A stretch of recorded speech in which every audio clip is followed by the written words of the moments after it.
I can't wait for the market to open. I'm excited to see what happens here. Bond yields going over 5% is pretty insane. But they haven't updated on trading economics yet. But we can update the profit because I ended up selling a few cards over the weekend. For some reason, they gave me some really good offers for some pretty bad cards. Like Gyarados GX, for some reason, someone bought one for like 30 bucks. So they offered me $22.50, which is awesome. And then Galarian Zapdos, which is like a $10, $15 card. Someone bought one for like 25 bucks or something like that. So I got 16 bucks for it. And then Execute, someone bought for 30, I guess. And they offered me 21. So these cards that used to be, 15, 20 bucks, maybe 25, they gave me some really good offers for them over the weekend just because someone bought them for like 30. Maybe I shouldn't have sold them. Maybe I shouldn't have sold all the cards that I've pulled so far, but ultimately I don't care that much because I'm not a card collector. A lot of the people in my comments for some reason think I care. I don't know why. Let's see. Plus 429. There's a lot of Pokemon collectors out there who are very attached to their cards, which is fine, but it doesn't mean I'm attached to the cards just because you are. What's up, Survive and Thrive? John Y, what's up? What's up? Damn, people hopping in here early today, bro. Coming in early. Market's not even open yet. That's crazy. I'm excited. Should be an interesting day. I don't know what's going to happen, obviously. But I guess Trump's tariffs got posted, or I forgot exactly. I want to say the DOJ said that Trump's tariffs were illegal or something. Some court, maybe it was the Supreme Court. I really don't remember. I'm sure I could find the news article, but I guess Trump's tariffs are illegal. So they basically got rid or banned his tariffs or are trying to block them, something like that. So the market's down. And I guess bond yields are at like 5%, but they haven't updated on trading economics quite yet. It doesn't look like, so we're waiting on that, which that's the 10-year. It said the 30-year went to 5. Oh, there it is. Maybe it was already up there. Oh, all right, never mind.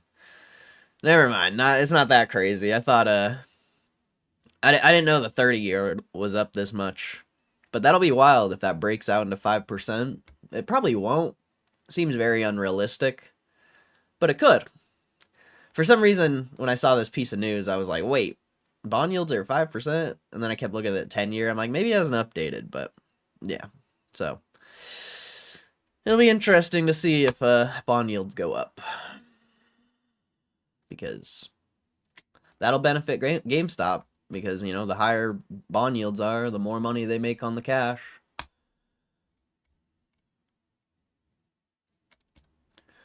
But yeah, should be an interesting market day. Sup, Elvis? How are they going to pay back the tariffs? I don't even know what you're talking about. Why would they have to pay back tariffs?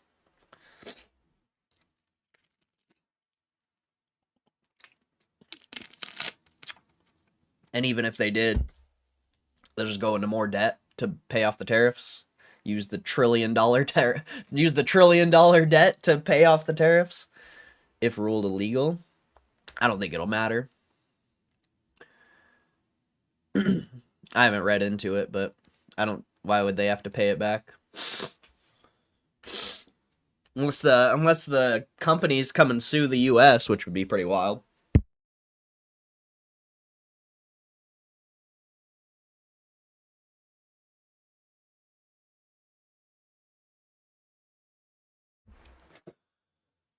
But either way, doesn't really matter. They'll just get in more debt.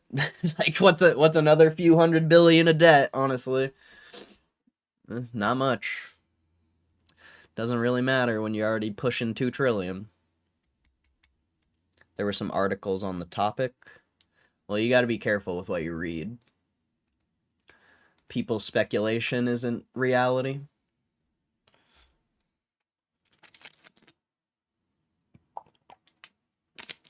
So we'll see what happens. We'll see what happens. But hope you guys had a good weekend. This is a long weekend. Very long weekend. Whoa, Lucid's up. Did they do a stock split or something? Reverse stock split? Why the fuck is that at $19? Yeah, they must have did a reverse stock split, I would imagine. We could probably look it up. Lucid. What's it called? Lucid Group.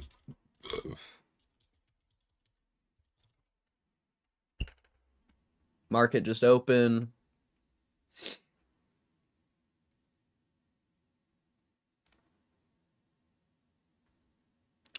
Yeah, announces reverse stock split. Yep. It's because it's trash. It's because it's trash.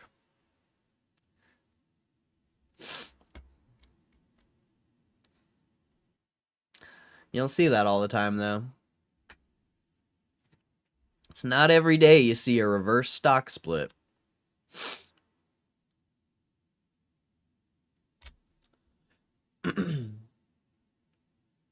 Is a reverse stock split good or bad? It's bad. It's really bad. It means you're basically diluting your shareholders and increasing the stock price. So I don't know what their share float was before. It's probably already updated. Oh, you'd have to go to Market Watch. Where is it?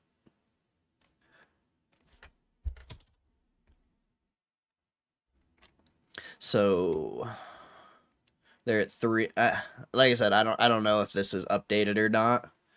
So either they're at 3 billion shares outstanding, or they were at 1.5 billion, and now they're at 3 billion, or this is going to go to 6 billion shares outstanding, which is not good.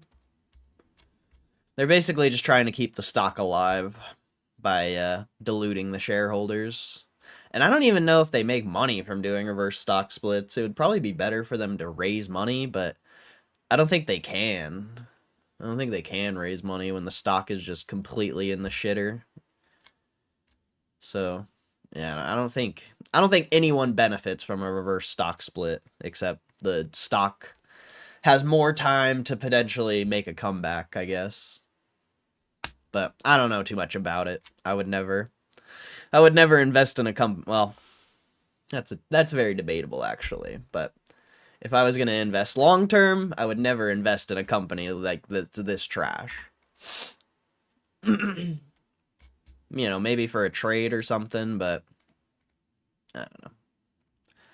Not that great. Yeah, Neo earnings in the morning. Neo down 2%. Signet Jewelers up 3%. What is this? It's just luxury goods. Why aren't the charts loading? That's not good.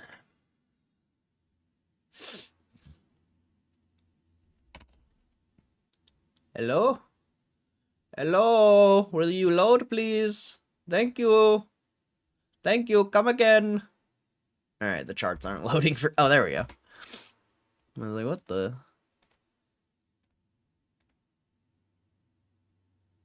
Damn, that thing went to... Damn. That was cheap. Back in April. What is the... I want to look at the financials of this thing.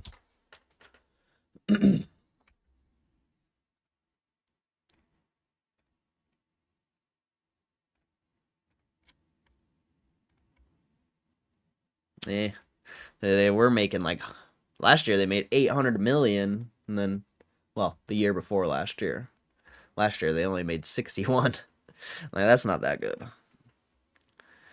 But total assets are a lot higher than the market cap. But let's see, what are their debts? They don't have a ton of debt. I'd say it's pretty fairly priced, but that cash flow is worrying. Going from making 800 million to 60, probably not the best thing. ASO.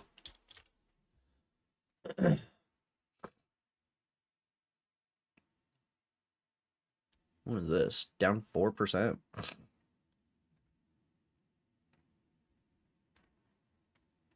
What the hell is this? Specialty retail? Never heard of it. Actually, maybe I have looked this up before.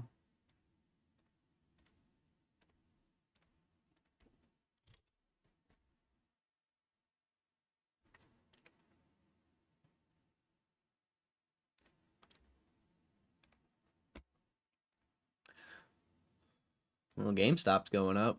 What where's my CNBC tab? Trump can't use National Guard in California to enforce laws, make arrests, judge rules. That's interesting. The courts are just like clapping this dude. Like, oh, you think you can do something? I mean, it's good if GameStop goes up today and the market's down. That's actually really good. But we'll see what happens. Doesn't really matter. This thing moves like pennies, so it doesn't really matter, I don't think. Let's see. Okay. Oh wow, this thing's pretty solid. Not bad, not bad. 4.9 mil assets. That's a decent stock. That is not bad. You got a triple top on here. That's, you know, from a chart perspective, that's a little sketchy, but that thing's not bad overall.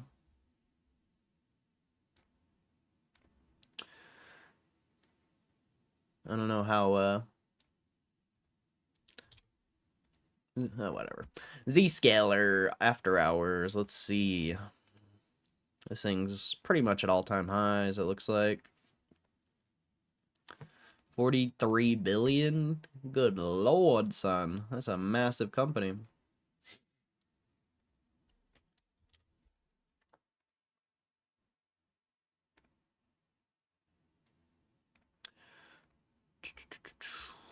What do they make?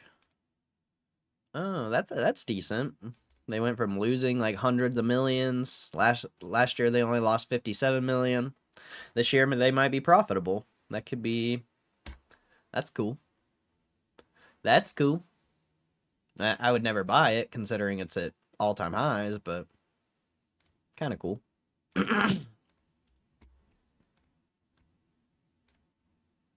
Yeah, it looks solid though. Overvalued as fuck though. They got like 5 billion in assets and a 43 billion market cap. Like what the hell is that, dude? That's weird. That's weird, bro. Sometimes the market's weird. Okay. Not much earnings. Not much earnings. Let's see. What do we got? Inflation edges up in Europe. Bitcoin's up.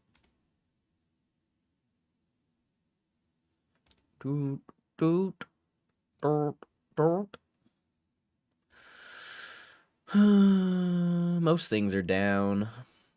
Besides crypto, and for some reason GameStop's going up for now. Till it doesn't. Till it hits 22.8 again and rejects it. Unless the range is just gonna shrink. What did you reject that time? 22.29? Didn't I see it at... Let me open an actual account here. We need to see this chart.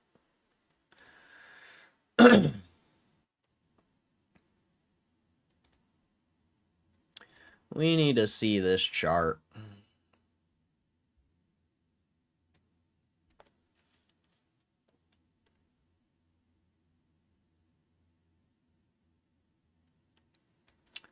You want to know what, Elvis? That's not even accurate, so I don't know. It's a weird thing to say. It's a weird thing to say. Shows your lack of market knowledge, Mr. Spy Guy. You worry about your little spy. You don't worry about other stuff. You don't know what you're talking about.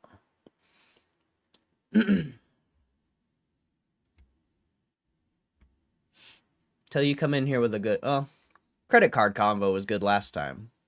Stick with things you actually know. It'll be more beneficial to everyone.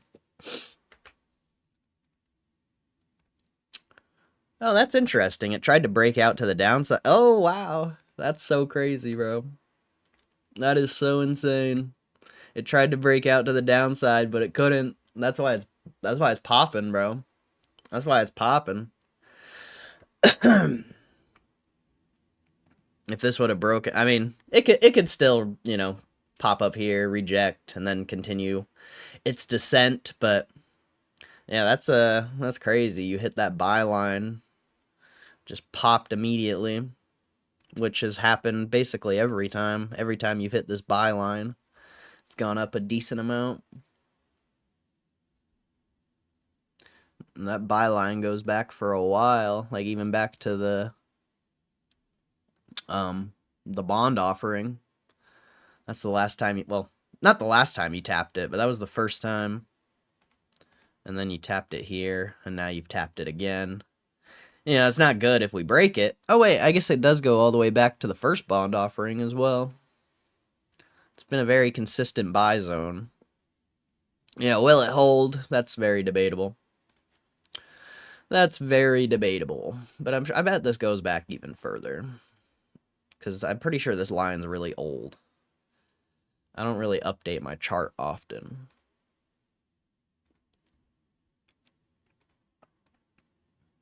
Yeah, first bond offering, all the way back here. Okay, this is when I first made these lines. So if I'm not mistaken, this one goes all the way back to the first squeeze, or not the first squeeze, but what the fuck? Did it not?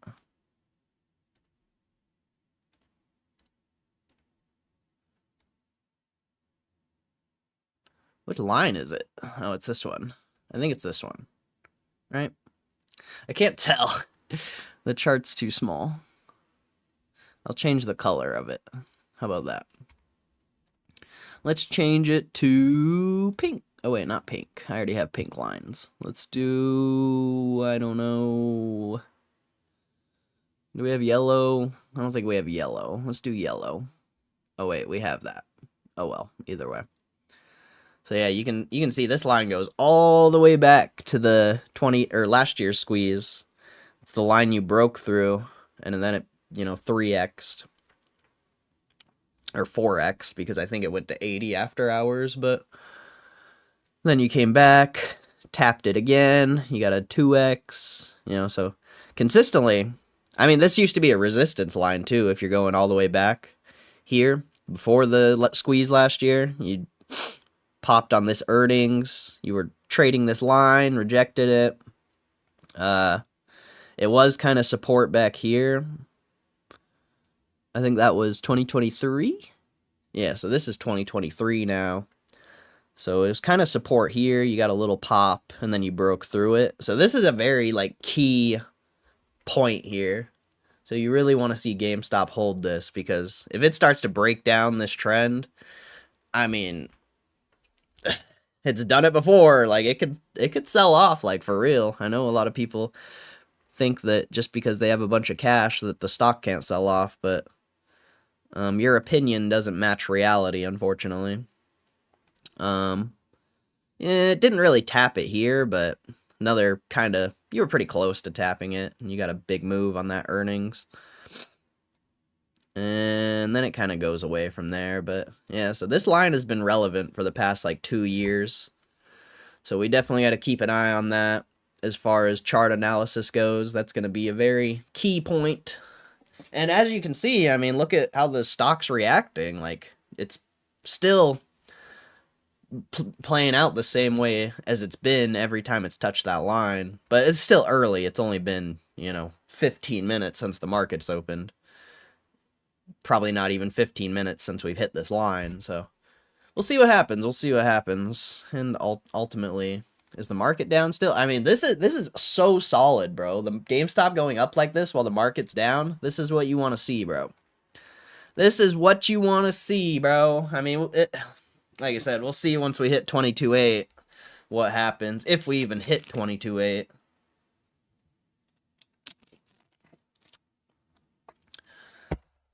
I have 16K in GME. Well, that doesn't mean you know anything.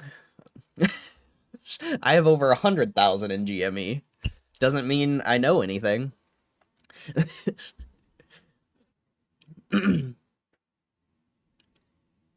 What do I know? Is Ryan and Small Fry are both men of little words? Who's Small Fry? Honestly, I haven't seen Small Fry in here in like a month. What's up, Matt Romano? Just because someone donates money, it doesn't mean anything. I'm sorry to say. Money means nothing. Hopefully he's doing good, though. Like, hopefully nothing bad happened or whatever. Like, I hope he's doing good, but just because someone donates money, it doesn't mean anything. There's people that have donated, like, hundreds of dollars to this stream. Like, thousands. Not thousands, but someone did donate up to, like, $1,000 at one point. And yeah, I even kicked them out. Because money means nothing. It literally means nothing. I've kicked a lot of people out who donate and think they can just say whatever they want because they donate. Not saying that's Small Fry, but I'm just saying, like, money doesn't mean anything. What's up, Matt Romano? Rosh, what's up, Rosh? 24 by the end of the day. Good luck. You got a lot of resistance to break through. But maybe. When it keeps bouncing off the same place, is this what they call algorithmic trading? No, it's called a buy zone. It's every single stock. Whenever, everyone in the stock market is looking at the same thing. Not everyone, obviously, but everyone has this line on their chart. I guarantee it. I guarantee every single person in the stock market has this line on their chart. And if you see the consistent price action that I just showed you, every time the stock hits this line, people are going to buy. It's, whether it be algorithms, a normal person, it doesn't really matter. It's just a buy zone. It's a place where people buy the stock.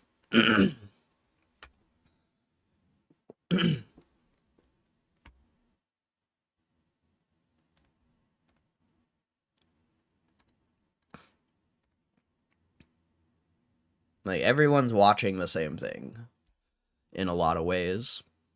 Just not everyone views it the same, I guess. Looking at the same line. Yeah, exactly. See? Even Rosh has the line. It's more like a psychological level. Yeah, basically. But it's gonna if it doesn't hold that line, it's going to be bad. I don't care what you think about the cash, the fundamentals, the earnings, like, none of that shit matters. If it starts to break down that line, it's fucked. It's absolutely fucked. I mean, I'm still gonna hold, I'm gonna be...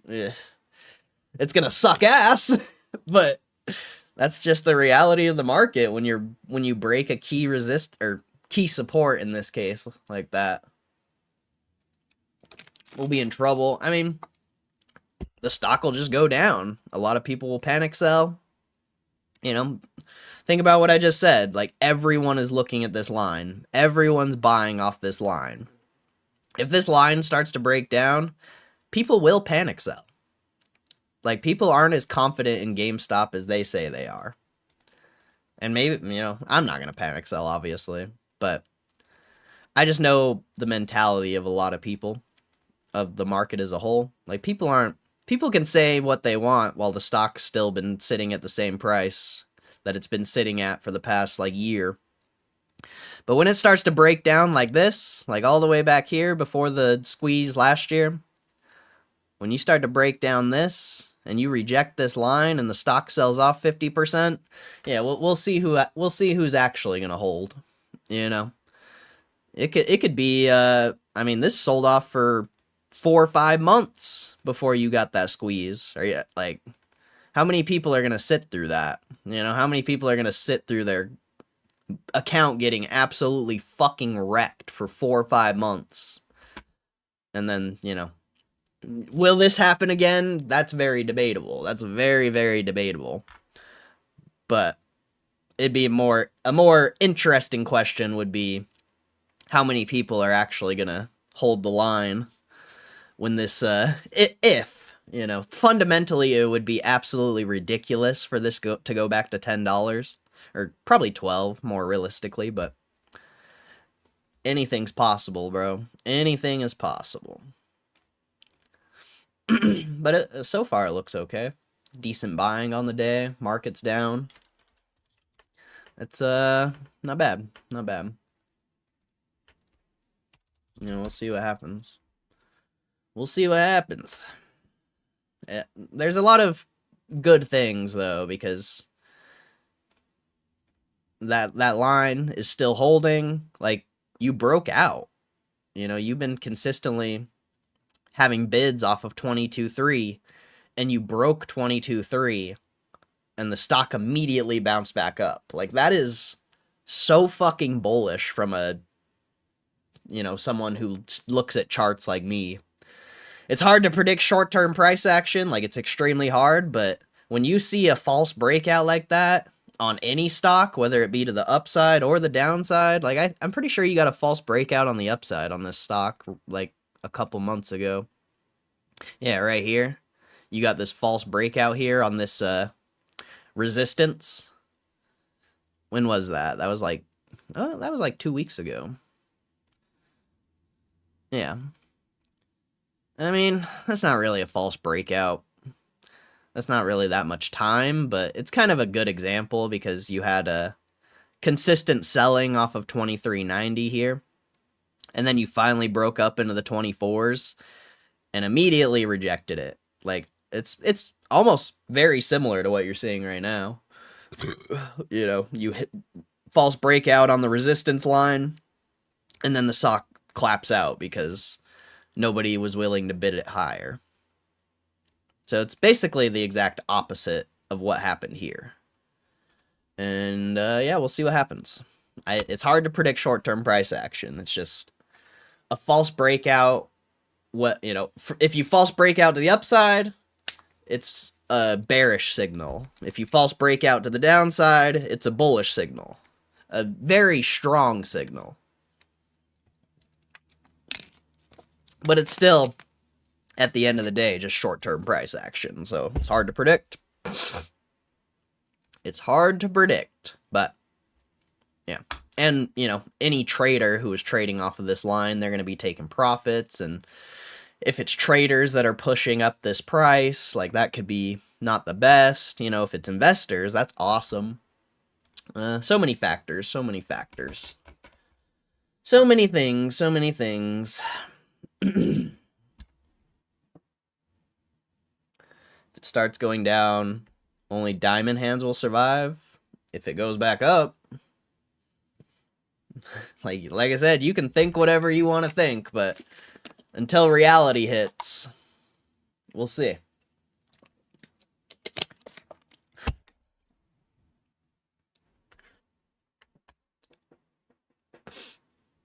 Because what if it never goes back up? There's no guarantee that it goes back up. You know, I'm still gonna hold. I don't give a shit. But if it doesn't go back up, your diamond hands aren't saving you. I'm sorry. Your diamond hands are going to absolutely fuck you because you think you're smarter than the market when nobody is. You know, just because I'm bullish on GameStop in the long term, it doesn't mean anything, honestly. A lot of people are bullish on GameStop in the long term. It doesn't mean anything.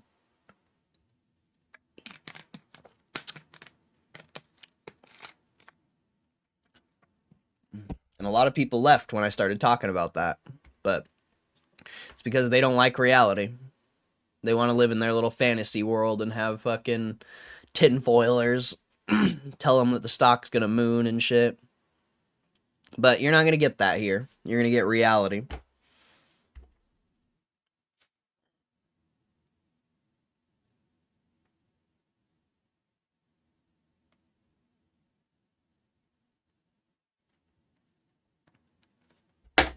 Because I've seen reality too many times.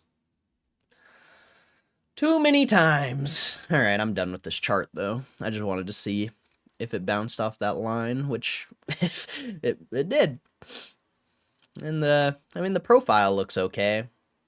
You 22.8 is just such a key resistance right now. You really need to start trading that and breaking above it. Low value area. If you don't start pushing, you're going to come back 22.4. Fill in the rest of this profile, and then I can't tell you where we go from there. That's very debatable. So, hopefully it keeps pushing. That's the most ideal scenario for a bullish person.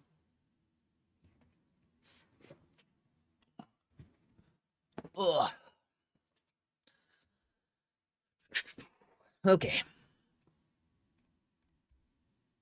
And crypto up. Crypto's ripping. Interesting.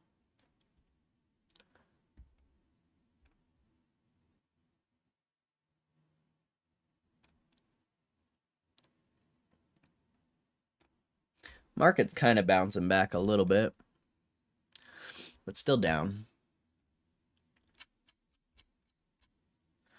Nothing there. Healthcare's up. Tech's getting clapped today. Same with consumer discretion. What's up, Ryan? Hope you're doing good, bro.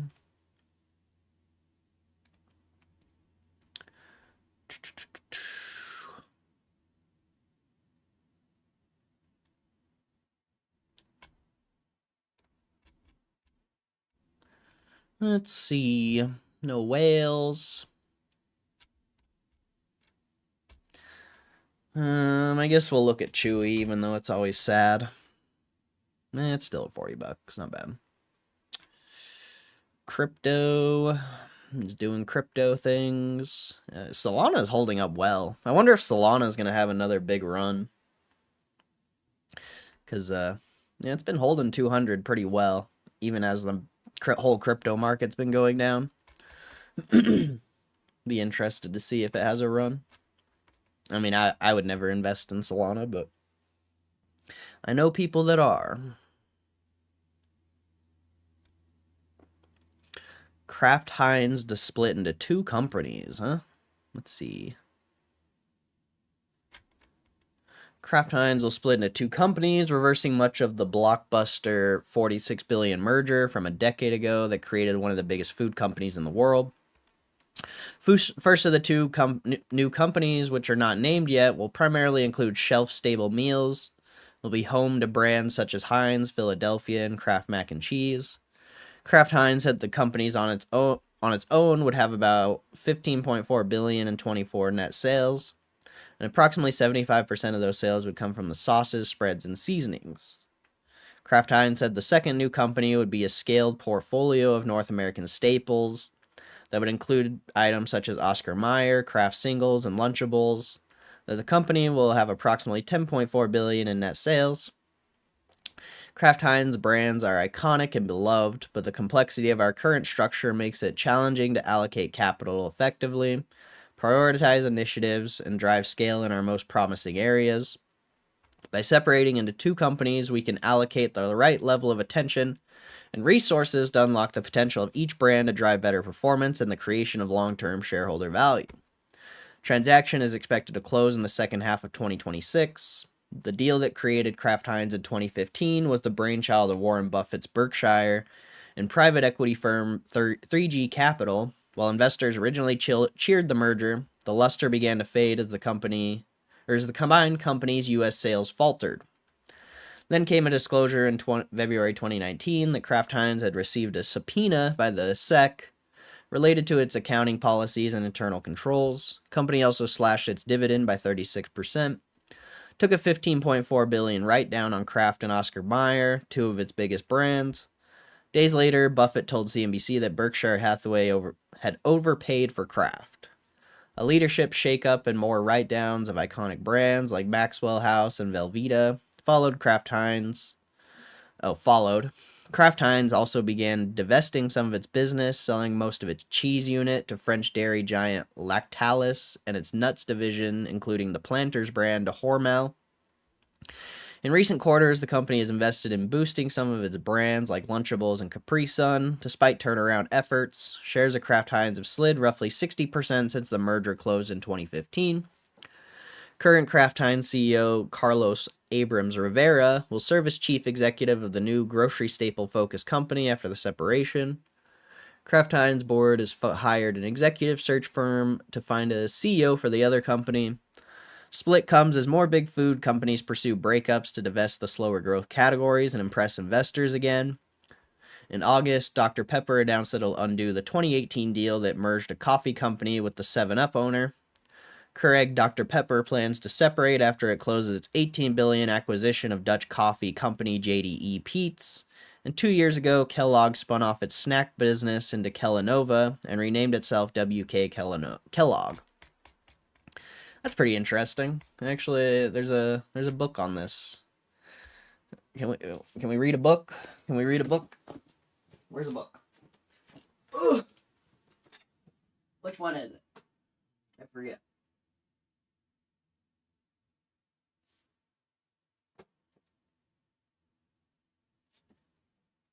Which book is it? I want to say it's not the Peter Lynch one, is it?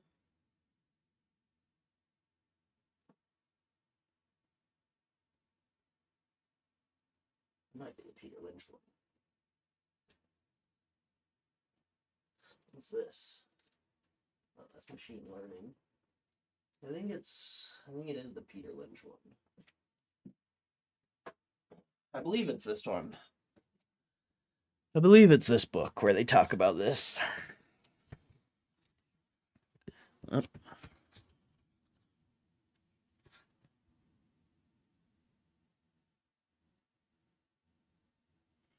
Maybe it's not. I don't remember. Is it another one? Oh wait, I know which one it is.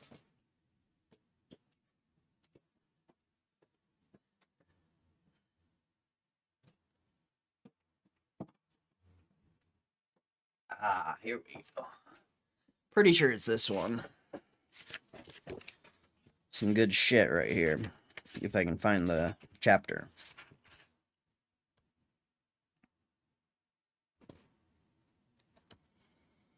Let's see.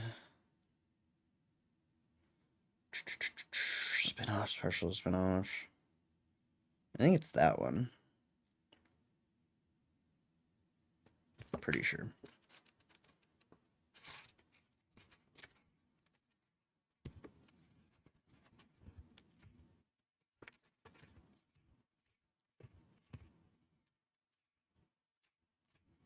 Where's chapter 3? Here we are.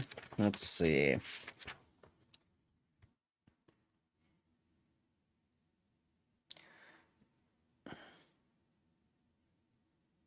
Okay, here we are. Here we are. I found it. I found it. I found it. All right. So, spin-offs. The first investment area we'll visit is surprisingly unappetizing. It's an area of discarded corporate refuse, usually referred to as spin-offs. Spin-offs can take many forms, but the end result is usually the same. A corporation takes a subsidiary division, or part of its business, and separates it from the parent company by creating a new, independent, freestanding company. In most cases, shares of the new, quote, spin-off company are distributed and sold to the parent company's existing shareholders. There are plenty of reasons why a company might choose to unload or otherwise separate itself from the fortunes of the business to be spun off. There's really only one reason to pay attention when they do. You can make a pile of money investing in spin-offs. The facts are overwhelming. Stocks of spin-off companies and even shares of their parent companies that do the spinning off significantly and consistently outperform the market averages. One, One study completed at Penn State, covering a 25-year period ending in 1988, found that stocks of spin-off companies outperformed their industry peers and the Standard & Poor's 500 by about 10% per year in their first 3 years of independence. The parent companies also managed to do pretty well, outperforming the companies in their industry by more than 6% annually during the same 3-year period. Other studies have reached similarly promising conclusions about the prospects of spin-off companies. What can these results mean for you? If you accept the assumption that over a longer period of time, the markets average a return of approximately 10% a year, then theoretically, outperforming the market by 10% could have you earning 20% annual returns. If the past experience of these studies hold true in the future, spectacular results could be achieved merely by buying a portfolio of recently spun off companies. Translation, 20% annual return, no special talents or utensils required. But what happens if you're willing to do a little of your own work, picking your favorite spin-off situations, not merely buying every spin-off on a random sample? Should result annual returns even better than 20%, pretty significantly, considering that Warren Buffett, everyone's favorite billionaire, has managed to eke out a 28% annually for over 40 years. It is possible that just by picking your spots within the spin-off area, you could achieve results rivaling those of an investment great like Buffett. Nah, you say something's wrong here. First of all, who's to say that spin-offs will continue to perform as well in the future as they have in the past? Second, when everyone finds out that spin-offs produce these extraordinary returns, won't the prices of the spin-off shares be bid up to the point where the extra returns disappear? And finally, about these results even greater than 20%, why should you have an edge in figuring out which spin-off have the greatest chances for outsized success? O ye of little faith, of course spin-offs will continue to outperform the market averages, and yes, even after more people find out about the sensational record. As for why you'll have a great shot at picking that really big winner, that's an easy one. You'll be able to because I'll show you how. To understand the hows and the whys, let's start with the basics. I don't want to read the rest of this, but, just a little introduction. Just a little introduction. And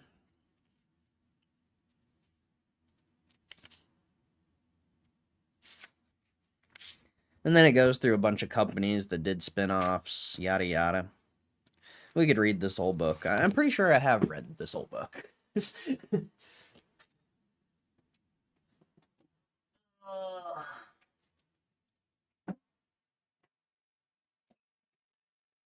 I don't know if that one's considered a spin-off. It could be a different type of spin-off. I'm not really sure.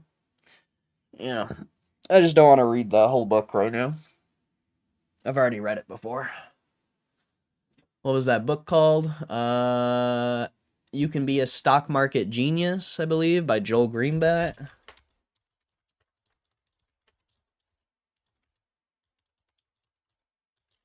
I believe. Yeah, it's this book. You Can Be a Stock Market Genius by Joel Greenblatt. It's pretty good. It's a good book. Good book.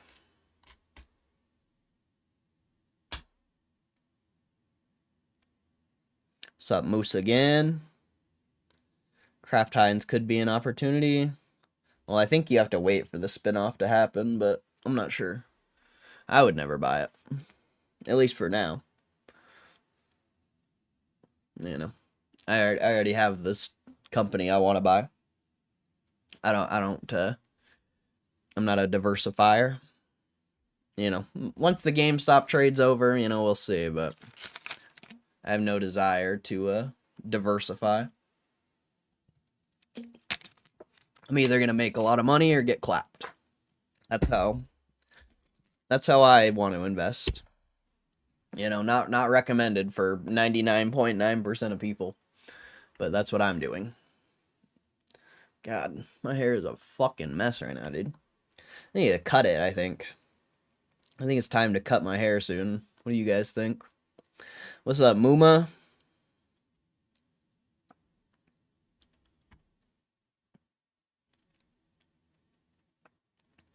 Let's see.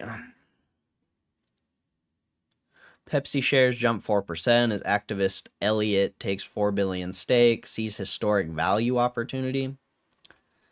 What is Pepsi at? I used to think Pepsi was decent, but I think it's up since I started looking at it. Oh, it's literally... Oh, wow. I don't remember when I was looking at it. I want to say it was back here when it was like in the 140s. I can't remember, though. Pepsi's interesting, I guess. Maybe dividend stocks come back into favor. Who knows? I wouldn't see why they would, considering bond yields are so high. But I guess if people are expecting the Fed to cut rates, you know, bond yields should follow and go down. So people probably will start investing more in dividend type companies, potentially.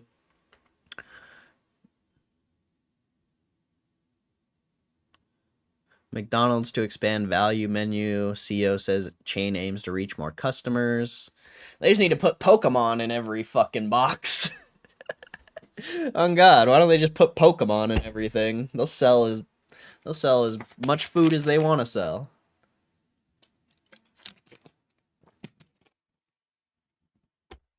Get braids? Nah, I would never get braids. Dude, you know how stupid I would look if I got like dreads or something? I would look so dumb. I'm good. I look dumb now. I can't even imagine with braids, bro. That would look terrible. You know, no offense to people who have like dreads and stuff, but I don't think I could rock it. I don't think I could do it. Constellation brand shares sink as Modelo maker slashes guidance. Hispanic consumers decline.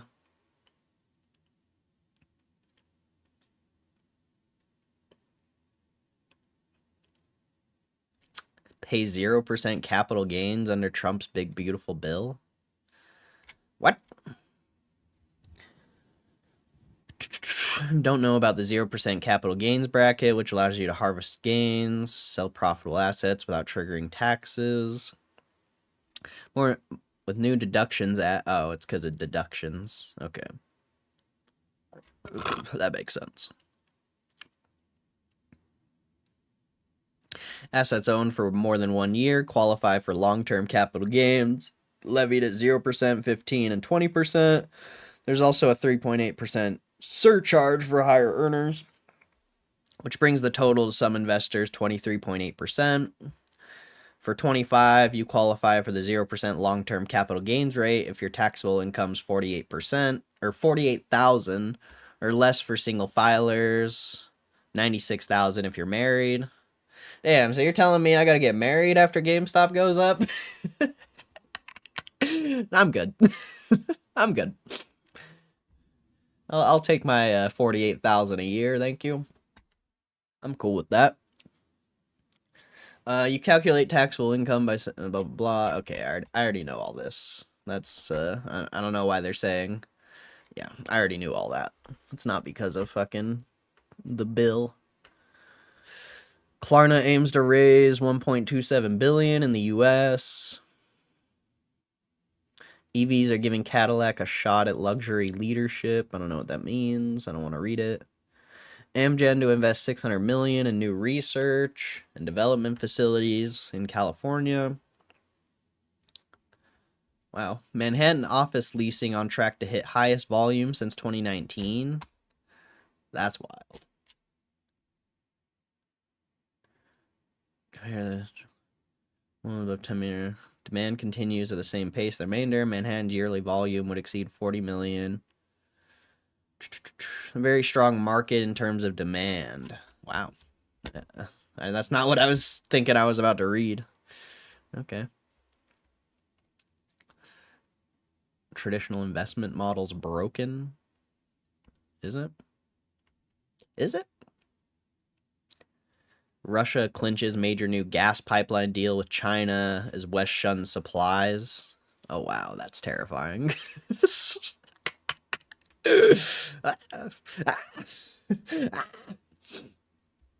See, Microsoft offers U.S. government over $6 billion in savings on cloud services over 3 years.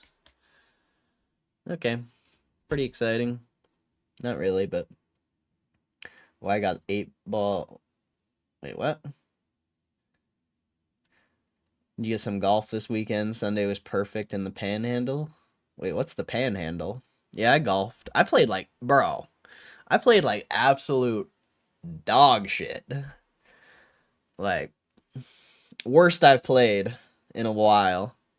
I had some nice chips though. That's the thing I'm the best at is chipping, bro. Like, I'm unstoppable when it comes to chipping. But yeah, I was playing like trash, dude. I was playing like trash. It was fun though. I actually went and skateboarded this weekend or yesterday. I ran, which, bro, running clapped. I like hurt my ankle running. And my back was like, oh. Running's insane, bro. Running is nuts. So I ran. And we don't talk about other stocks here, bro. We don't. Nobody cares. Nobody cares, bro. Nobody cares what you think about another stock. Sorry to say.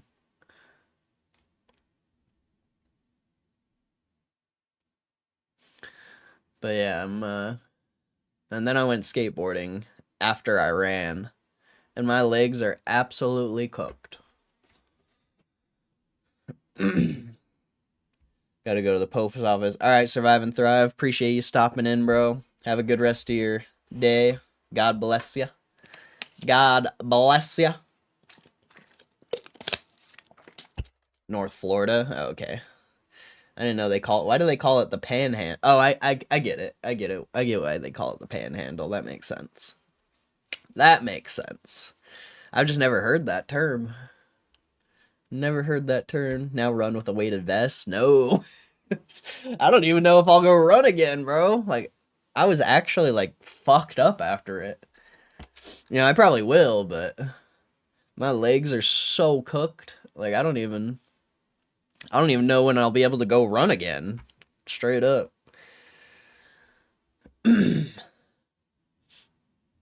Swimming's a better option. Then I would just have to get a gym membership again, or find somewhere to go swimming. And nah. If I was to get another gym membership, I would just hit the stair climber every day again. Stair climber's chill. I realized how, I mean, I don't think running's harder than the stair climber. Like, I honestly think the stair climber is easier. Or, I think the stair climber's harder, but running is, like, it's hard. Like, I feel like you're using more muscles when you're running. Like, the stair climber, you're not really using much. It's kind of just getting your heart rate up like crazy. But when you're running, bro, you are using every muscle.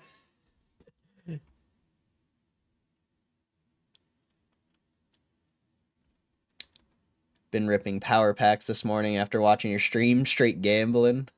I mean, as long as you keep the cards, it's not really gambling. Like, a lot of the cards are actually worth what you pay. Unless you're doing $50 packs or $100 packs. I've had such bad luck with like $50, $100 packs. But as far as the $25 packs go, like, most of the cards you get are actually worth it. Unless you get like a $10 card, which does happen, but I don't know. From my experience, power packs really isn't. If you're actually holding the cards and keeping the cards, it's not really gambling. Like, it's really not.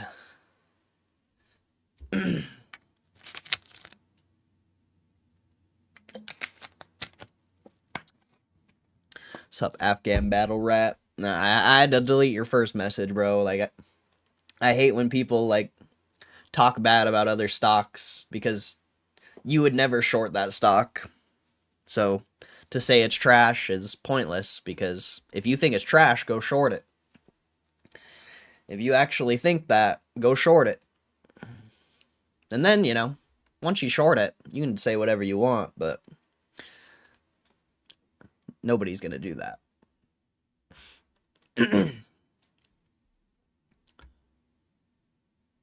But appreciate you being here, bro.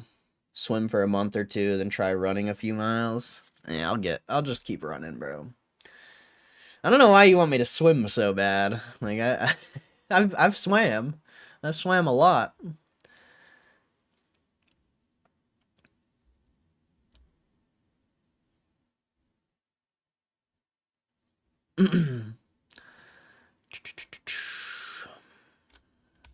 Bitcoin news, not that exciting. I grew up swimming, bro.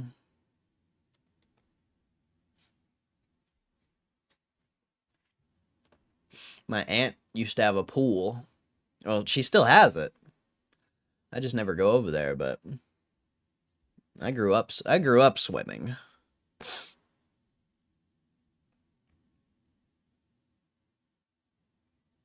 I hear a cat meowing. I'll be right back. I gotta go see what the hell this cat's doing.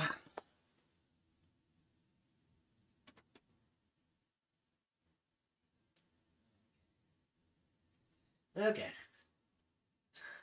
She's just getting comfortable, I guess.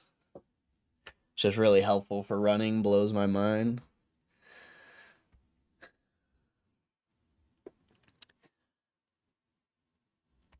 I don't know, maybe I'll try it, but I just besides my aunt's house, there's no pools. Unless I get a gym membership again, but like I said, if I get a gym membership again, I'm just going to go back to the same routine of hitting the stair climber and the sauna. So I just don't even know how I would like fit swimming into my life, honestly. I really don't.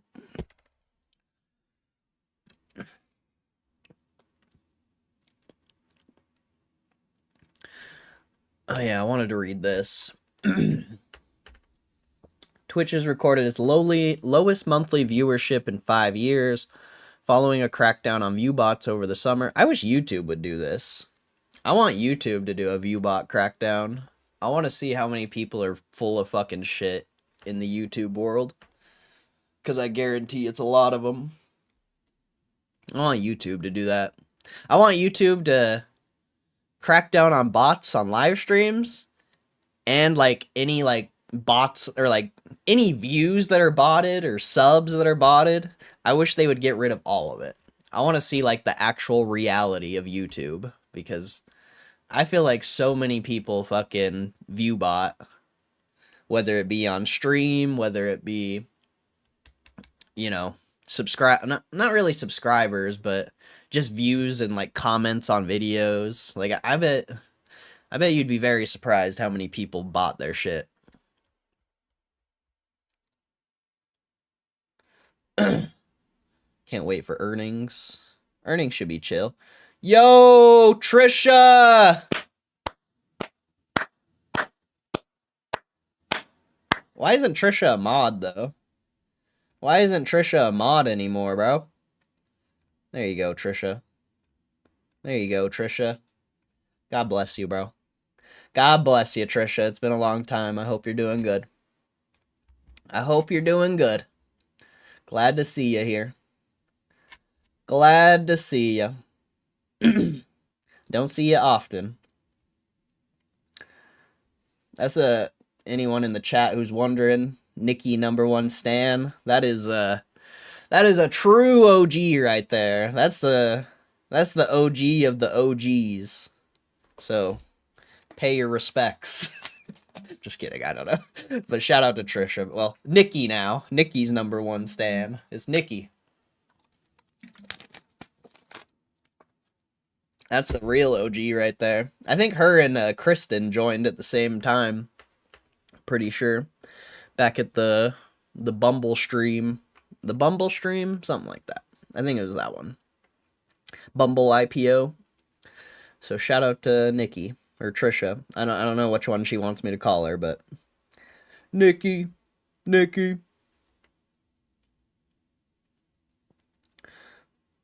Let's see. I went from 6 miles in 1 hour to almost 9 in an hour over the summer. Oh, wow. That's pretty good. I ran 30 minutes yesterday. I don't know, I don't know how, what am I trying to say here? Oh, I don't know how many miles I ran. I don't have a tracker. Probably like, I don't know. What's like an average mile? Like 6-7 minutes? I would say I probably ran like an average. I don't know though. Like I don't know. So I probably ran like 5 miles, 4. We'll say 4. I feel like 4 is probably accurate. It's like 8.7, 8.8, but I'm averaging up. And that's fair. Behind on the stream, I can't run anymore due to bad knees, but I inline skate without any soreness. 500 miles this summer. Wow. That's awesome. I love to hear that. I love to hear that. Hey, as long as you can do something, bro. That's all that matters. Like my knees aren't the best either from skateboarding and stuff, but I still try to push myself.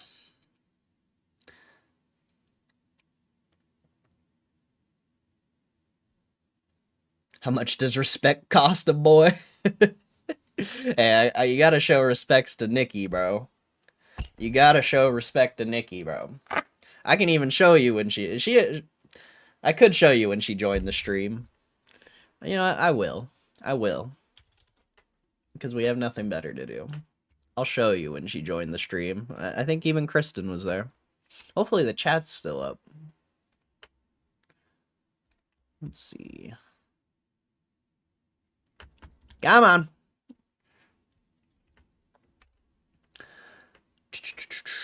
I want to run some marathons here. I think I'm ready. Running a marathon would be nuts, dude. That'd be actually nuts. Where is it?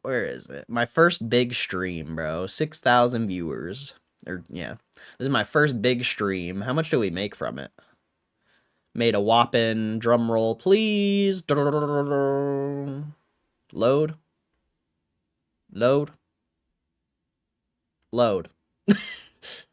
It's not loading. I made $60 from that stream. Let's go. Let's go. All right, let's see. And it wasn't even from like donations or anything. That was straight ads. Too bad we can't have streams like that anymore. Those streams don't exist anymore. Ah, bro, classic stream right here. This is a classic stream. Before the webcam, before everything, bro. I miss E-Trade. I wish I still had E-Trade, bro. That high-low ticker, that is the best stock market tool ever, honestly. Like, I used to be so, like, in the fucking zone. Like, I used to know every stock's price. And I just used to know, bro. I just used to be so tapped in. Now I'm not really tapped in because I'm not looking at this thing every single day. Let's see. Oh, wow, Miguel and Built by Bailey's. Those are some OGs. I just saw Speenor's name. That's crazy. Stogie Stonks? Man. Joe Lovan. See, this is Joe Lovan. This is one of the guys I kicked. He used to donate quite a bit, and I kicked him because he would say like weird ass shit, and I'm like, bro. Well, I don't even think I kicked him. I think I just called him out on something he said, and then he left, which is fine by me. But that's just hey, look, Matthew was there. How come I don't see Trisha or Kristen though? Oh, there she is. There's Nikki. There's Nikki, bro. When was this? February 11th, 2021. That's insane, bro. That's actually insane. I don't see Kristen though. Maybe she deleted her chats. It's possible. The Spinor, bro. Fucking Spinor. I used to play Rocket League with Spinor.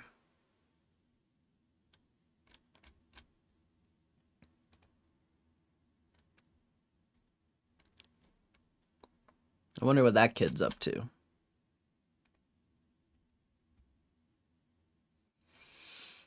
I wonder why Kristen's not in this chat.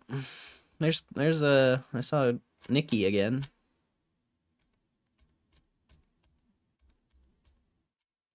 She must have deleted. Maybe she deleted her YouTube. I wonder if she deleted her YouTube, bro.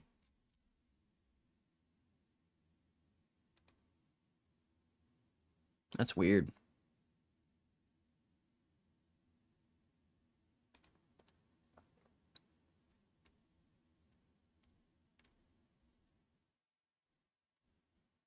It's crazy that it like saves who was the mod back then, because these guys aren't mods on my stream anymore. That's kind of interesting how it saves that.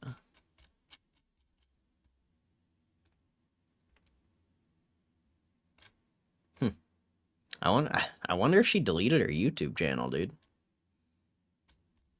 That's so weird.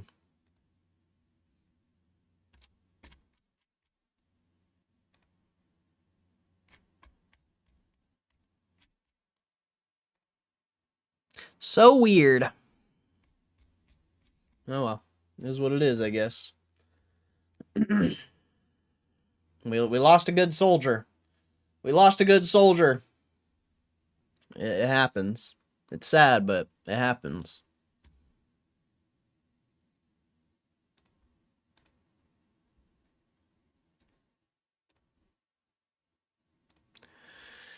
Alright, I'll read this article after I check the chat. Let's see. I like to pay up. Want to run a marathon. Let's see. You got to get good shoes for sure. I was listening to some kid in the sauna was talking about running marathons, and I guess your toenails will fall off. Even if you had like really nice shoes. I guess if it's like a really long marathon, your toenails will pop off. Which is wild. Japanese Meowth promo, PSA 10 from a 50, almost worth 220. Nice. That's fire. What's up, Sean H? Larry's latest tweet. Oh, I don't know. I don't know. I don't really pay attention to what Larry's posting these days. I don't need, yeah. Tweets. Twitter. All right.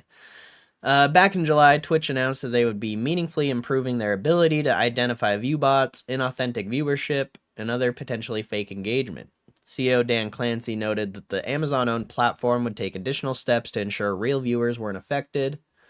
Since then, the platform's viewership has fallen off a fair bit, with stat tracking websites like Twitch Tracker and Stream Chart showing downward trends. There have, of course, been spikes too with big events like IBA's annual La Velda del Anno and Kai Sonnet's 30 Days of Summer. Twitch denied that viewership's in free fall, telling Dexerto we've seen some misinformation swirling, and a lot of that misinformation includes data pulling from third-party sources. Those numbers are incorrect and are not from Twitch.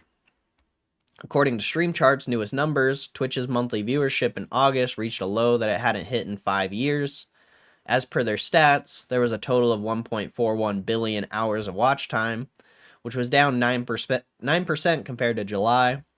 Additionally, average total viewers was down around 1.9 million, an 8% drop versus the previous month, and peak viewership was down 73%. This was Twitch's worst month since March 2020, according to the stat tracking website. March 2020, of course, marked the start of the global health pandemic. Stream Charts also estimated that viewbots accounted for 30 million fake hours watched, with around 4,400 channels being heavily botted. Kick, Twitch's biggest rival in the live streaming space, has also reportedly been hit by bots. Stream Chart's monthly report suggested that 1 in 6 Kick streamers are relying on viewbots for their viewership. I could see that. It's hard to get views on Kick, man. It's hard to get views on Kick. It's called an X post. No, it's Twitter, bro. It's always going to be Twitter. Unlike Twitch, the stake-backed platform has not addressed the situation nor stated their plans for a clampdown, so we'll wait and see. It's always going to be Twitter, forever and always. I don't care what anyone says. It's always Twitter.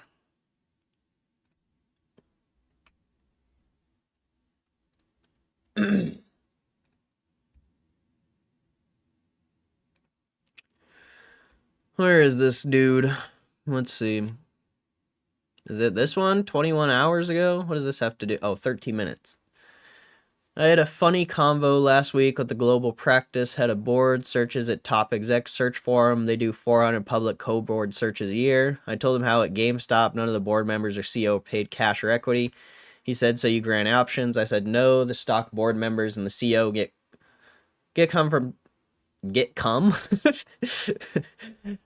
come from purchasing stock just like any other shareholder. He said, so you grant restricted stock units? I said, no, we don't grant any equity and don't pay any cash. We believe this aligns our interests with shareholders. He said, what? Out of the thousands of public co-board searches his firm has done, they had never done one with no cash or equity comp. It blew his mind. To my knowledge, only Berkshire Hathaway and GameStop have no comp for the board. If there are others, let me know. This comp structure should be more common as it really does foster alignment with shareholders. Exciting. I didn't know Berkshire did that, though. I didn't know Berkshire did that.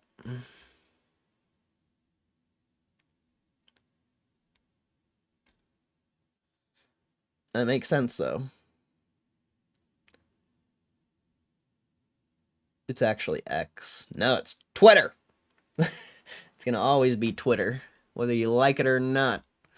I mean, I'm always going to call it Twitter. You can call it whatever you want, but to me, it's always going to be Twitter. I could never... I think it would be too hard for me to adopt the fucking name X, because I've always called it Twitter. It'd be like if YouTube changed their name to, like, I don't know, BotTube, AI Tube. You know, I'd still call it YouTube.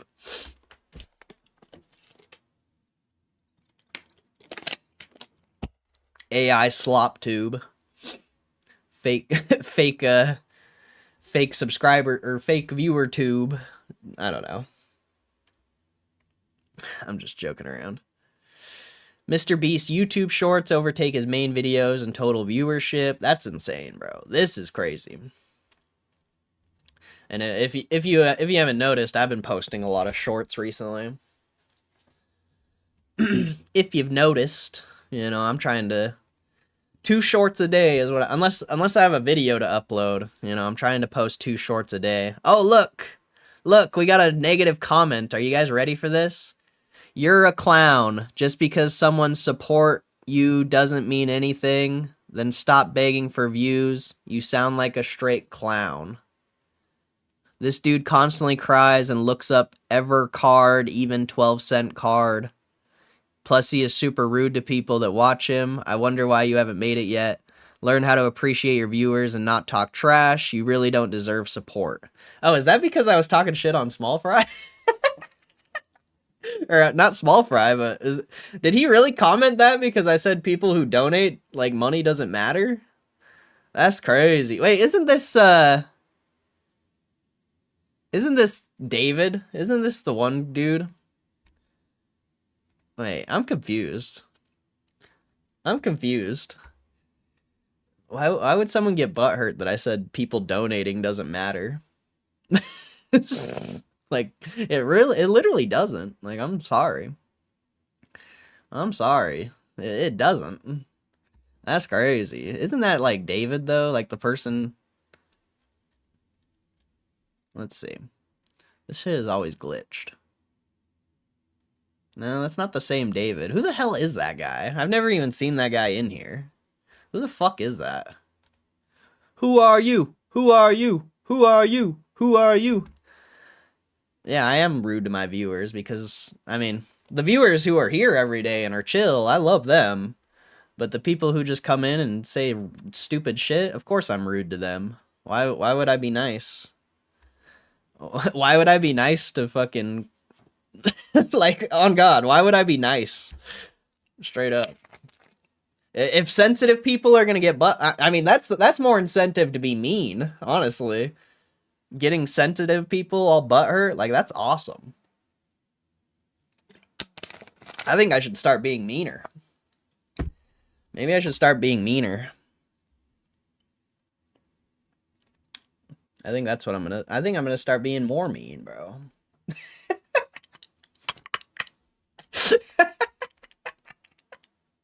I'm gonna start being even meaner. Are you guys cool with that?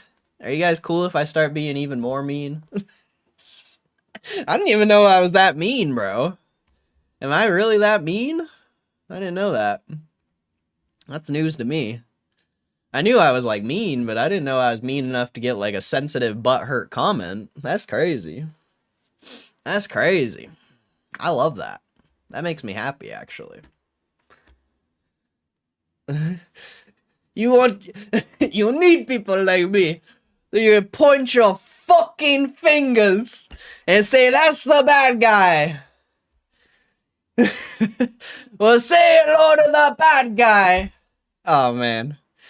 Oh, man. I'm literally Scarface, bro. I need, like, my mountain to blow. I need a mountain to blow, bro. I got this. I got this. So hold up. Hold up. Hold up.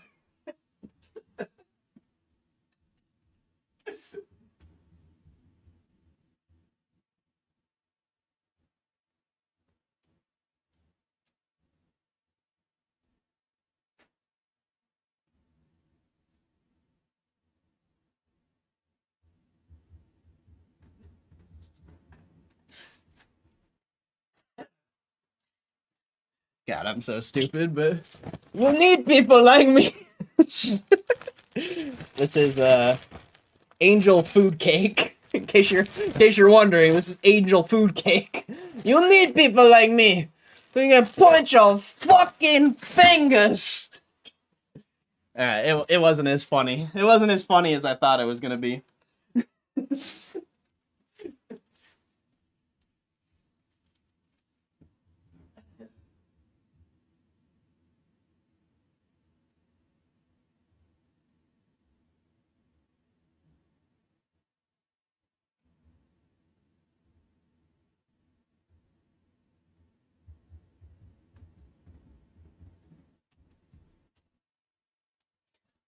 You need people like me.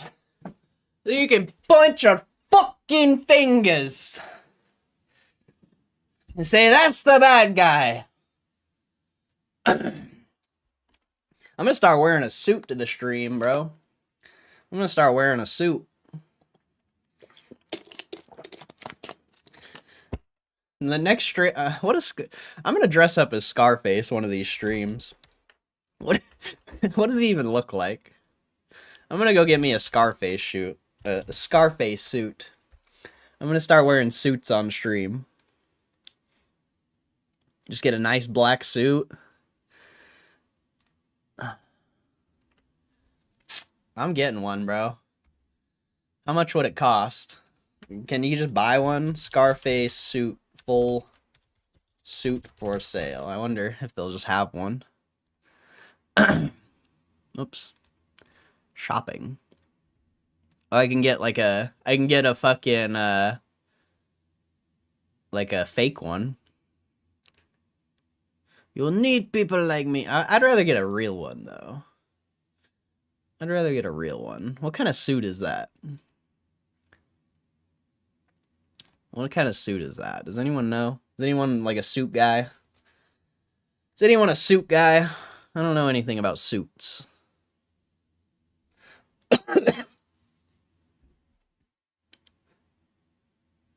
Let's see, I missed some of the Buff Larry 2000 pull-ups in 55 minutes. Wait, what? Really? Larry spells Berkshire Hathaway while he does pull-ups. Whoa, 3% threshold might hit. Probably not. I mean, you're hitting 22.8, like I said. You want to see that break. Low volume area. Huge resistance. We'll see what happens. We've been here many times before. Yell at us for not donating enough, so you're now missing the mountain of blow. How can I afford my... If nobody is donating, I can't get fucking high on blow. I can't do a Scarface. You guys aren't donating enough. What is this shit? You guys say you support stream, but you no donate. That's more like Russian. I don't think Tony Montana's Russian. Play some of that classic mob music low in the background, set the ambiance. Nice 3-piece suit from the local shop or thrift store. Yeah, I'm gonna go to the DI is what they call it here. It's like owned by the church. I'm gonna try to find me a Tony Montana suit, bro. I need a cigar too, though. You gotta have the. Can you smoke on stream? Let me check. Can you smoke on YouTube? No, I don't want cannabis. I want cigars. Can you smoke cigar? That's gonna make my house smell like shit, though. But I think it's worth it. Part of me feels like it's worth it, just for the bit. Maybe I don't light the cigar. Wait, I've had a cigar on stream before, so I think we're good. As long as I don't light it, I think we're good. I mean, I'm sure I can even light it. But I've had a cigar on stream before, actually, now that I think about it.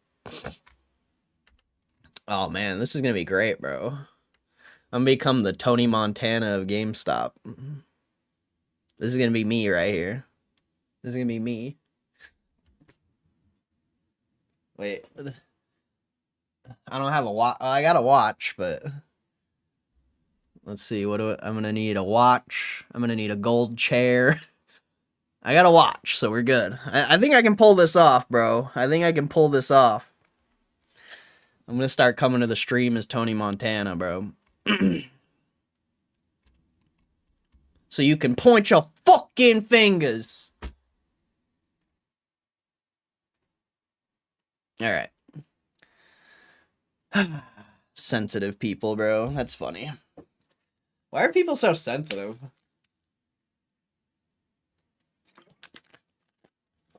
Why are people so sensitive? He said something I don't like. I'm gonna go comment on his YouTube channel and show him. I'm gonna show him.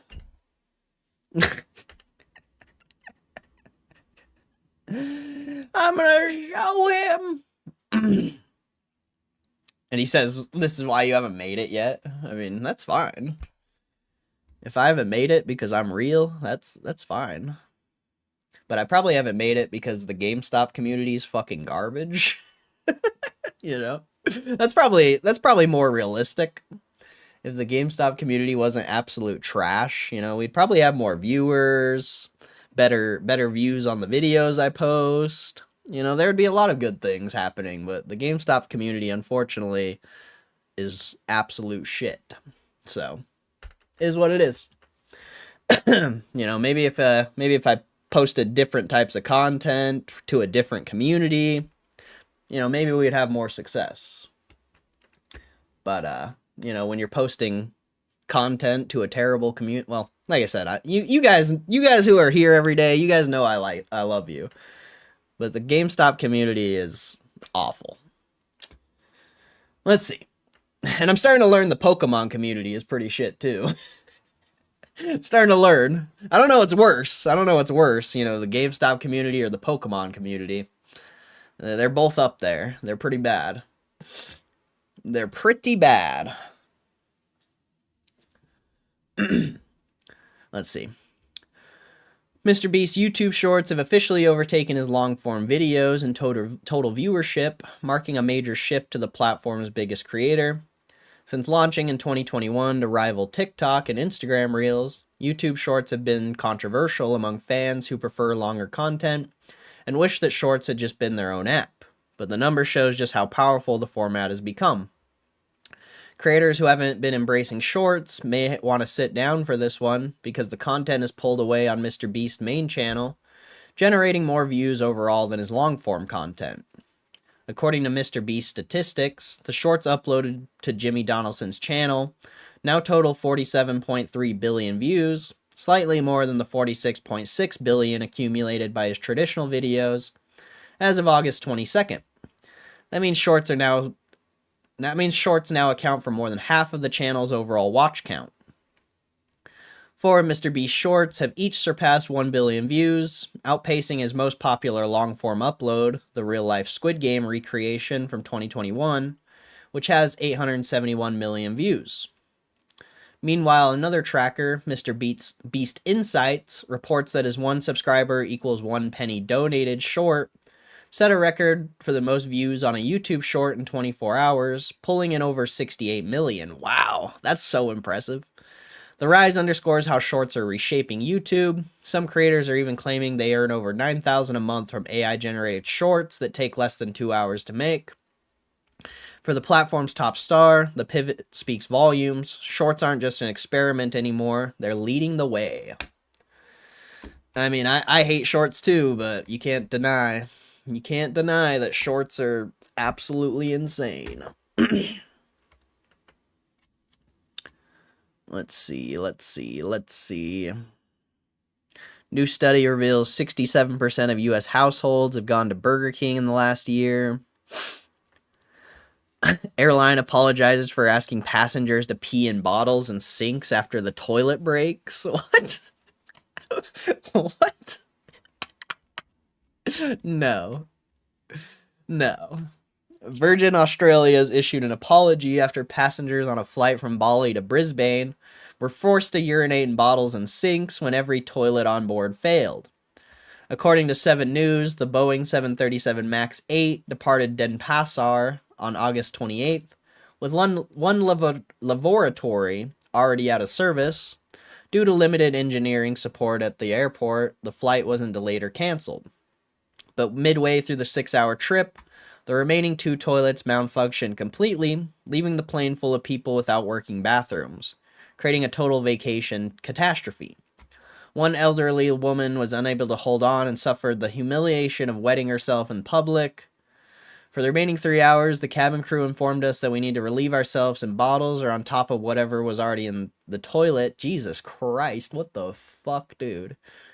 This is insane. Photos obtained by 7 News showed the unusable facilities overflowing with urine and toilet paper. Other passengers said the stench filled the cabin and liquid began leaking onto the floor. What is this? No! That's disgusting, bro.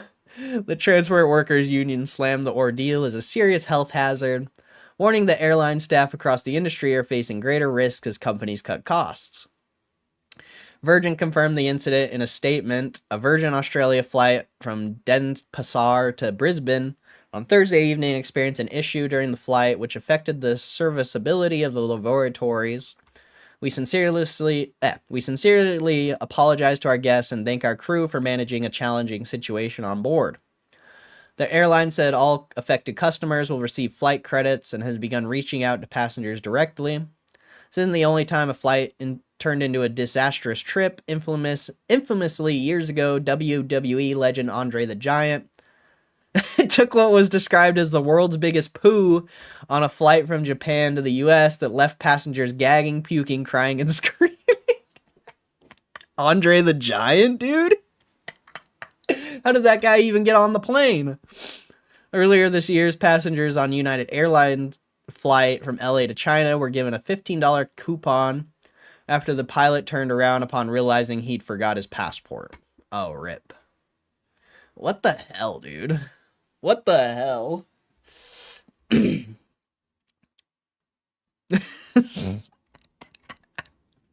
What did we just read, dude? That was crazy. Super Smash Bros. Mod adds Nintendo Cease and Desist letter as a playable character. That's funny.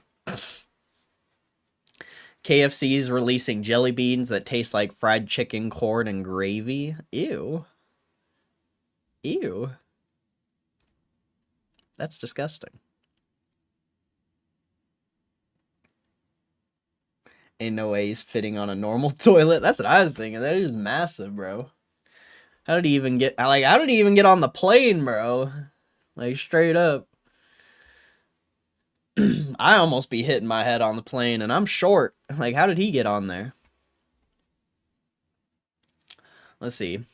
A new report from the analytics site Stream Charts claims viewbotting on both Twitch and Kick has led to tens of millions of hours of fake watch time, inflating platform metrics. According to Stream Charts, more than 40,000 Twitch channels were affected by viewbotting, with 4,400 heavily botted, leading to an estimated 30 million fake hours watched. Kick was also hit hard, with the report claiming that 1 in 6 streamers on the platform relied on viewbots, generating over 20 million fake hours, and that's in just Q2 2025 alone. The findings come just months after Twitch announced new changes to its anti-viewbotting, blah, blah, blah. Okay. Stream Charts recently teased a forthcoming white paper claiming its figures suggest that in the second quarter of 2025, viewbotting inflated audience metrics on a massive scale. While Twitch has confirmed ongoing adjustments to its detection system, Kick has not yet publicly addressed the tension surrounding viewbots. For Kick, the claim that 1 in 6 streamers relied on viewbots underscores just how widespread the issue may be across both platforms. If accurate, the figures indicate that publicly reported audience metrics on Twitch and Kick alike may not reflect genuine viewership. Kick co-owner Trainwreck has even claimed that some streamers are paying $20K a week for viewbots. Meanwhile, Twitch CEO Dan Clancy has previously stated he had no idea how many viewbots are plaguing the Amazon-owned platform. Okay, nothing special there. Let's see.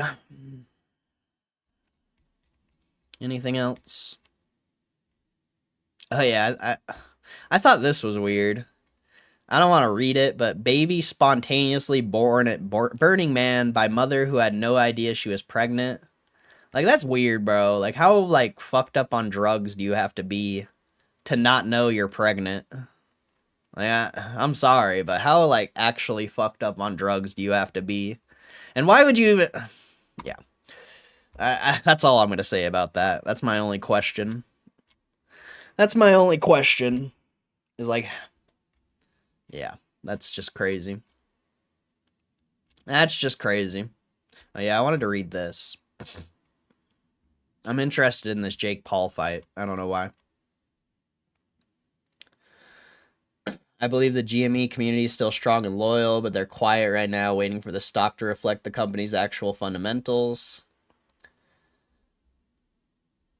I mean, bro, like, I was here last year, not streaming, but I was on Twitter last year when the stock first squoze.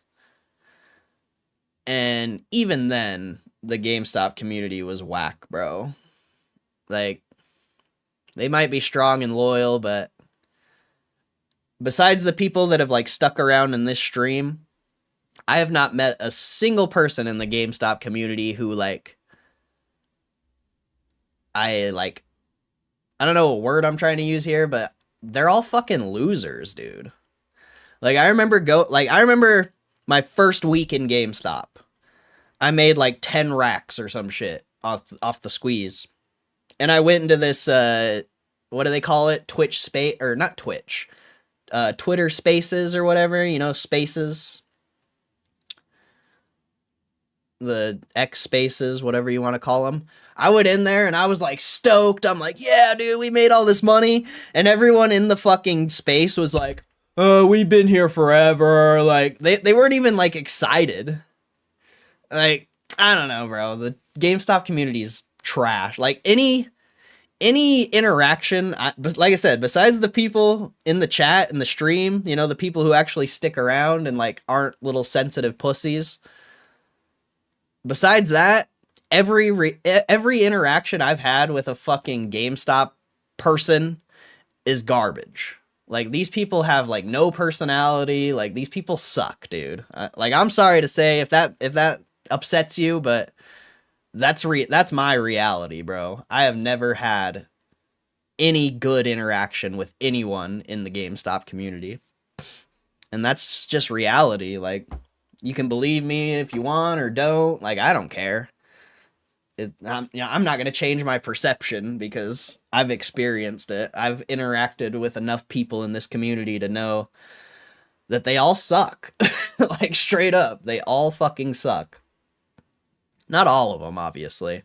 You know, of course, there's outliers. There's always going to be outliers in anything. But, you know, the 1% doesn't make up for the 99% who actually suck. There's a living baby in me. 20 years ago, my neighbor had a baby she didn't know she was pregnant with, but not because of drugs, it's because she was fat. Whoa, interesting. That's crazy, bro. That's actually crazy. What's up, Chance? That is wild. Maybe she was just a big girl at Burning Man then. I didn't read the post. Like, maybe does it have a picture of her? You know, let's see. Because if it's like some, I just wouldn't imagine like a big girl going to Burning Man. And, you know, that's not what I picture in my mind when I think of Burning Man. But maybe. There's not even a photo. So, I don't know. I just picture some like skinny girl on Molly or some shit. That's like what I think about when I think about a girl at Burning Man. It's the first thing that comes to mind. But that would make sense, I guess.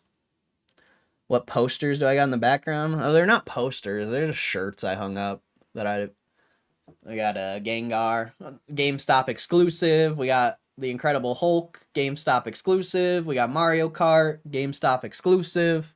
They're just shirts. Out of the shirts I bought, those are the ones I don't.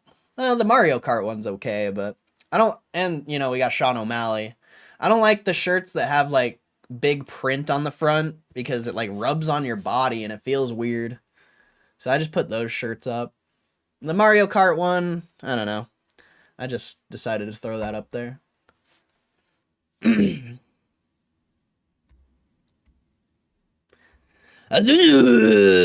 only got love for his queens in the chat. Exactly. Azuzul gets it, bro.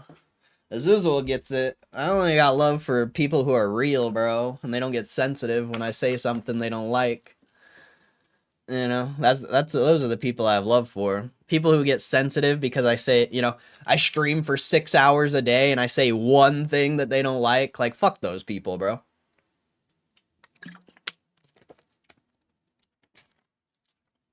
I literally stream fucking 5-6 hours a day and I say one thing and I'm the bad guy.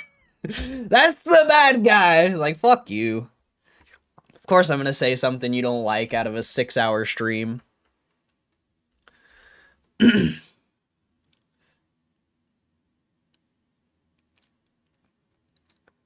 Sorry about the shipping comment. Wasn't for you. I was texting someone. Oh, you're good, bro. I figured it wasn't for the chat. Out here slaying. Slay. Alright. Gervonta Davis, coach, admitted that he will worry for Tank's safety in his upcoming fight with Jake Paul, calling it a risky fight for the world champion. After losing to Tommy Fury back in 2023, Jake Paul has looked to add more fights against real boxers to his record. He's done so with wins over Ryan Borland, Andre August, Mike Tyson, and, Julio Cesar Chavez. He's like fighting retired boxers. I think this is going to be Jake Paul's first like real fight, potentially.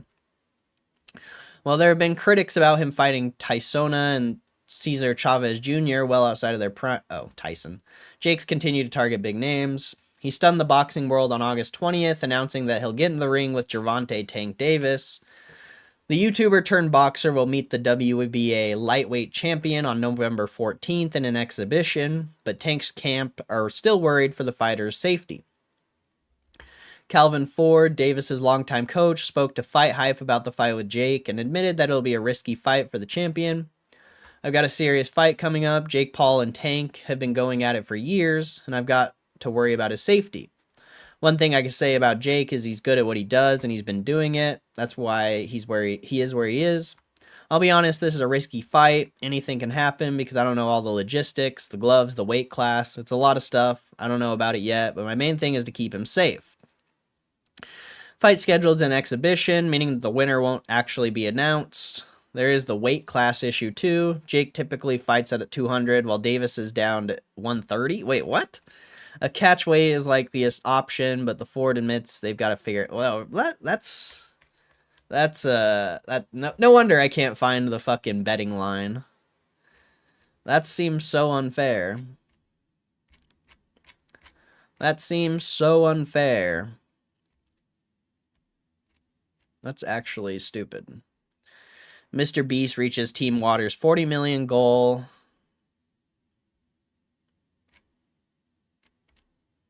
A lot of news today.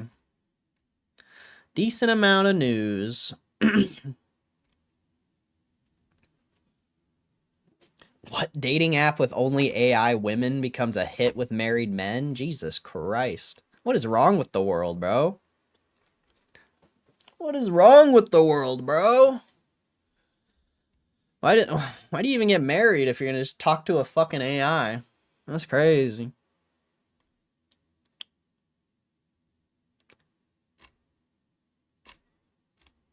That's crazy.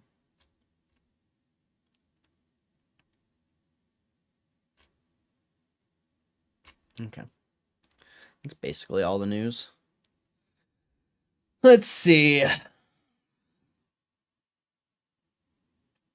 A real fight. Davis is 130 pounds. Oh, you think I know that? You think I follow boxing? It's like straight up, you think I follow boxing? I don't know a singular thing about boxing. The last boxing fight I bet on was whatever his fucking face was, Ryan. I can't even remember his name. Ryan Garcia, is that right? I think he fought the same dude. Gervonta Davis? I think it was Ryan Garcia versus Gervonta. That's the last fight I bet on him. That's the only fight I bet on boxing. I don't know a single fucking thing about boxing.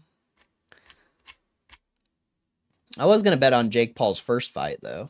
Because he was like a plus 300 or something like that.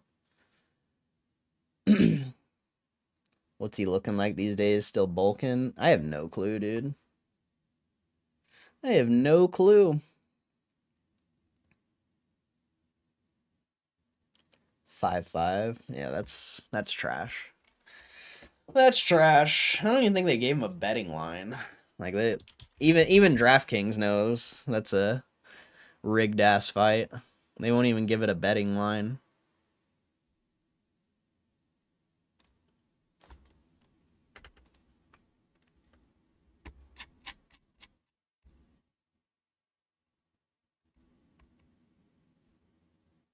Yeah, they know. They know how trash that fight is. I'm sure somewhere you can bet on it, but I'd imagine it's not great.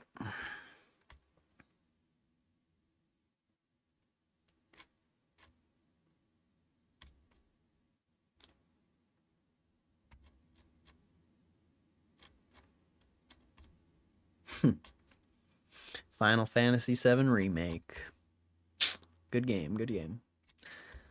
Let's see. Anything else? K-pop Demon Hunter soundtracks primed to become a new scalping craze. That's wild.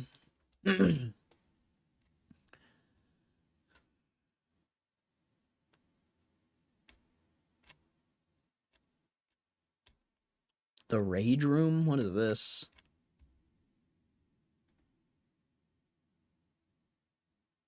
Rage Room still going? What is this? Oh, you can just go in there and break shit, dude? That sounds sick.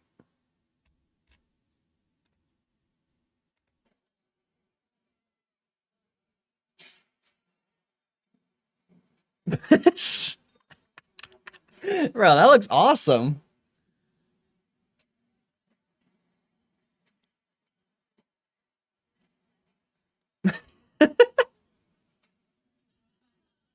Bro, that's genius. The Rage Room.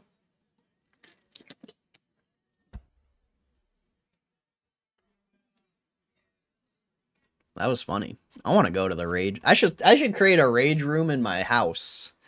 How funny would that be if I just like broke shit all day? I've always thought about it because you can go get plates and shit at the DI for so cheap, bro. I've thought about just breaking shit on stream all day, but then I'd have to clean it up. A live rage room. I think it'd be funny. I've always thought it would be funny.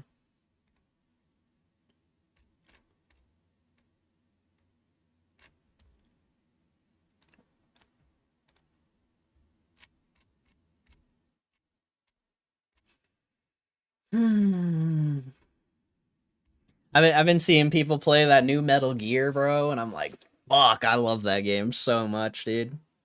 I want to play it so bad. But I know I'll play it for like a couple days and just quit. So I'm definitely not going to buy it. But just watching people play that game is like so nostalgic for me cuz I've literally beat that game like no joke probably like 15 times. I've done everything there is to do in that game.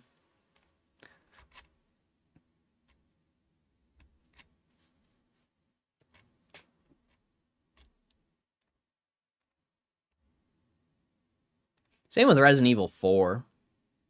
Played the shit out of that too. Alright, well that's your news and shit for the day. Now I don't know what we're gonna do. Now I don't know. It's only 9? It's only 9? At least GameStop's up, I guess. What's the market doing? What's the market doing? Warren Buffett says he's disappointed in Kraft Heinz split. Shares fall 5%. Really? Interesting. Paramount and Activision partner on Call of Duty live action film. Musk looks past Tesla sales slump, says 80% of value will come from Optimus. Market's still down quite a bit. Dude, 22.8 on GameStop's crazy. How many times have we gone up here and just like rejected it? Seriously, son. Just push into 23 already. Like, what the fuck are you doing? White women love that and Taylor Swift. And K-pop Demon Hunters is massive right now. New Pokemon game October 16th. Is that Legend Z to A? Or is Z to A already out?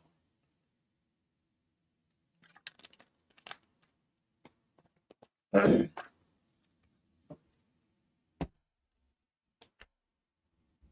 for Pokemon Center drop this week. For what? Mega? For Mega or what?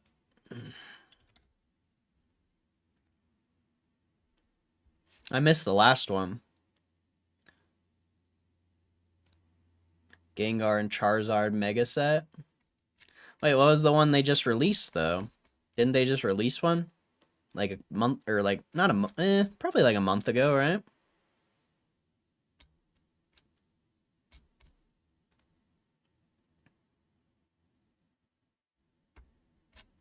Gotta be careful with Twitter, bro. Posting some weirdo shit. Lucario. Wait, they're making 4 sets this time?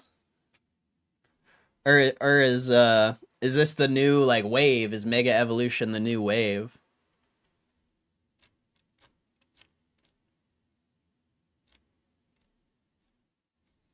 I mean, there's no way I'm gonna be able to keep up on it unless someone drops it in the chat.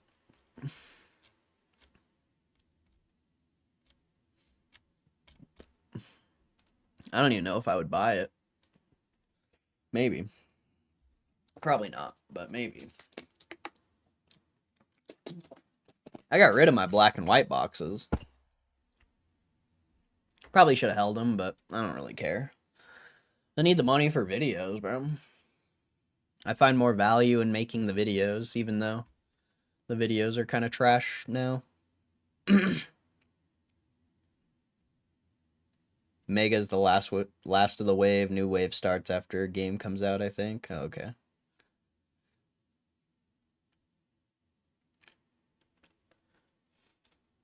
I see. Still made money off them. Yeah, like $100. I think that, obviously, 5-10 years from now, they're probably going to be like 300 to 500 a piece, most likely. But maybe the videos will make $300 to $500 in 3 to 5 years. Who knows? We'll see. We'll see.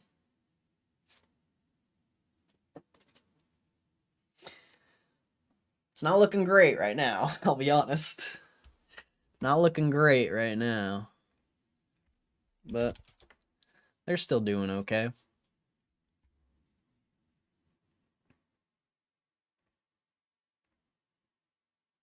They're still doing okay. The short's kind of clapped out, though. The short I posted yesterday, or which one was it? I posted this one, Umbreon V, yesterday. That one crushed, dude. This one's absolutely crushing, but for some reason, the last two shorts I posted aren't doing shit. Very weird. And people are disliking the fuck out of my... I guess it's only one. But there's a few shorts I've posted where literally the second I posted them, people just disliked it. Like, I think there's like a couple people out there who hate me.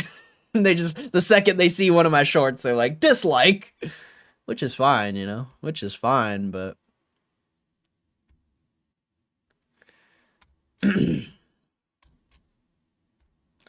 People are just weird, bro. Everyone's so sensitive, man. Why is everyone so sensitive? I bet when out of the beta and this hits mainstream, the views will explode. Matter of time. People just don't know about the power packs. Yeah, they don't. I think so too, that's the bet for sure. We'll see. We'll see. What's really interesting though is I've seen a few other YouTubers doing the power pack videos, and some of their videos have gotten like a decent amount of views, so I think people just don't like me. It's either people don't like me or they're view botting their shit. Like, those are the only two, which is, that's fair. Like, if people don't like me, I'm very understanding of that. I get that. But a big part of me thinks they are view botting.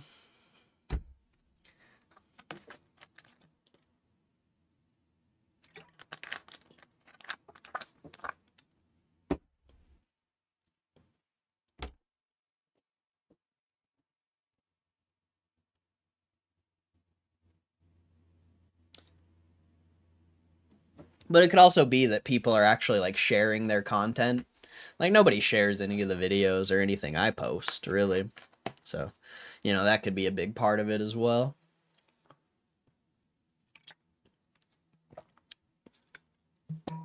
Who knows, man? Who knows?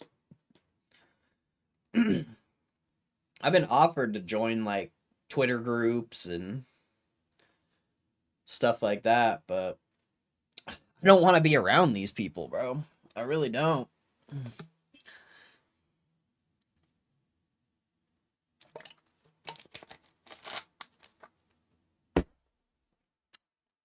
Like, 2 or 3 weeks ago, someone added me to a group chat on Twitter, and I was like, I do not want to be here, so I just left. Like, I don't... The only reason those people want me is because my views are actually real, I would say. I don't know, but why else would they add me?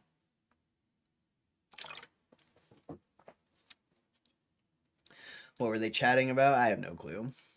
I didn't look through it. I don't care. Like...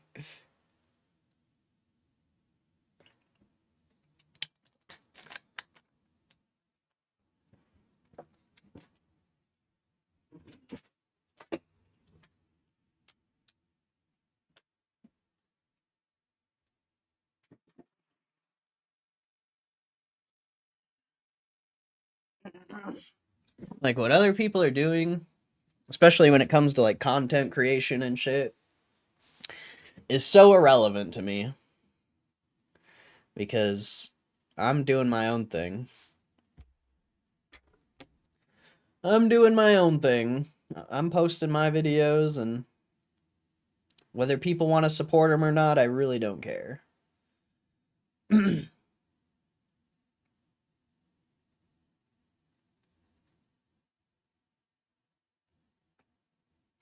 Most people only come to the stream nowadays because they think I'm going to open power packs and they want to watch me lose money. Like, that's the reality of it.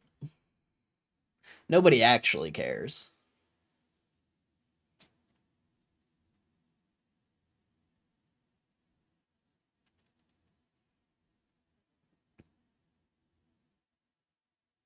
That's what I think. Well, I don't know.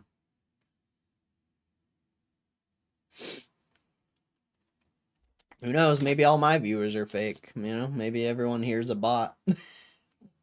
Is what it is, I guess.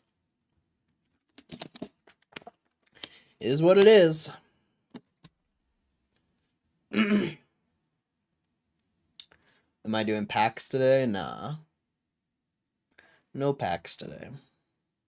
I'll title it The Day I Do Packs.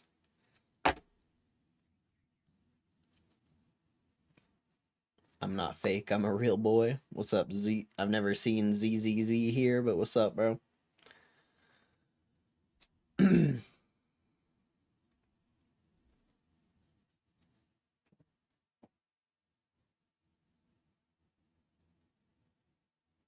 Opening the Platinum pack has the best odds. I mean, if you can afford it, it is the best pack to open.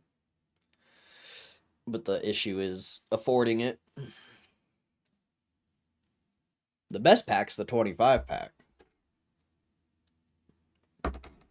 At least even when you get a shitty pull, it's still worth like 20, 25 bucks most of the time.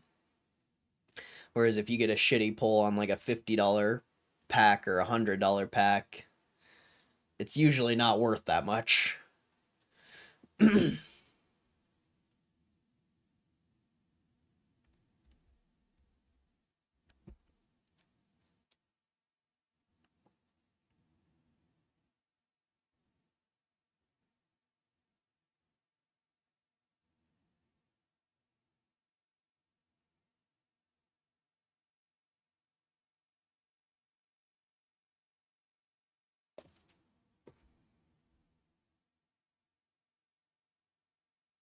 His PSA 6 collection.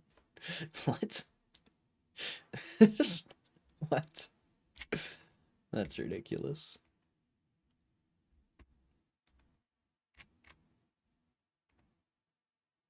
Any of these update? What is this card, bro?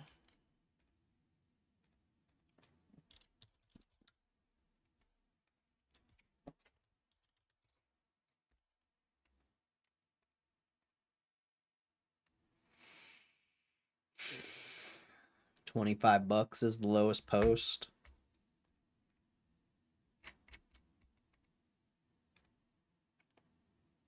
Sold for 25 yesterday.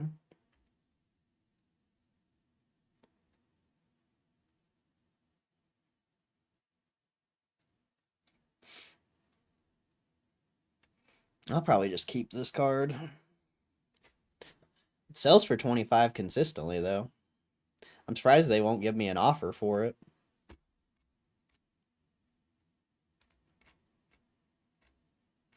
I mean, it used to be worthless. I don't know. That's an interesting one.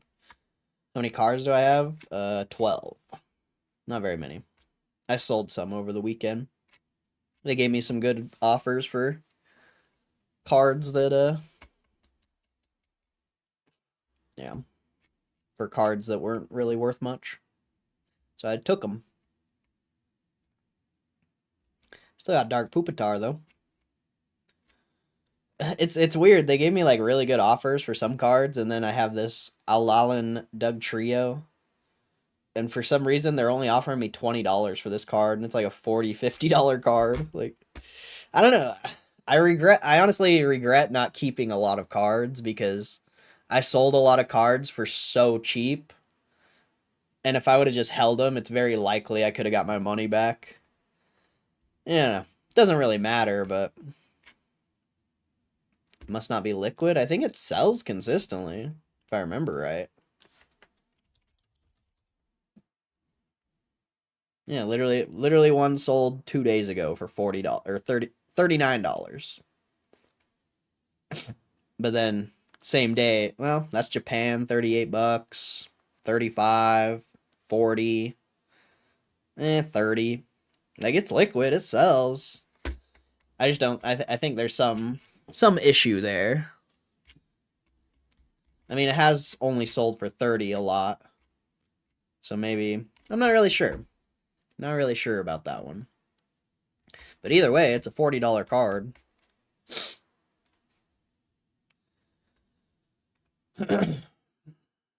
Venusaur. That's a PSA 8.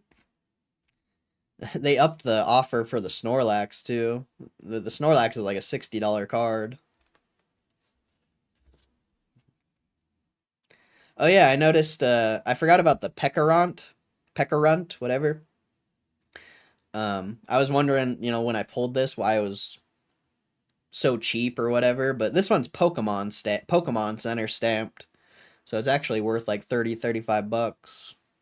Whereas the normal one, which I think we sold on Whatnot, was like a $15, $20 card.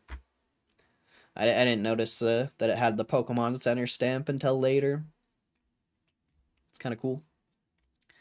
Kind of cool.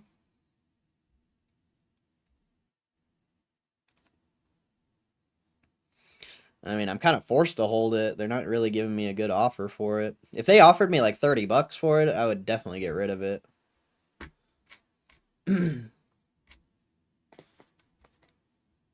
22H strong. It's just low volume area. Nobody's willing to bid. And there could be a lot of people shorting there, but 22.6 to 22.8 is just straight low volume area. I mean, how many times have we been up here, man?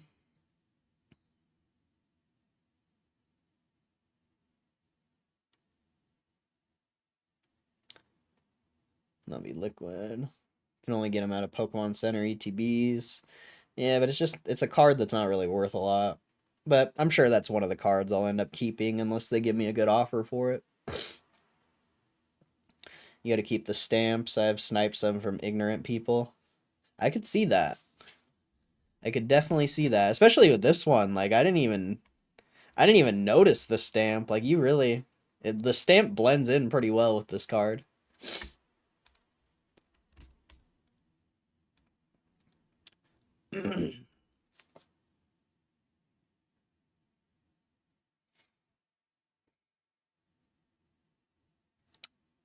But yeah, I'd like to stack up to 50 cards. Well, I mean, I forgot the math.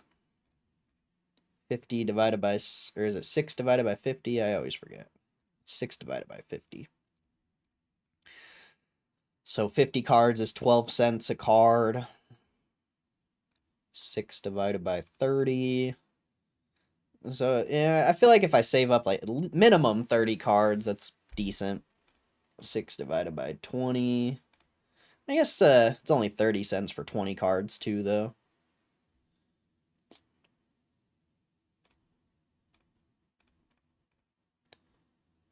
Yeah, you gotta save up like minimum 20. But I do want to ship some cards to me, I guess. Just for the funds. For the lulz. Gme 4-hour looks interesting. It doesn't update for another hour and a half. Or the candle doesn't close for another hour and a half.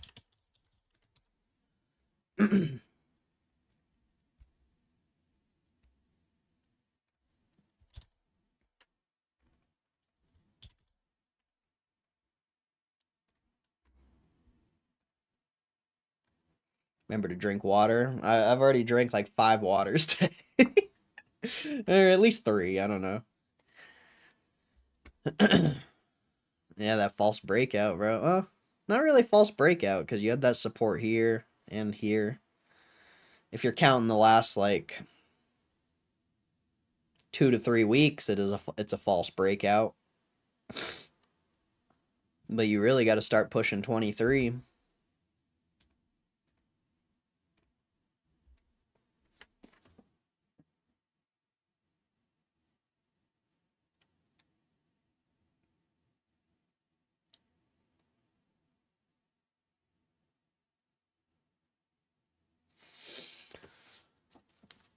Ow!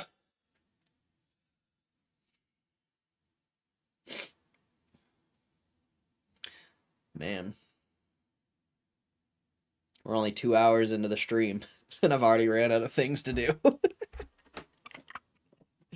Such is life.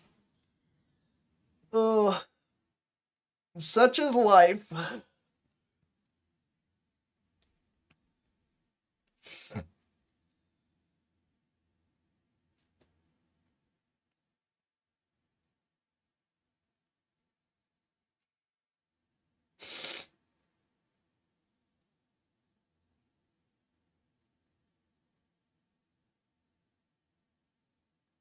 You should name your channel I Don't Care. Maybe I will.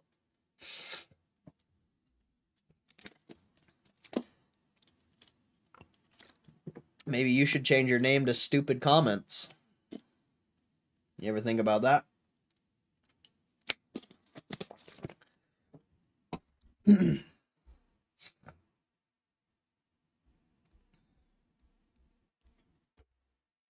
Should change your name to Brings No Value to My Stream. Here every day, but brings no value to my stream.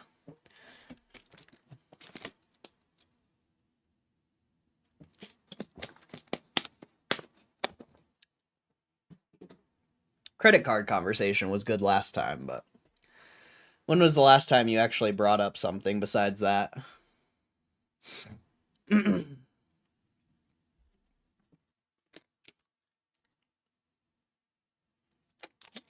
You better be careful, Elvis. You might get some sensitive people out there. You know, they might get upset that I said that to you. I might get an angry comment. This guy's so rude to his viewers. This guy's an asshole. It's like, damn fucking right I am. You see? Do you not see? This guy's an asshole.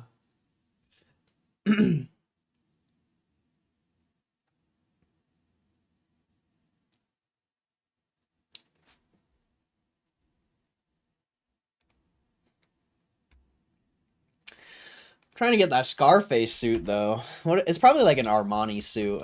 It's probably some fucking $1,000 suit. No. Oh, these are like $2,000. Holy shit. Let's see. Black pinstripe suit. It's not what I'm looking for. It's literally that one. What is that? I mean, it's not exactly it, but it's close.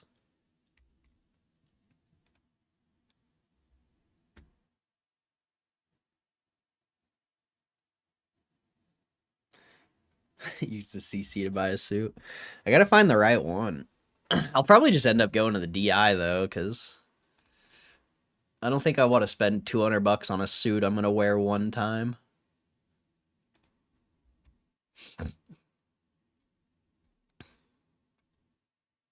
Or 1,000. Some of these are fucking $1,000, man. It won't even load some of these links, bro. What the hell?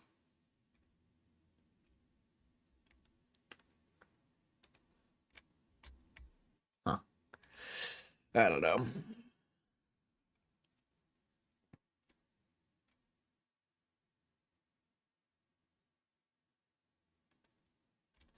I wonder if, like, what suit does Scarface wear? I wonder, like, if it's an actual one. Rent one? It'd probably be expensive to rent one. At that point, I feel like you just buy one. were several iconic suits throughout the film, including a dark navy chalk stripe three-piece suit, a mid-blue stripe three-piece suit. These outfits reflect his bold personality and become symbols. Okay, dark navy chalk stripe. AI. Dude, is AI actually going to be useful for once in life? No. Bro, is AI about to be useful? That's crazy. I can get one from AliExpress and it'll smell like fucking shit. You get one from AliExpress. Oh, that's actually gangster. It's sold out, though.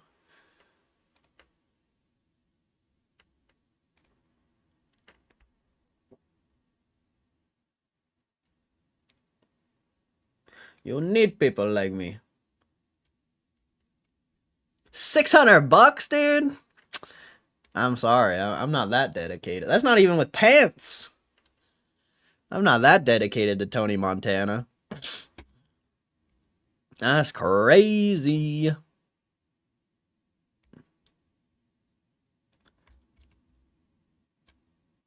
I mean, if this is a legit website, this is not bad. I don't know what, like, size I wear either. I don't know anything about suits. I don't know anything about suits, bro. That suit's clean. Yeah, that was a nice suit, bro. I'm gonna get one. I'm gonna find one. Like I said, I'll probably end up going and getting a thrift one. Cause then maybe it'll be like $50 or something. I don't know. I don't know how much it'll be. Klarna IPO's on the 9th. You gonna do the IPO stream? Nah. GameStop earnings is on the 9th. So, gonna stream that. Probably should stream the IPO, but that's whatever. We'll just have a bunch of Reddit tinfoilers in my stream instead.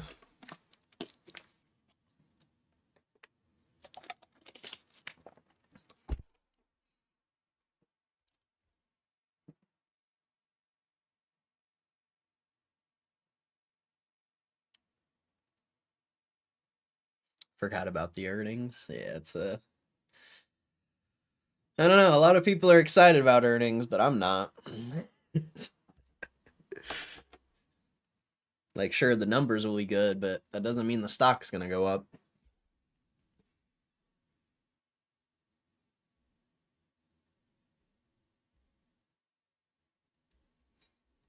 Hit a rip? What are you talking about? What are you talking about? I appreciate it, though.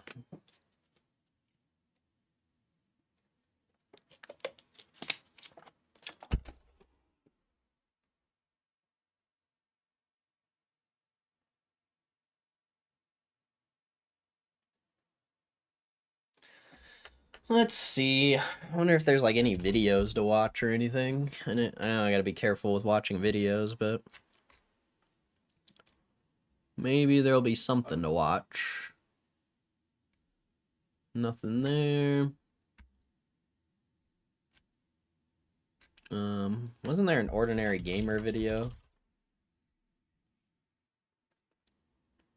Oh yeah, No Man's Sky. I guess No Man's Sky had like an update or something potentially.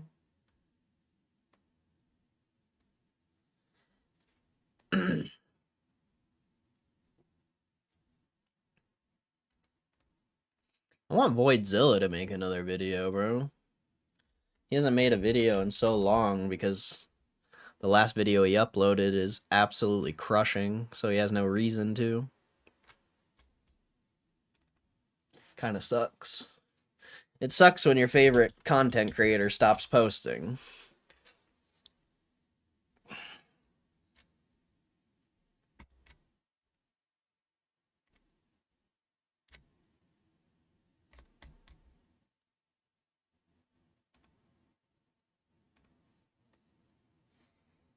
It's something I say when I rip packs for good luck. Hope your next one is big. I appreciate it, bro. I don't really want to watch the No Man's Sky video for now. I guess we can go through news one more time, but I doubt anything's changed. We can pull up RuneScape, bro. Fish up on RuneScape. Just kidding. I don't want to play that shit right now.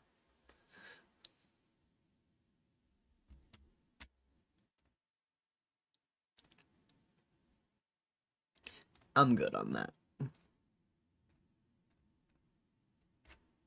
Oh yeah, I didn't look at the economic data for the week. It's probably not much. A lot of foreign stuff.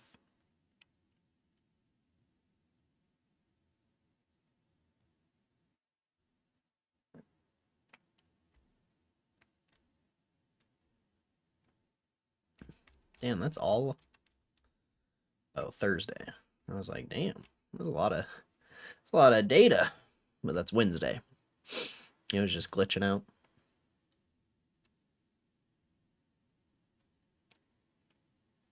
Get imports and exports for the US on Thursday. A lot of stuff on Thursday, wow. Non-farm payrolls on Friday and unemployment rate. You got quite a bit of economic data on Thursday and Friday, but most of it's foreign until that point.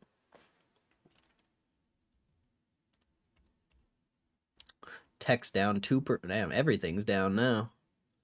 Tech's down 2%.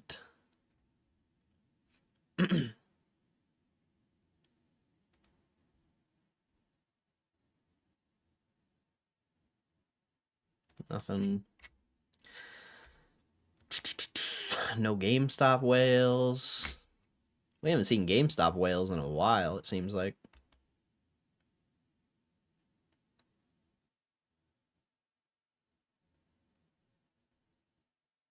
I don't think that updated. Bitcoin's back at 111.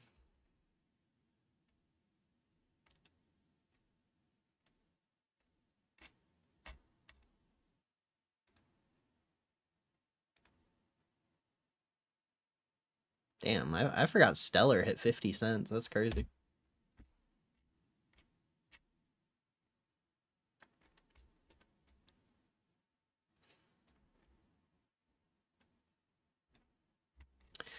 Let's see. Let's see what Buffett says about Kraft, I guess.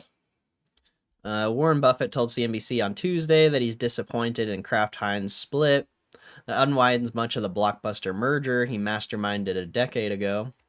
With a 27.5% stake in the company, Berkshire Hathaway is Kraft Heinz' largest shareholder. The firm has not touched its shares since 2015 merger that formed the food conglomerate. Shares of the company fell 5% following Buffett's comments. Buffett on Tuesday that the merger didn't turn out to be a brilliant idea, but he does not think that taking the company apart will fix its problem.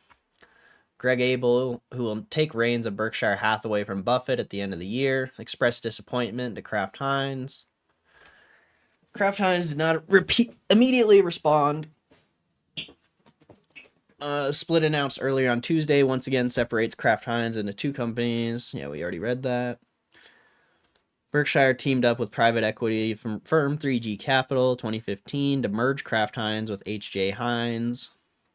3G Capital quietly exited its Kraft Heinz investment in 2023 after years of periodically trimming its stake as the company struggled. Though it holds a roster of iconic brands like Oscar Mayer, Velveeta, Kraft Heinz, saw its U.S. sales slip just a few years after the merger. Health-conscious consumers were buying less packaged food and shopping more around the perimeter of the grocery store. Some analysts also blame the company's slump on cost-cutting measures that kept Kraft Heinz from investigating its brands at a time when they needed it most. In an effort to turn around the business, Kraft Heinz sold off some of its portfolio, like Planters and some of its cheese division. The company is also investing in some brands like Lunchables and Capri Sun. In May, Kraft Heinz executives said the company was weighing strategic changes and potential transactions. Since the deal closed 2015, Kraft Heinz shares had tumbled nearly 70%. as of Friday's close, dragging the company's market value down $33 billion. Even as other investors have lost faith in Kraft Heinz, Buffett stood by the company, although he did tell CNBC after a disastrous quarter in 2019 that Berkshire overpaid for Kraft. Regarding Berkshire's future as a Kraft investor, Buffett told CNBC on Tuesday that Berkshire will do whatever is in the best interest of the firm. If Berkshire is approached to sell its shares, the firm will not accept a block bid unless other shareholders receive the same offer. Huh. Weird. Weird. Hundreds of economists defend Lisa Cook. Fed's independence in open letter against Trump efforts. Yeah, that's a long article. Nearly 600 economists signed an open letter Tuesday warning the President Trump's attempt to fire the Federal Reserve Governor Lisa Cook threatens the central bank's independence and erodes trust in a key pillar of the U.S. financial system. Good economics policy requires credible monetary institutions. In turn, require the independence of the Federal Reserve. We stand with Governor Cook and with the institution's safeguards that have long underpinned American economic strength. 593 signatories include blah, blah, blah.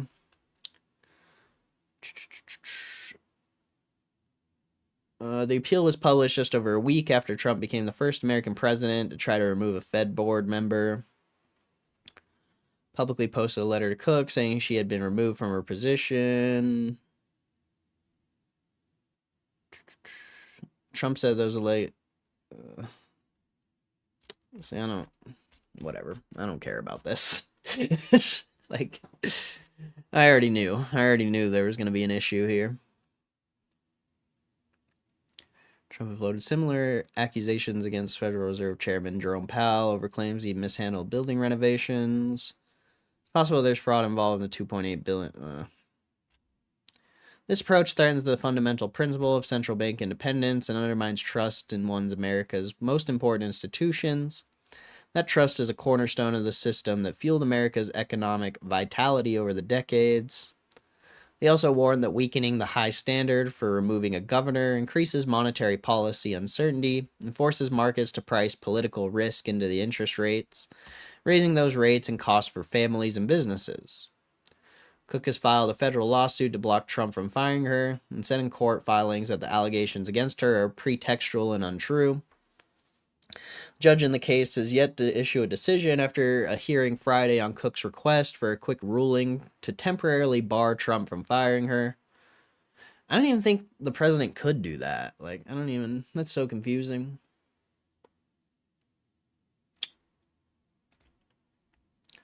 That's weird.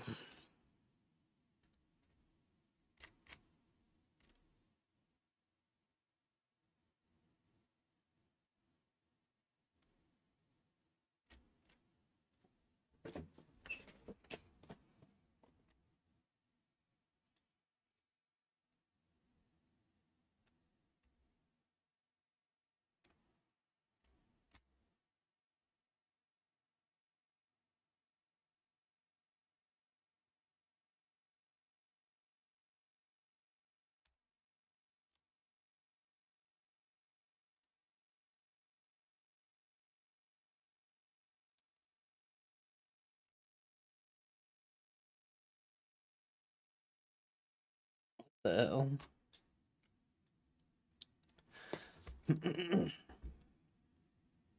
Oh, what do you know? We rejected 22.8 again.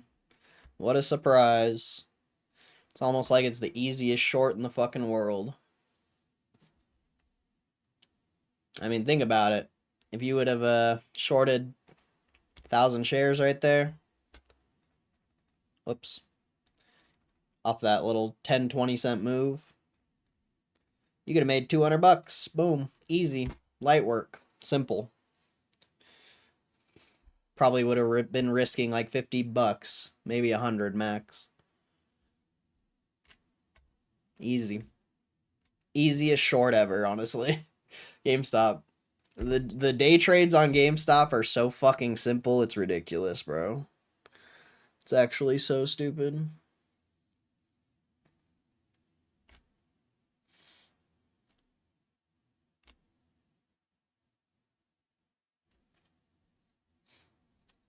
There's like literally no skill to day trading GameStop, it seems like. It's just most people are trying to swing trade it, so they'll probably get wrecked.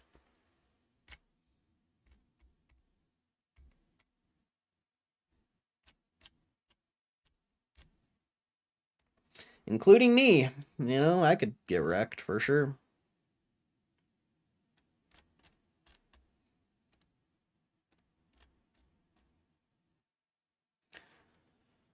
OpenAI adds new parental controls for ChatGPT teen users. LeBron James will join Kai Cenat's Mafiathon. Wait, what?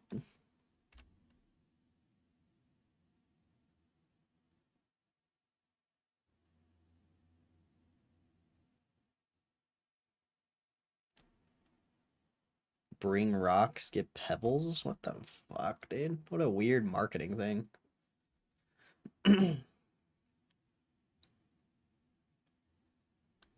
What a weird marketing thing.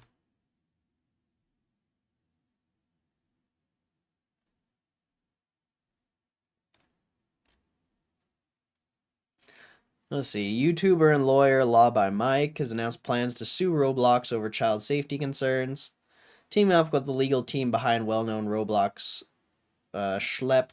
Let's see. In a video titled "We're Suing Roblox," Law by Mike claimed that Roblox has failed to protect children on the platform. He cited an existing lawsuit from earlier this year involving a minor identified as DH. That case alleged Roblox marketed itself as a safe digital playground while failing to stop adults from contacting children. The announcements of his lawsuit follows weeks of controversy surrounding the Roblox platform and how they've handled the Schlep situation. Schlep built a large audience by posting videos, which he confronted alleged predators he found on Roblox. However, on August 25, his account was banned. According to Law by Mike, the company was not invested enough in moderation compared to its large user base. He said he would work with Schlepp's lawyer to bring new cases forward and invited others with similar experience to contact the firm. Schlepp confirmed that the partnership on social media, but clarified that he had not filed a lawsuit himself. His first post read, "You guys asked for it. Law by Mike's teaming up with my lawyers." Schlepp's not personally suing Roblox at this time. Schlepp confirmed that the partnership on social media, but clarified that he has not followed a lawsuit himself. He issued a correction regarding by law. No lawsuit filed yet. Right now, my priority is child safety. Okay.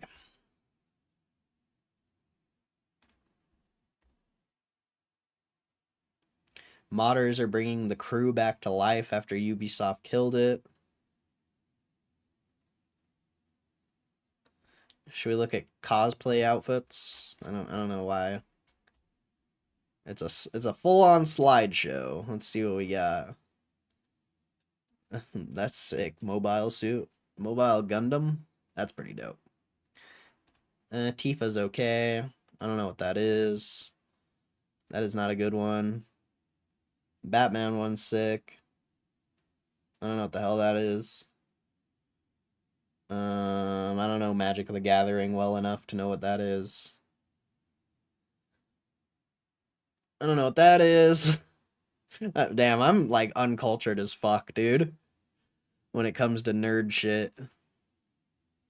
I don't know anything about nerd shit.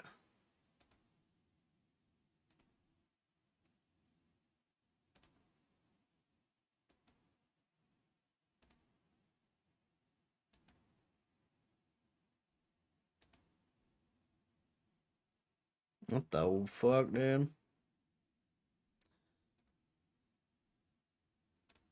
Weird. Weird. I'll be right back.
Oh, you know, it's crazy.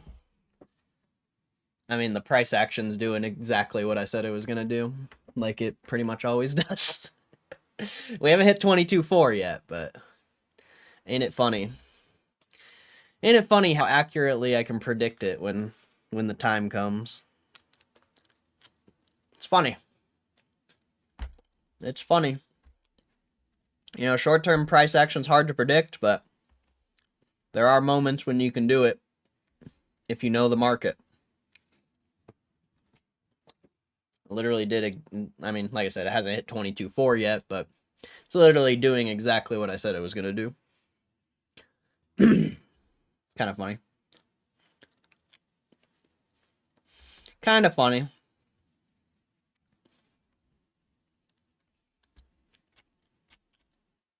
Let's see.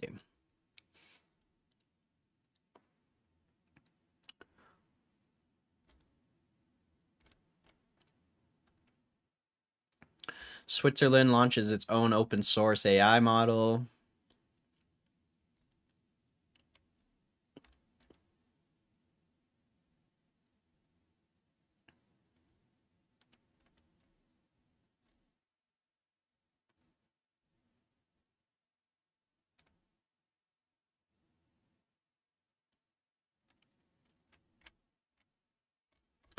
Oh, yeah, I want to see. I want to look up all the matches from Clash at Paris.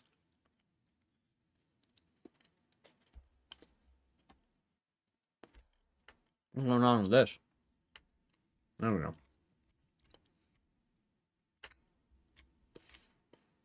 Because I'm probably not going to watch Clash of Paris. Do they have highlights? They have highlights on YouTube. Maybe I'll just watch them later.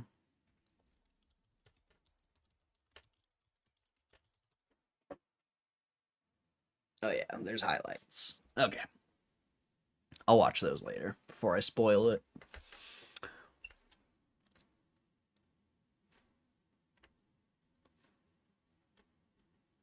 Before I spoil it.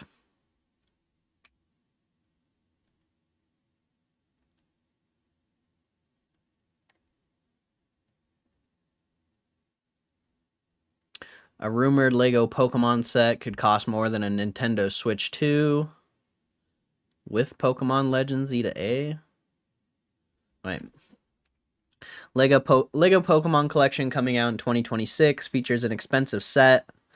According to unofficial leaks, this rumored Pokemon set would have 6,838 pieces at a price point of $650, which is $150 more than buying an actual Pokemon game, Legends Z to A. Bundled with the Nintendo Switch for $500. Wait, what?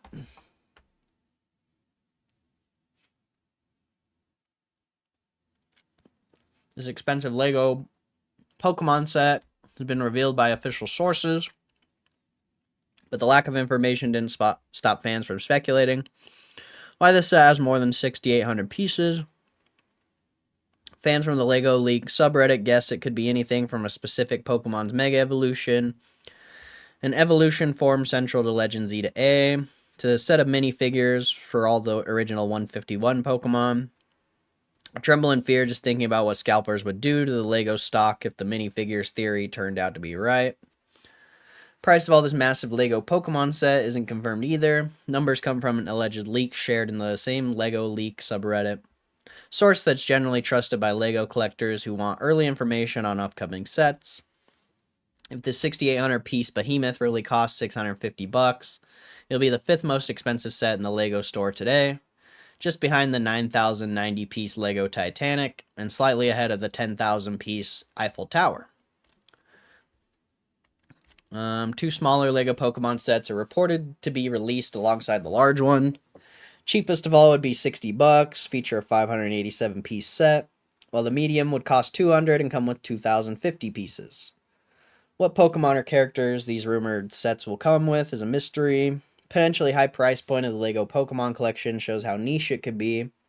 While collectors will surely kill to get their hands on these sets, regular Pokemon fans like myself will probably keep the price comparison with the Switch 2 and the Legends E to A bundle in mind. I can't wait to see the Lego sets are coming out with the Pokemon partnership, but I'll probably save my money for actual Pokemon game. Oh, okay. I thought a Lego set was coming out with the game, but they're making a Switch 2 bundle, I guess, it looks like. Legend Z.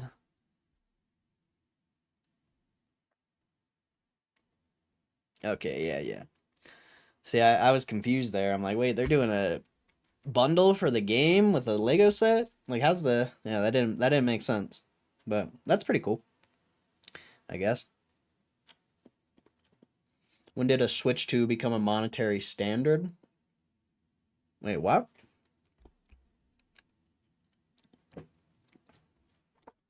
I don't know what you mean by that.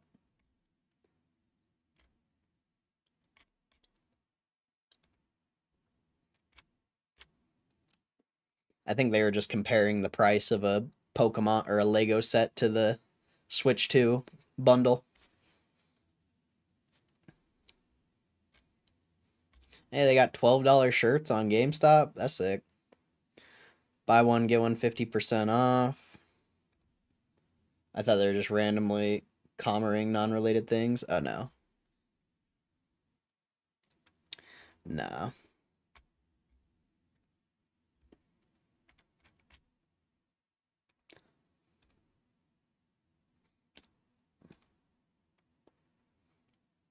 Shadow box? What the hell is this?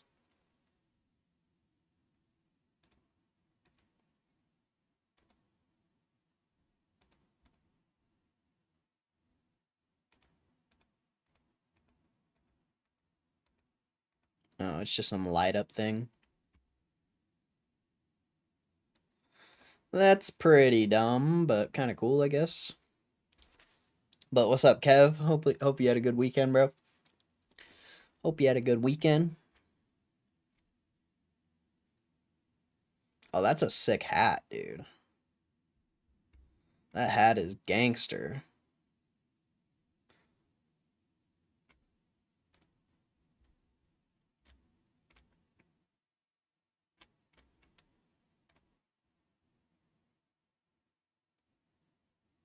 GameStop acrylic dice set, glow in the dark. That's sick.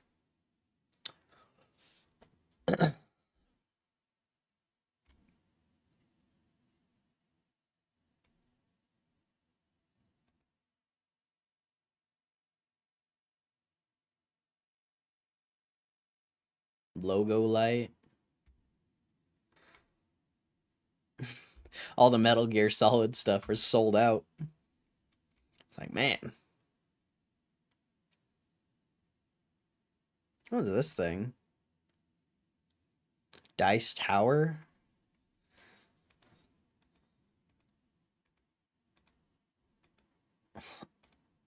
Interesting. I don't know anything about Dungeons and Dragons. I don't know what that is.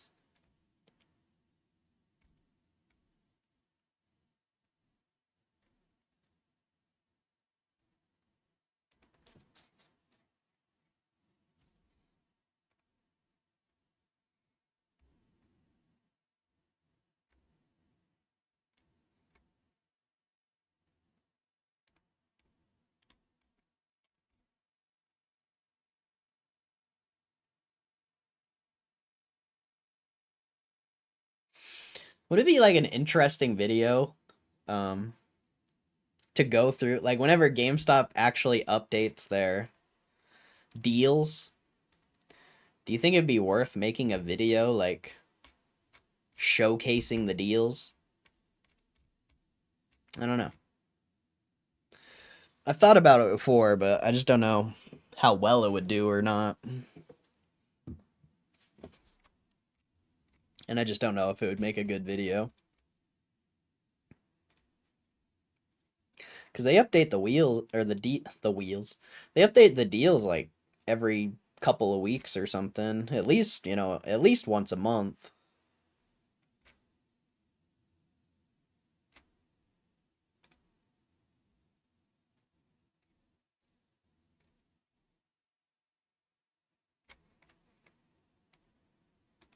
I don't have anything cool.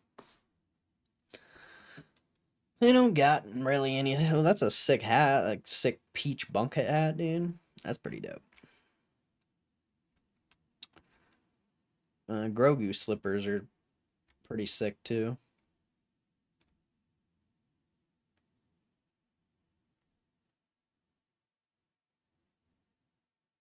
This Mario Kart hat's pretty dope.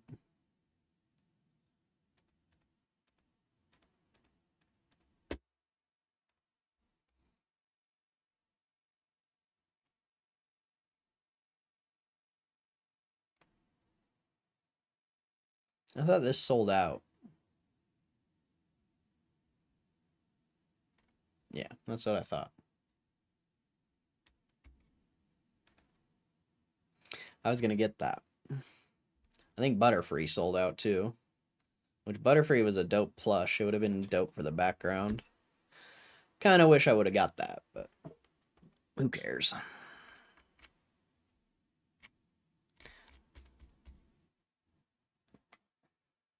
Let's see, $12 shirts.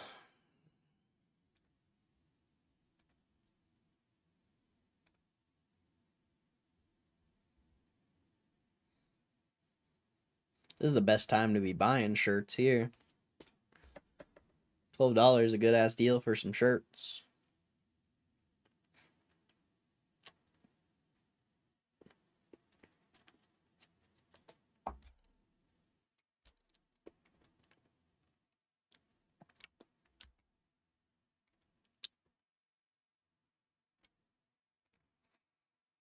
I wonder if they have the Switch 2 shirt still. I like this Donkey Kong one. It's kind of cool. Kind of cool.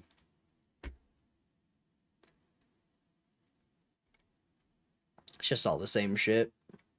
I guess that would be one issue with like the deal videos. They don't really update their inventory. They're just trying to get rid of it, it seems like. What is this? Shadow Labyrinth? What is a Shadow Labyrinth? Never heard of it. Oh, maybe I have seen this game, actually.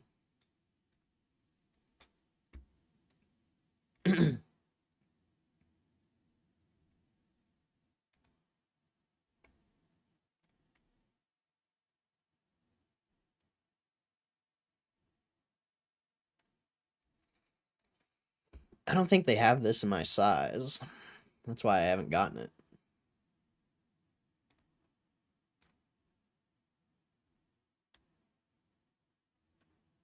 Such an L, bro.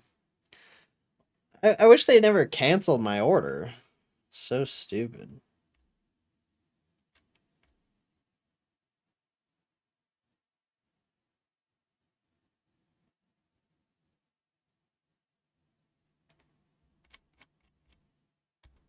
Let's see. Countless Reddit threads and social media posts piled up this week strongly criticizing Blizzard's decision to add a MOBA-style draft system to Overwatch 2's popular Stadium mode. Specifically, players were against the removal of mirror matchups, where both teams can play as the same heroes. The response in the last few days, following the launch of the new season, has been so overwhelmingly negative that Blizzard has abandoned the system less than 72 hours after implementing it. The draft mode will stay, but mirror matchups are allowed again. We're grateful to everyone who tried it out and shared the feedback. Game director Aaron Keller wrote on X, "As a team, one of our goals is to make the game that you want to play.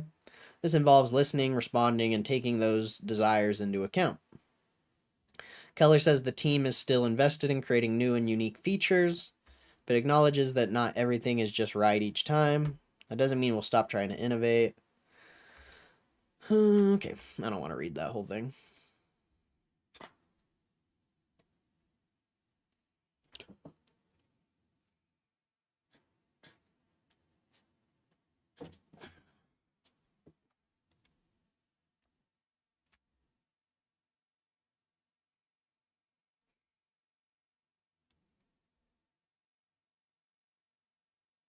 Tesla claimed to have lost key evidence in wrongful death suit right up until a hacker found it. What? How long is this? In 2019, 22-year-old Nabel Benavides Leon was killed in Miami, Florida when she was struck down by a Tesla vehicle. Car involved in the fatal accident had Tesla's driver assistance system, autopilot engaged at the time, and Benavides Leon's loved ones have been fighting through the courts to determine who was at fault ever since. Tesla itself claimed until recently that it had lost key crash data that could elude. I can't say that word. Right up until a hacker found it. Hacker question is only identified by his X handle, Green the Only.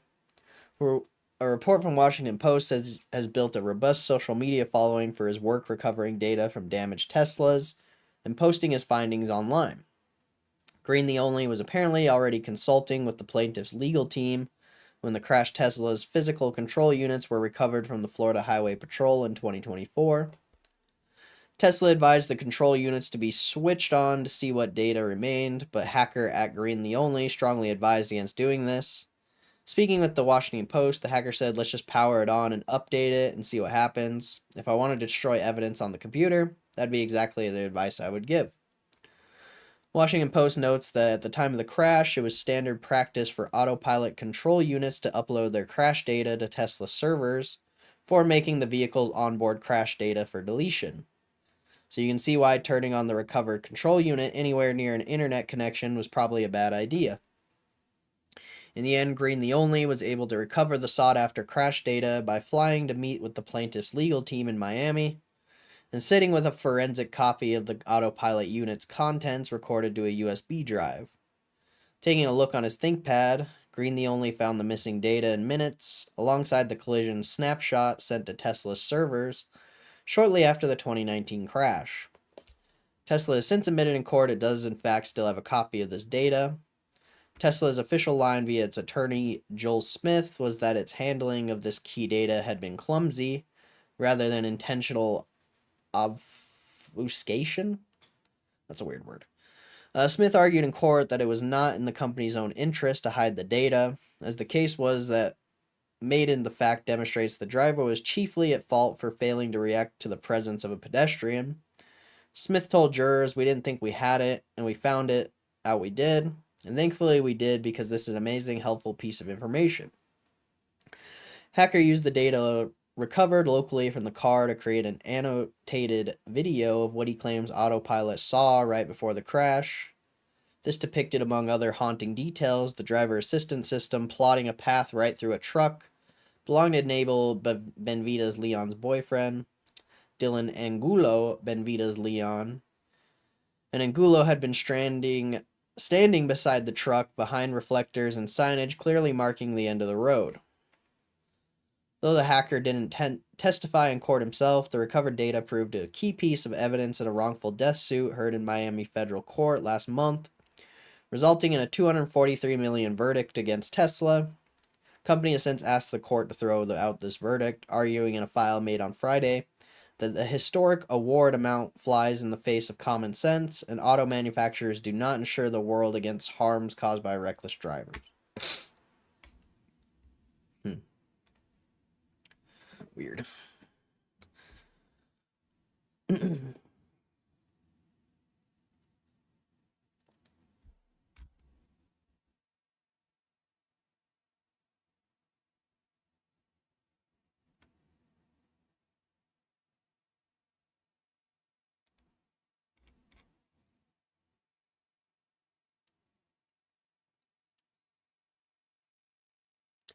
Oscar-nominated actor and Red Dead Redemption 2 performer Graham Greene dies age 73.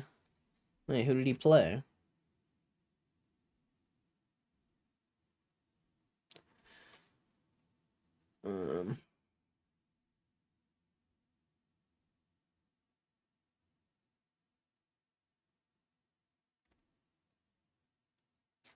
Oh, this guy?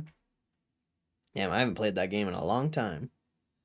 Wait, he played as Arthur Morgan? Despite his title, Rain's Fall feels powerless to stop either of these things. Call for Peace, Green played the role with the thoughtfulness imposed, creating a standout character in RDR2's late game, and acting as a new kind of mentor figure. Okay. I kind of remember. It's been a long time. since I played that.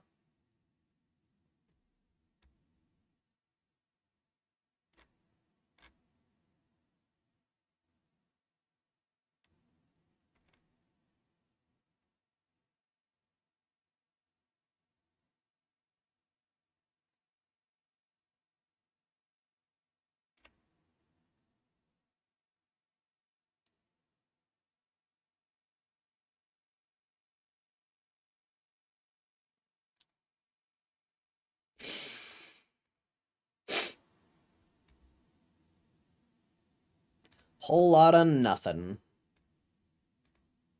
I think we can watch Ordinary Gamer. I'm gonna watch this. I'm sure you guys don't want to watch it, but I mean, I don't really either, but there's nothing else to do. Hello, guys and gals, me, Mudahar, and ladies and gentlemen, I just want to talk about probably one of the greatest comebacks in a video game history. Now, I'm sure by the thumbnail of this video, I'm sure you probably figured out what I'm talking about. No Man's Sky. Apparently, the number you're seeing here is probably the highest player count this game has had since the actual launch of the game. Now, normally, you know, a video game kind of starts off strong and just tapers off. But No Man's Sky is a little bit different. Now, to give you some context, I love space games. I'm a space slop enjoyer. You know, if you give me a game about flying to space, that's pretty much all I need, okay? I'm already half pitching a tent just thinking about it. I played every single space game that's pretty much come out. Elite Dangerous, Star Citizen. I even played with some EVE Online. Then I got really into using Microsoft Excel for a while. And then, of course, No Man's Sky. Now, No Man's Sky, I think we all know, has had a pretty troubled launch, okay? We all know the story 9 years ago when this game dropped. Almost 10 years. We're getting old. No Man's Sky had probably one of the coolest release trailers. Like, this is one from E3 2014. I remember watching this with Amaru and Kyle. And I was pitching a tent. I was excited. I was ready to experience a space slop game. I mean, it had a whole world you walked around, which wasn't that big of a deal. But of course, towards the later half, you start seeing dinosaurs and shit. And then you actually board a ship, fly out into the atmosphere, and then of course, you are actually going from planet to planet. I remember at the time, just the ability to kind of do that in a video game blew me away. You know, I grew up playing games like Freelancer and shit, where like, you know, you never really like transition from space to ground. That felt huge, you know? Usually an open world is like you're gonna be given a loading screen, Skyrim style, and then, you know, you get to the next zone. No. In this game, you never are in a loading screen. You literally go from a planet and go all the way to another planet. And I remember when this game came out, I went out, I found it a little bit early, I bought into the hype like many people. And I'm going to say it, even when this game came out, you know, for a while I was excited. You know, I played it, made like a 40-minute video on my channel all the way back then. And it immediately dawned on me that a lot of the stuff that was kind of built in this game wasn't really there. Now, of course, a lot of people can say that Sean Murray lied, he misrepresented the game. You know, I will say that obviously I think there was a lot of embellishment that happened at Hello Games. And, you know, people rightfully roasted the No Man's Sky team for it, because it was like, hey, you're going to tell us this game has X, Y, and Z feature, but we find out it maybe only has a little bit of the X feature, and Y and Z are nowhere to be found. I remember for a while, like, one of the big things that people kind of ragged on this was apparently, at the time, multiplayer was kind of talked about, but then players actually met in the real world and found out that, no, actually, the multiplayer doesn't exist, which was its own controversy, one that I remember pretty specifically. But you know what? There's two choices that any game developer can do, okay? They can either not fucking work on the game and completely ignore it, and then the whole game dies right there, or you can always patch the game up and make a comeback. And you kind of seen it with like games like Cyberpunk 2077, where like launched absolute dog shit game on release. I think we all can agree it was definitely not perfect, especially if you were, God forbid, playing that on the consoles. But as time went on, they not only updated the game to add more features in, but they made an entirely amazing expansion pack. And then, of course, they even patched it beyond that. Now it's one of the best open world sort of like RPG experiences that I would highly recommend to anybody, okay? Not every game is capable of doing such a comeback. No Man's Sky, on the other hand, has been doing just that. Now, when this game dropped on version 1.0, I actually went back for this video to play the original PlayStation release. And I'll tell you right now, I couldn't do it for more than an hour, just because the game was actually not that great, okay? It's a very bare bones experience, especially if you played recent No Man's Sky. In fact, it's so Says it's good on my end. I don't know though. I haven't had any issues. We'll see. I mean, I don't really have it could be Robin Hood, honestly. Like for a while there we never had Robin Hood up. So there could just be a lot of data getting pulled from that. I don't know. You've never heard of this game, Muma? This shit came out so long ago. PS4. Radically different in ways that even just the core, how should you say it, the periodic table, just the elements and resources and the way the game worked was so substantially different compared to the like current game. In the current game, it probably takes you about like an hour to 2 hours to even get off the original planet that you're on, just because you're doing a bunch of other things. You're building bases now. You're goddamn doing like actual exploration. But in the original game, it's actually pretty straightforward. You grab maybe like 3 or 4 different types of resources in the beginning. You launch off. In fact, most of the stuff is super duper easy to repair. I think the only really cool part about this is obviously this is only like a 3 gigabyte game at this point, of course. And to me, it's still just cool that you can at least render this infinite galaxy. I mean, it procedurally generates as you go locally on your actual system. And again, compared to like other space games, a lot of these, exploration focused games, aside from like Starfield, are very much relegated to, again, being live services connected online. And that's the one thing that I've really appreciated from like No Man's Sky into it. But again, this is not a very deep and engaging game in the 1.0 phase. In fact, the objectives very much are just haphazardly put together. What's up, son of Harold? Hope you had a good weekend, bro. You really are just going to new planets, and you're going to sort of the same buildings over and over again. And, as far as the space races are considered, the space stations, most of these areas are very, very bare bones, obviously, because this is the 1.0 version of the game. So, if you were somebody playing No Man's Sky as it released, you might look at this and just go, yeah, this game isn't exciting, okay? A lot of the features that were advertised don't really seem there. And here is where it just feels kind of like a proof of concept for his infinite sandbox space exploration game. These are procedurally generated titles, so basically the luster for the fun kind of dies, especially for the original like 1.0 version of No Man's Sky, after like 3 hours. It is basically like if this game was made by like a AAA studio today, I could imagine all the insane AI integrations that they would put into the title. This was AI Sloppenstein before AI Sloppenstein became a thing. So that's pretty much where the original kind of resided. Now, obviously, if you look at the update list. Damn, bro, that sucks. I hope you get feeling better soon. That sucks, man. Being sick is no fun. But it sounds like you're getting better, so that's good. List for No Man's Sky 1.0. Then they've got Foundation, Pathfinder, Atlas Rises, Next, Abyss, Visions, Beyond, Synthesis. Every single year, there's been a huge expansion release for this game that they have so many patches, dude. Holy.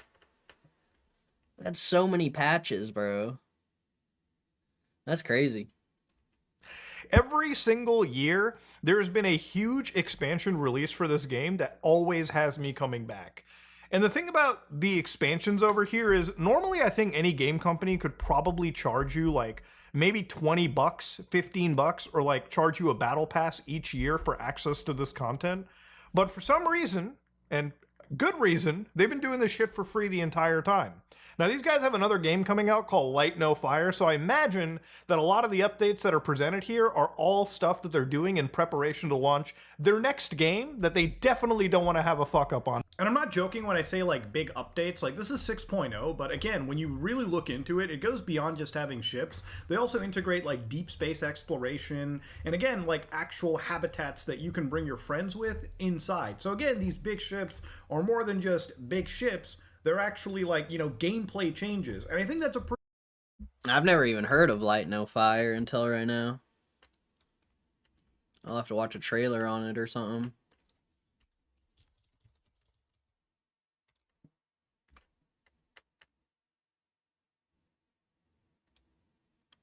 Details emerge. I don't know if I can watch that on stream though. I might have to watch that off stream.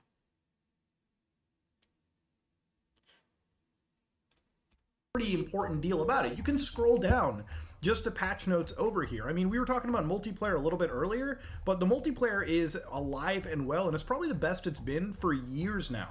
New missions, new everything, and again, the reason why it's so tough to make a video on this as well is because if you just look at the updates for this, right, the amount of patches that have been released, you could be working on something for like a month, and then of course within like, you know, as soon as you're finished the video, they'll announce like another massive update, like Worlds. Worlds was a two-parter update that I was absolutely involved in and like just completely thrown, you know, I put everything aside just to play this stuff, and I was blown away that again it was all added entirely for free. So the reason why people are like signing up to play this game again is because Hello Games launched another massive expansion called Voyagers, which has added a new entire feature. It's extended the space stations, and it's finally allowed people to have like Corvette class ships. So stuff that you're seeing like this, usually ships were like one person affairs. Now apparently the entire community has been building the fucking Normandy, the Pillar of Autumn, like crazy ass designs. And something that Normandy, They got a giant Nokia phone. It's a giant Nokia phone flying through space. That's so funny. Open world sandbox where the map's roughly the size of planet Earth, full exploration and no load screens. Oh, so it's gonna be like this basically, except you're on one planet. That's wild, bro. Supposedly when you drop into Light No Fire, if you start walking your character to the east, it would take you 335 days to circumnavigate the planet. Like 335 real days? What the fuck, dude? the Pillar of Autumn, like crazy ass designs, and something that you would be seeing in other games as a paid expansion, once again, makes it here entirely for free. When they added base building to the game, players were making bases which had like complexity sizes like this. This is Bastion, for instance, where again, this is a suspended like city that you can go to, where again, somebody put this base together that you, the player, can go to right now and explore in your entire journey. And again, this is where the community really comes in clutch for this game. Is it going to be like No Man's Sky, though, where people are going to be able to build something and you can go and visit it or some shit like that? That's fucking crazy, dude. I didn't know they updated this game like this. Like, I remember when this game first came out and it was such a flop. I didn't know they were, like, adding updates to it like this. I have never seen a more friendly gaming community than No Man's Sky. 4 months ago, one post came from a Reddit account called Spirited Ad 3028. And this guy posted a planet that he was about to die in. This was a permadeath save, where he landed on the wrong planet. He's on a very tiny pillar surrounded by deep ocean. He's out of launch fuel. They've got no resources. They will survive a few seconds out of that ship. Now, what did the community do after this Reddit post went viral? Even Sean Murray, the guy was like, all right, I'm about to pour out a beer. But there's no reason to pour out a beer because the community came together and saved the guy. The community told this guy, hey, bro, that's fucking crazy, dude. What? No, what did that say again? I landed on the wrong planet in my permadeath save. I'm only on a tiny pillar of rock, surrounded by deep ocean in every direction. I'm out of launch fuel and I have no ferrite. I can only survive a few seconds outside the ship before the toxic air kills me, and toxic storms roll in every few minutes, bringing massive waves. Dude, that's wild. Community came together and saved the guy. The community told this guy, hey, listen, all you gotta do is go into your menu, all right? You gotta dismantle the scanner tool that you have, and you'll gather just enough resources to launch yourself off this planet. And this man, as you can see, was actually saved from this hellish lightning nightmare planet. I mean, that is about the best a community can get, you know, especially normally with like video games, there's always toxicity these days. But when it comes to the No Man's Sky community, yeah, right. I'm surprised they're like, ha! It sucks for you. I feel like that would be like 99.9% of everything else. They'd be like, ha! Time to restart, buddy.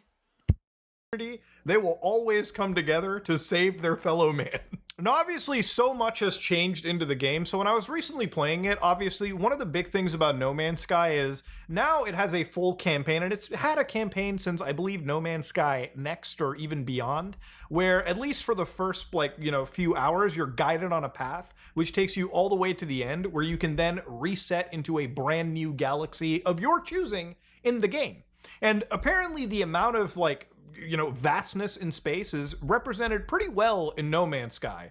Not only are there millions upon millions of planets in each galaxy, but there are, from my understanding, around 255 galaxies to go to. So if you think you want to explore everything possible, I don't That's even insane. think it's humanely possible within one person's lifespan. But again, the internet will always surprise me when it comes to the level some gamers will take their fucking passion. But the thing about this game is, if you're somebody that has, I would say, some level of attention deficit disorder, this probably is the scariest game to play, because after, 4 hours in the current, build, you'll probably get access to, a whole bunch of extra side quests that take you on different paths. So some of them will cover things like outlaw stuff. Some of them will take you on guided story paths that are, part of previous DLCs. And there's things like settlement building. There's fucking constant stuff like building your exosuits, underwater aquatic bases. Just the base building in this game alone will sap away your time. There's one thing that I've always kind of said about No Man's Sky is that it really did have the best capacity to do a comeback, just because the original game was so procedurally generated, in that realistically it was just a building block for a much larger game. The original No Man's Sky didn't really launch with a crazy story, just basically a very bare bones mystery for you to chase behind in the original build. But now it's got again, a full campaign. It's got obviously base building. It's got cross multiplayer. It's got community expeditions. Expeditions being one of the things that is my only contention point, but I'll get to that later. The actual game itself has so much exploration that I have put in probably hundreds of hours across numerous devices, PlayStation, PC. Playing this game on the Steam Deck alone is probably 90% of my PC playtime, just because it runs so fucking well. Now, the other thing that I have to kind of really endorse about Voyagers and all this stuff too is this is content that they probably could have charged you for, but they do put it in completely for free. And it's not just they gave you an extra ship to play around with, it really is just an extra actual gameplay loop to chase after. And when I mean gameplay loop, I mean these ships you're actually building features inside them, so refineries, so on and so forth, crew berths. There's missions attached to this that net you rewards and everything too. And they genuinely do feel like big ships to fly, right? Before you were just flying one ship, now you have a whole new feature set to go after. And I feel honestly, looking at other space games, it's it just never stops with this one game. It just keeps going on and on and on. And I don't think it's going to stop until somehow this guy finds a way to put in So is light my fire or light no fire? Is it gonna have a warp speed and stuff like that, so you can get around the map quicker? I mean, I guess I'll just look into it, but interesting. Because I saw it would take 2 hours to get to that planet, and then he warp speeded, and now he's almost there. An entire populated city inside again. It's going to be insane. It's wild to see just the growth and development of this game, because ultimately it takes the premise of this one sandbox procedurally generated title and just keeps adding extra building blocks. Again, these expansions, each of them come with their own varied path of gameplay, and that's why you're able to put in hundreds of hours, because again, if you're, depending on what type of player you are, if you're somebody that just wants to go hunt stuff, fight enemies, you can do that. If you just want to make money, you can do that. If you want to explore for rare goods, you can just do that. But you'll probably do a mixture of everything. But it's not one of those things where you're chasing after one loop or one grind. It really is a game that just throws you in multiple directions, and you're just really exploring for the most part. It really taps in to that space exploration shit that old school Elite games, Freelancer, I used to play Freelancer Discovery mod a fair bit back in the day, and this is this thing that taps into me, okay? Because it really is just a world that it gives you. It gives you a million avenues to go and explore, and it always feels for every loop that you jump into, every hour that you play, you feel like you're meaningfully doing something in the game. Whether you're upgrading your ship, whether you're exploring a new planet, some planets can be absolutely fucking beautiful to look at. And then, of course, there's also like these little small guided story paths where you're doing things like piracy, merchant work, exploration, obviously, learning about like the various cultures and like languages in the game too. There's like a fuck ton of things that No Man's Sky has finally provided. And I'm pretty sure until their next game comes out, and even beyond that, I don't think they'll still, I think they'll still be constantly updating this title. It's just one of those games where it's so difficult to cover because it feels like for the last 10 years, I've never seen one company just consistently throw out free expansions like this. Now, the only two things that kind of get with me about this game is the lack of multiple biomes. Obviously, each planet really just has one specific biome, which doesn't really make a lot of sense to me. But I think it's actually just a technical limitation of the engine that they probably have not been able to solve because their next game is supposed to be the same concept like No Man's Sky, except on a actual life-sized version of Earth. And I imagine that game's going to have multiple biomes, so it's not something that they can't sort out down the road. The other thing that I really do not like about this game in some ways are the expeditions. Now, if you don't know what an expedition is, basically the game has these limited time events where you're doing like, these almost like mini campaigns. But because it's limited time, like you kind of have to get them done within like, I think a few weeks, maybe a month. It almost reminds me of another feature in a different game that's also a favorite of mine, which is Hitman, where they had these elusive targets. And the problem with this is that, it's not that I don't care so much about the quality of the content. I just don't like the part where you can take away the content at any time or it's limited to only a certain part. It almost like invokes a feeling of FOMO, like you have to play the game at a certain point. Thankfully, in No Man's Sky's case, you really are just expected to put in, I think, no more than like maybe 12 hours of time to finish certain expeditions. So you can do them. It's just I hate this concept in general and I wish it just wasn't a part of gaming. But for those people watching, one of the cool things that they have is this GitHub project, or actually it's by CW Monkey here, NMS Expeditions, where you can actually experience like all these like, actual expeditions. You can just highlight one, download them, follow the instructions, and just experience old content without having it be taken away from you after a period of time. And from what I understand, you can get the rewards out of this and just move on. And I highly recommend, if you've played enough No Man's Sky, go through every single one of these just so you can see the journey of this game's development and like patching. It's insane to see how much has been added over time. And obviously, look, comparing this to like other games like Star Citizen, which has $861 million, I don't even think Hello Games has seen anywhere close to that money. But the thing is, I feel like they've made probably the most accessible and perfect space exploration game. Comparing this to like Star Citizen or even like Elite Dangerous is not really all that good to do just because those games are more simulation oriented. But in terms of raw features, it's kind of crazy to me to see like how much of an open world that exists and also runs without the connection to the internet even being needed. The fact that I can play this game anywhere I go on my Steam Deck without an online connection is just mind-blowing to me because, again, I know it's mostly procedurally generated shit. Like, a lot of it is mostly done on my actual system on the fly. But I'm glad that this is like an offline-friendly game so that at least versions of it are preserved. However, this game just updates so much that even if you buy like updated copies of the game, these copies get outdated before they even get released just because they patch the game like absolute madmen. It's insane. No Man's Sky has probably one of the best comebacks in video game history. And honestly, like if you were ever wanting to like spend $40, I think the game is like $40 now. If I actually check the store page price, the game is actually on sale, 31 right now. If you can pick it up on GOG, probably better. But yeah, the game is absolutely goddamn perfect. And, well, not perfect. No game is ever perfect. But if there was ever a space exploration game to recommend to somebody, especially one that, didn't require you to connect to some live service, and one that also wasn't even completely released, this would be the one. It's crazy to think that in the fucking near 10 years that No Man's Sky has been out, it was hyped, released, panned, updated, and beloved, and games like Star Citizen still haven't even fucking come close to completion. It's insane to see. Ladies and gentlemen, this is me, Mutahar, and hopefully you like what you saw. I am out. That was a good video. I didn't know No Man's Sky was that crazy, dude. Let's see. No Man's Sky, you can build a teleporter at your base and build bases wherever, which makes land travel much faster. Also, there are other vehicles and you can ride animals. Okay. Hmm. Yeah, Light No Fire looks very similar. Just, you know, oh, you can get a dragon. That's cool.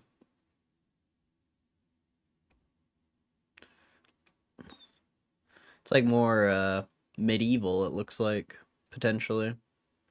I don't know. I'll have to watch that trailer later. I don't think I could watch that one on stream. When you started that video, I decided to do a shot every time that guy ran his fingers through his hair. I'm wrecked now. Well, here's one more for you. Oh, man. That's funny. He does do that a lot. Mudahar makes good videos, though. If you like those, like, talking type videos. He usually has some good topics. Very different from a lot of the other, like, talking type channels, like Penguins and stuff like that. A lot of those guys all talk about the same shit, you know, whatever current drama or whatever it may be. I feel like Ordinary Gamer, he just has a lot better topics, a lot different, some interesting ones. I don't know, yeah. I mean, he's one of the only, like, people I watch. Really. What's up, fat kitty? Fat kitty? Now what? It's almost 11. What do we do now? What to do now?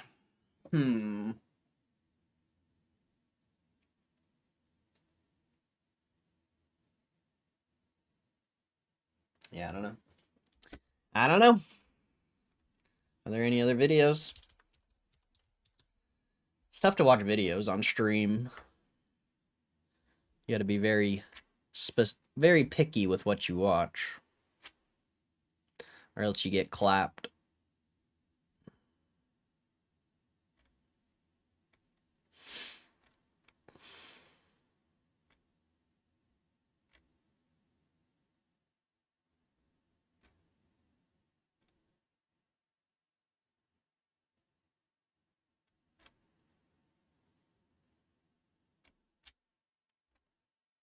Yeah, it doesn't look like there's any good videos to watch. Hmm. Yeah, I don't know. What's the market doing? What's overall market looking like? Still down quite a bit. There's trading economics. Let's see.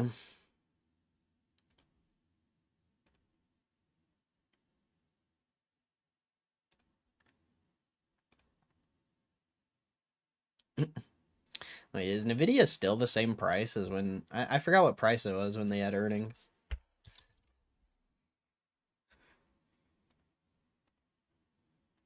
Oh, it went down a little bit. Okay. It ended up going down, but it took a while. Took a whopping 4 days, so anyone who bet on the earnings probably got clapped. Unless they shorted the stock. But most people do options for whatever reason. Most people like losing money for some reason. Am I a Lord of the Rings fan? I've never really watched it, honestly. I've seen a little bit of it, but I'm not a big fan of, like, movie stuff. Like, obviously it's good and, you know, I've just never been like a movie person, really. Especially with long... I think the only thing I've really gotten into was Star Wars. And even that, like, I'm not really, like, the biggest Star Wars fan. It was just more when I was a kid, you know? I thought the lightsaber battles and shit were cool. Like, I was never, like, into the movie, you know? I just wanted to watch the fighting. And I don't really remember ever watching Lord of the Rings. Watch some of the Harry Potter movies.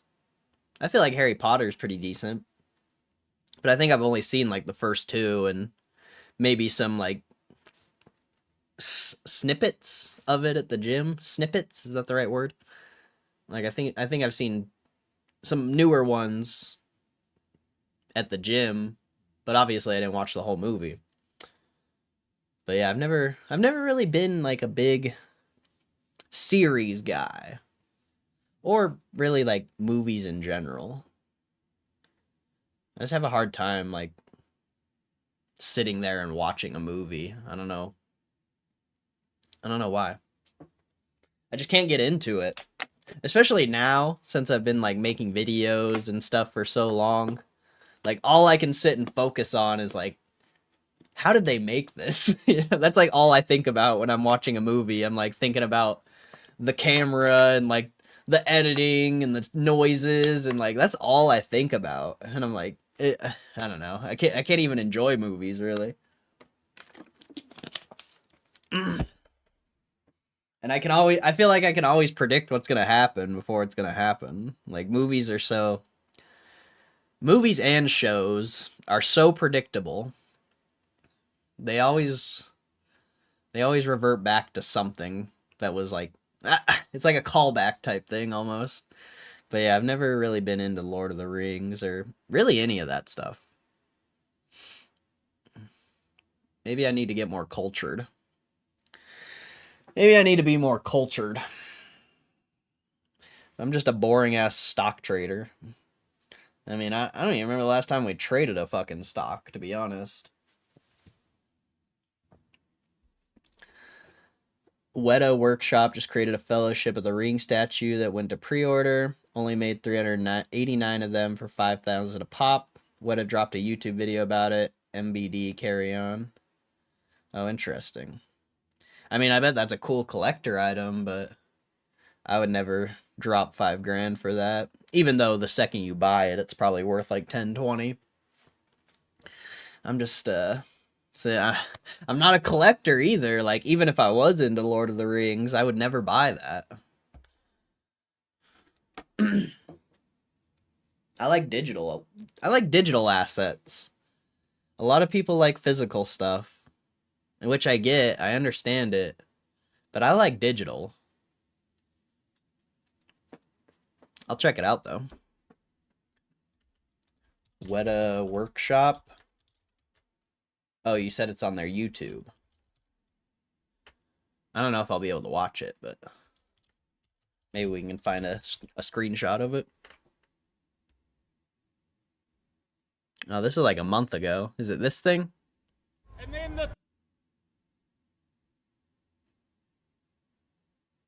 Is it this? Oh, that's pretty sick, actually. That's kind of cool. Is this what you're talking about? That doesn't look 4 feet tall, so I assume that's not what you're talking about. That doesn't seem right. That's not 4 feet tall. That's not the video? Oh.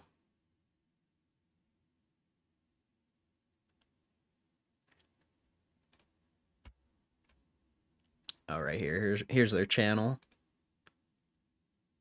Okay, I see. It's a They got Golem.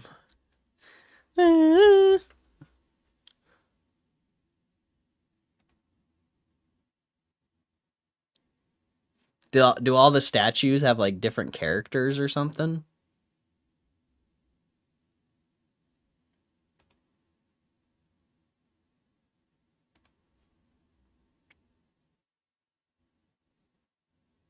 Because on that first one, it had Frodo and I forget the wizard's name.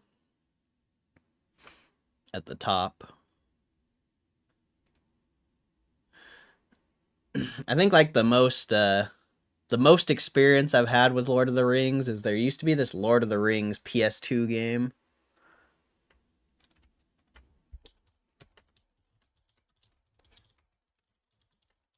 I think that's the most I've played. Or like, yeah, this game, The Two Towers. That was a sick game. And Return of the King. Both of those games were really good. But I think that's like the most I've ever gotten into Lord of the Rings. I'm just like I like action, I guess. I guess that's all I can say. I like action.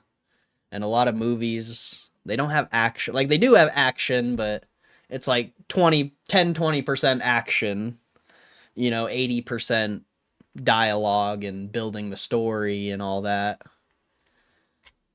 I think I'm just an action guy, which is, weird coming from someone who sits and stares at stock charts all day, but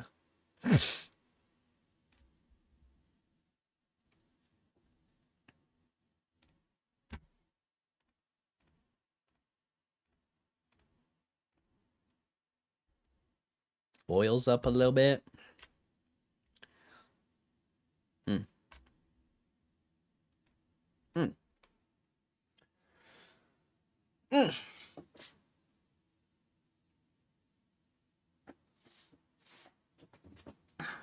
But yeah, those old Lord of the Rings games are really good. You guys see my cat? Look at her. Big old fat cat. Look at her. Big old fat kitty. It's a big old fat kitty. Kitty! It's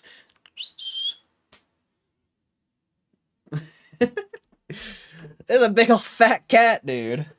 It's a big old fat cat. You need to be brushed, bro. Your hair is a mess. Your fur is a mess, Stabcat. I need to brush my cat, bro.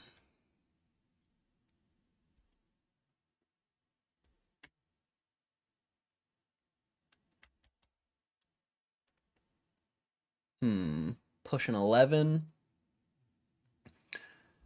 Maybe we go through news one more time. I don't know. It says there's 20 people here right now. Hope you guys are doing good. Hope you guys had a good weekend.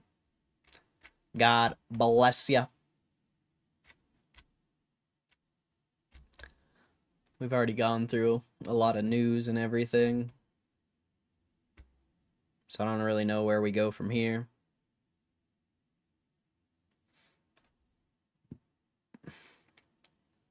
Strategic education. I've never heard of that. What was the ticker again? STRA. 2 billion company.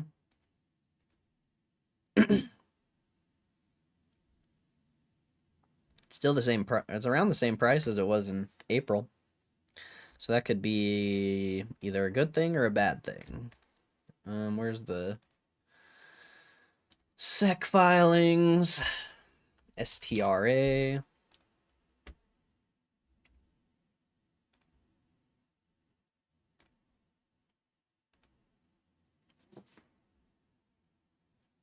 All the characters are on the statue. Okay.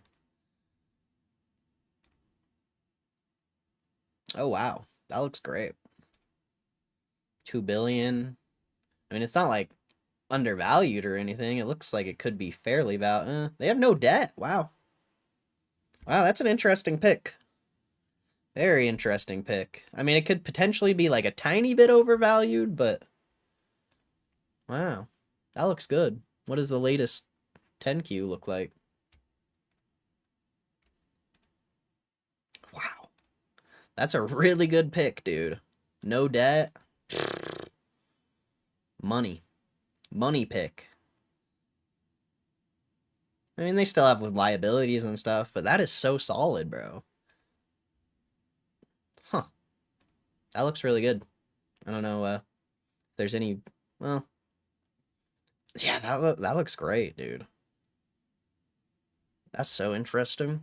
I don't know what it was doing back here in 2008. This used to be a $200 stock back in 2008. And then 2018 to 2020, it was like 150. That is an interesting pick right there. Very interesting.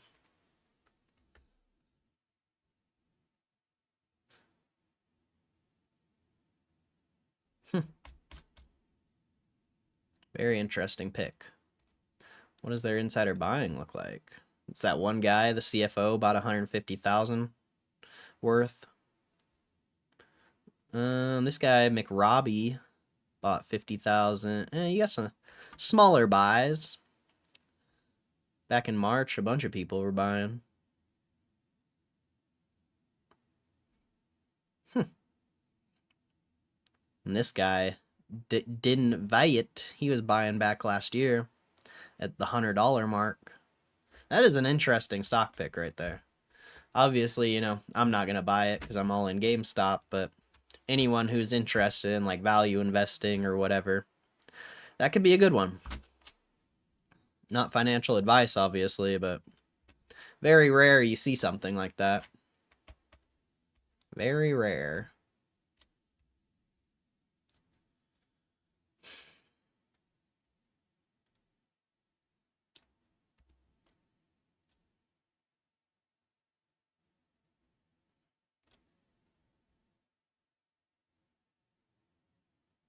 Amazon cracks down on Prime free shipping sharing.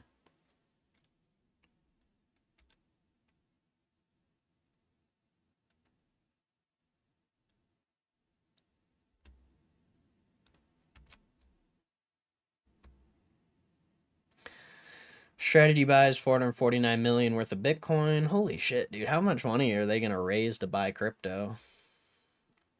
That shit is so like, I don't know. I hate when I talk shit on crypto, but that shit is so worrisome. Like, if I was a crypto investor, I would be like terrified. You know, we'll see what happens. You know, it'll probably go up. You know, it'll probably prove me wrong. But we'll see. We'll see. What? A woman in Japan has lost more than $6,000 after falling victim to a bizarre romance scam involving a fake astronaut. Police in Sapporo say the 80-year-old woman first connected with the man in July through social media. He introduced himself as an astronaut, and after weeks of chatting, told her he was under attack in space and running out of oxygen. Scammer convinced her to send electronic payments through convenience stores in the city. Eventually, wait, if he's in space, how are you... What? If he's in space, that doesn't even make sense, bro. If he's in space, how does that even make sense? The scammer convinced her to send electronic payments through convenience stores in the city, eventually costing her around 1 million yen.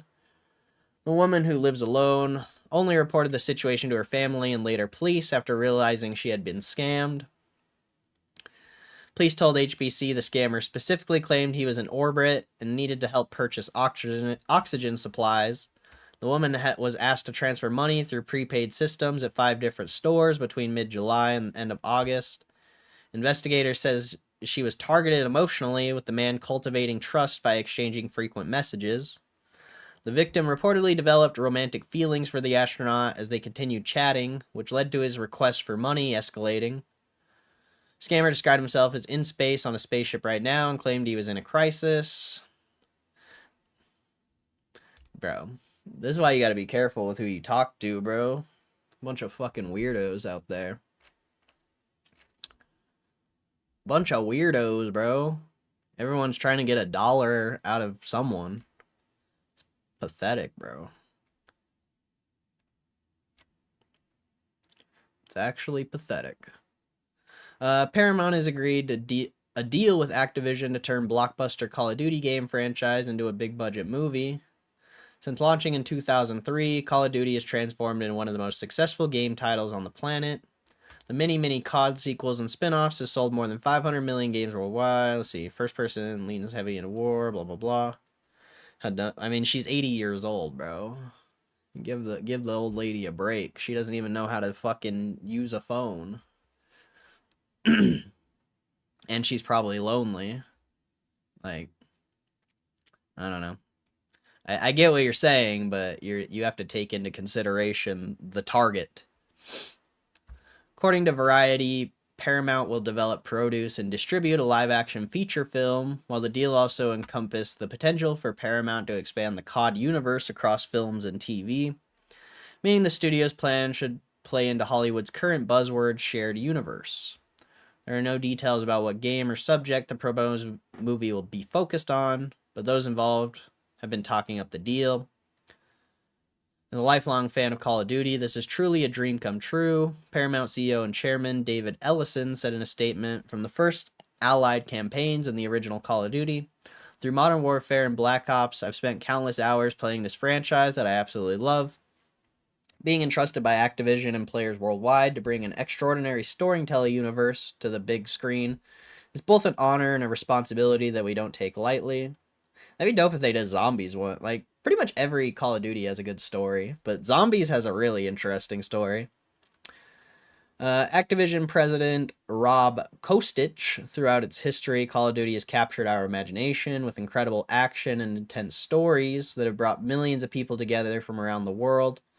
And that focus on making incredible Call of Duty games remains unwavering.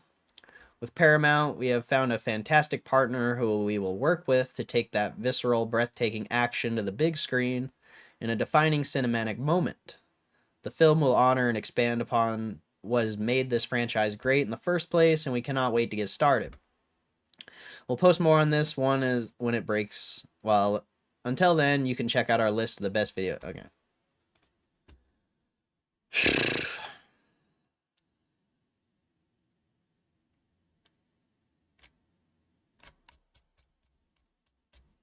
Man.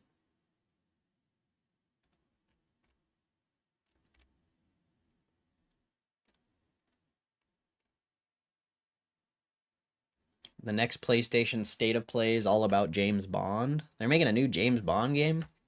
Bond. James Bond. I think that, I mean, aren't James Bond games like pretty good?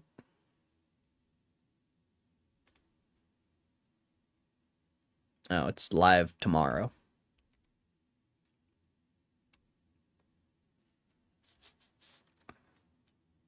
Bond. James Bond.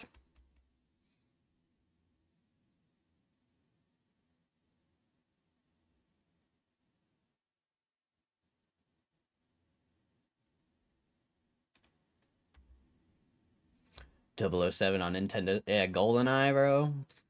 That's a good game right there. GoldenEye was lit, bro.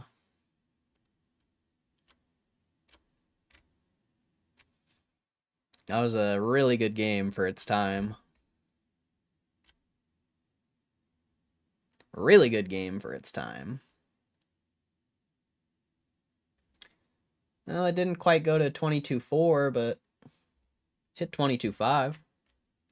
Now we'll see if we can actually break 22.8.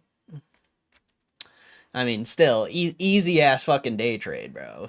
You know, simple day trade. But we'll see if we can break it this time around. We'll see.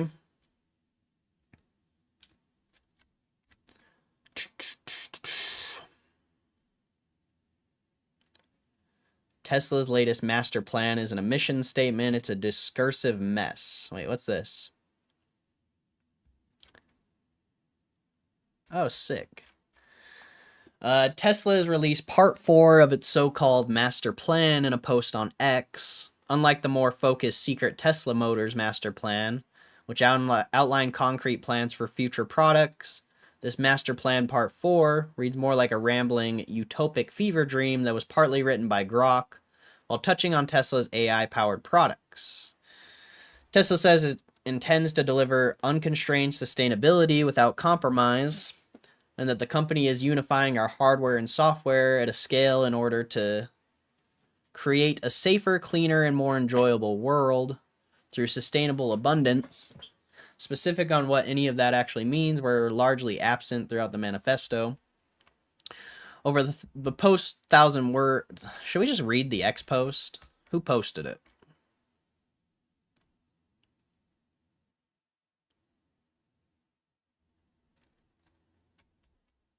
All right, I'm just going to read this. I don't want to read an article about the post. All right. Since Tesla's founding, each iteration of our master plan is focused on our North Star to deliver unconstrained sustainability without compromise. Humans are tool makers. At Tesla, we make physical products at scale and at a low cost with the goal of making life better for everyone. As the influence and impact of artificial intelligence technology increases, The mission set forth in Master Plan Part 4 should come as no surprise. This next chapter in Tesla's story will help create a world we've only just begun to imagine, and we'll do so at a scale that we have yet to see. We are building the products and services that bring AI into the physical world. We've been working tirelessly for nearly 2 decades to create the foundation for this technological renaissance through the development of electric vehicles, energy products, and humanoid robots.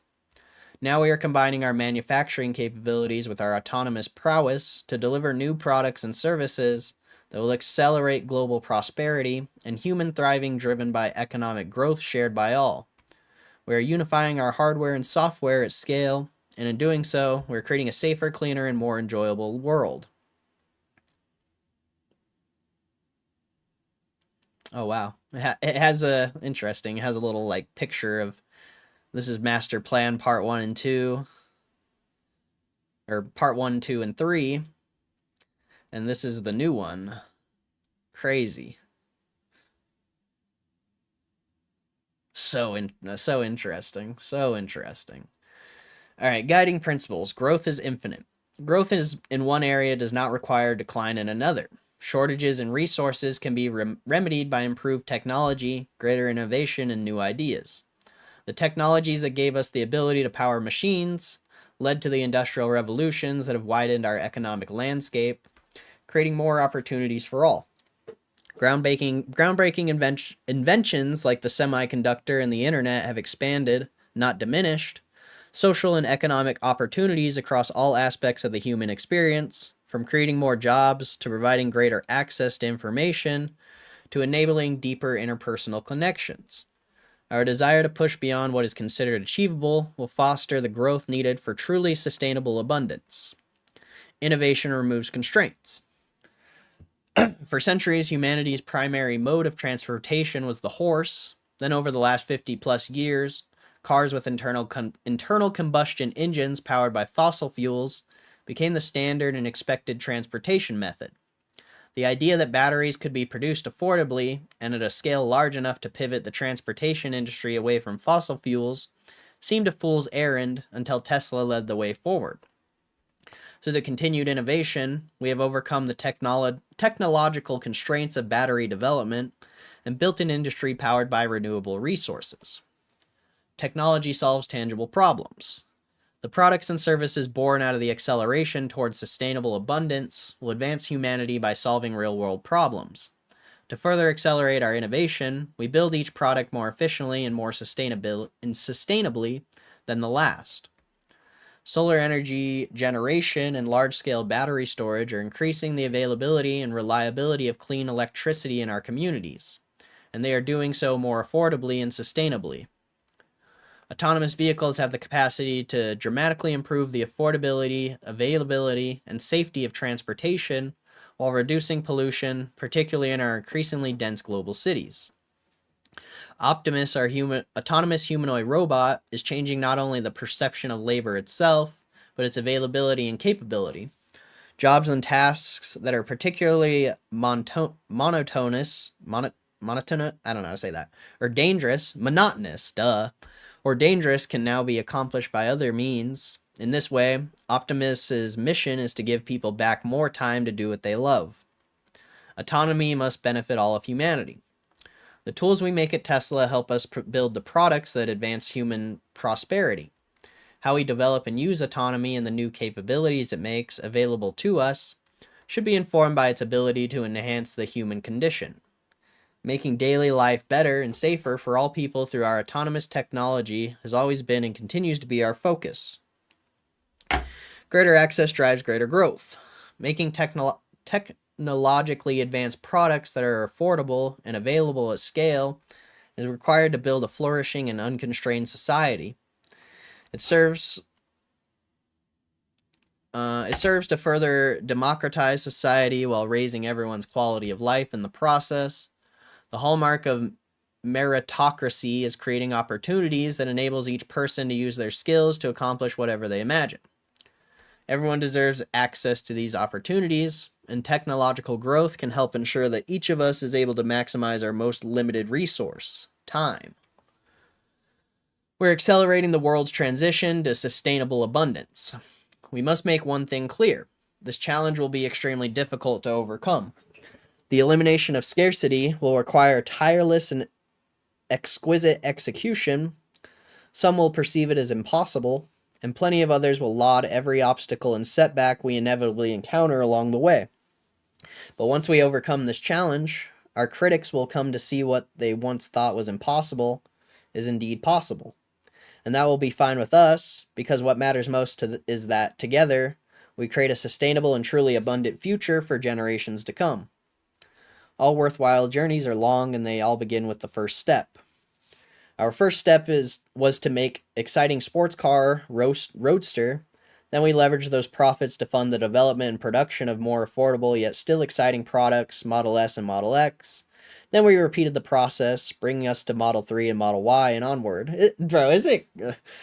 I love how they are so, like, proud of that, because so many people bought Teslas when they were worth, like, $50,000-$100,000, and now, I mean, they're kind of worthless. Like, they're not worthless, but they're nowhere near worth what they were buying peak hype of Tesla. This process required us to take many steps, some of them small and others large, but ultimately each win led to another win, and even with our failures, we were able to keep building momentum. Our momentum allowed us to build out a fully integrated ecosystem of sustainable products, from transport to energy generation, battery storage, and robotics. Today we are on the cusp of revolutionary period, prime for unprecedented growth, and this time it will not be a single step, but a leap forward for Tesla and humanity as a whole.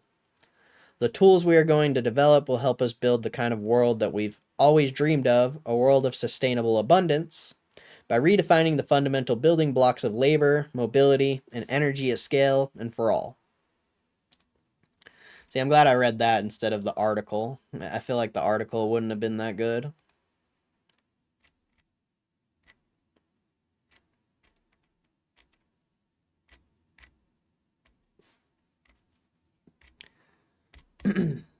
Nice. Nice.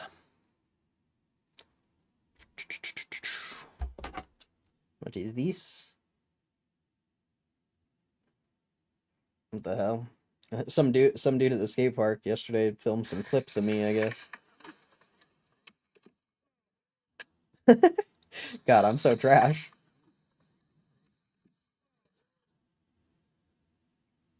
I'm so trash.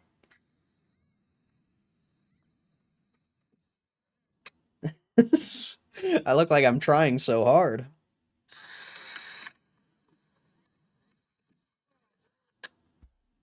Here, you guys want to see me do a terrible kickflip? I gotta make sure I'm not gonna leak this dude's number. Let's see. Is it gonna show? Kind of. It kind of looks like trash, but God, that was booty cheeks. That was booty cheeks. That was not a good kickflip.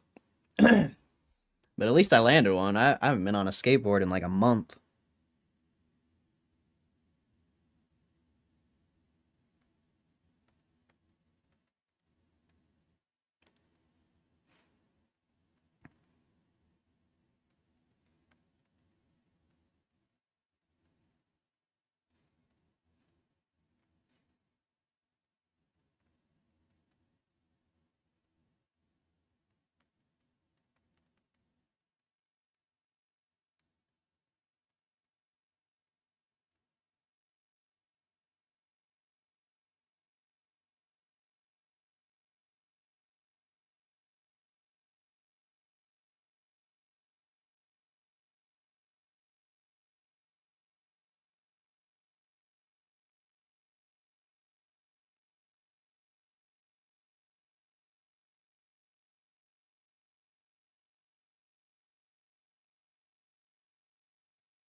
Okay.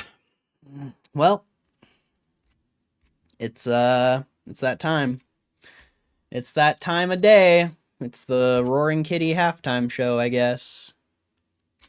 because I want to go take a shower. And I need to stretch, dude. My back is absolutely clapped.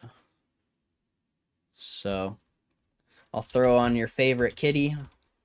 Well, besides mine, you know, my cat's probably your favorite, but we'll throw on your second favorite kitty. And I'll be back here in a little bit. Which one do we do? Which one do we do?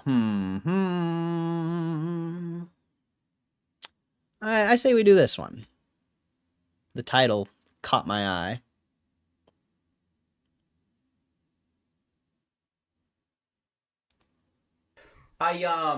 You saw me post that I posted on Twitter the Ryan Cohen thing. That was interesting timing, right? But I thought with the Bari stuff coming out today too, we got confirmation Bari still kept a large position. We'll get into that today too, and some other folks maintaining their position or even adding to their position. Blah blah blah. We'll get into that. This is the big headline here. Cheers, everybody.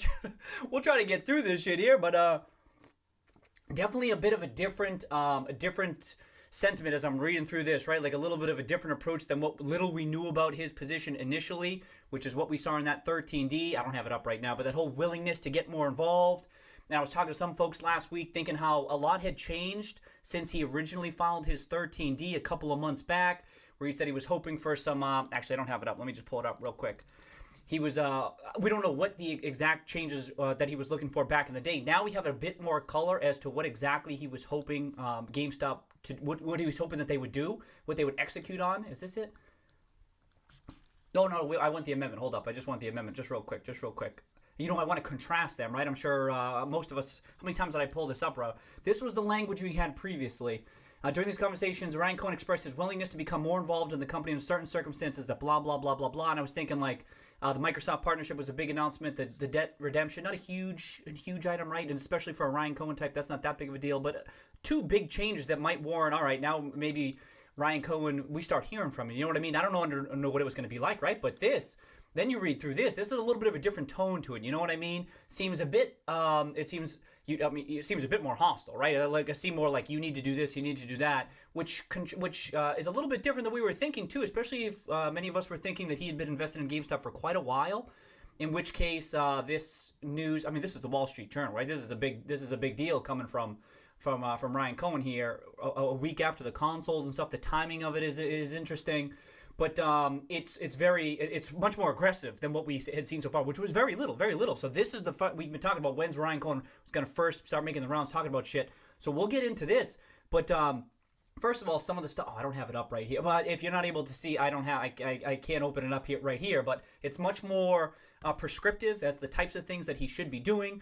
What's interesting is like right here, you can kind of get a gist for right here, or the tech-driven, explore other tech-driven opportunities in areas such as esports, mobile game, and game streaming. Talks about shutting down Europe and I think Australia too, and focusing on more on online type stuff. But what's interesting is that GameStop management has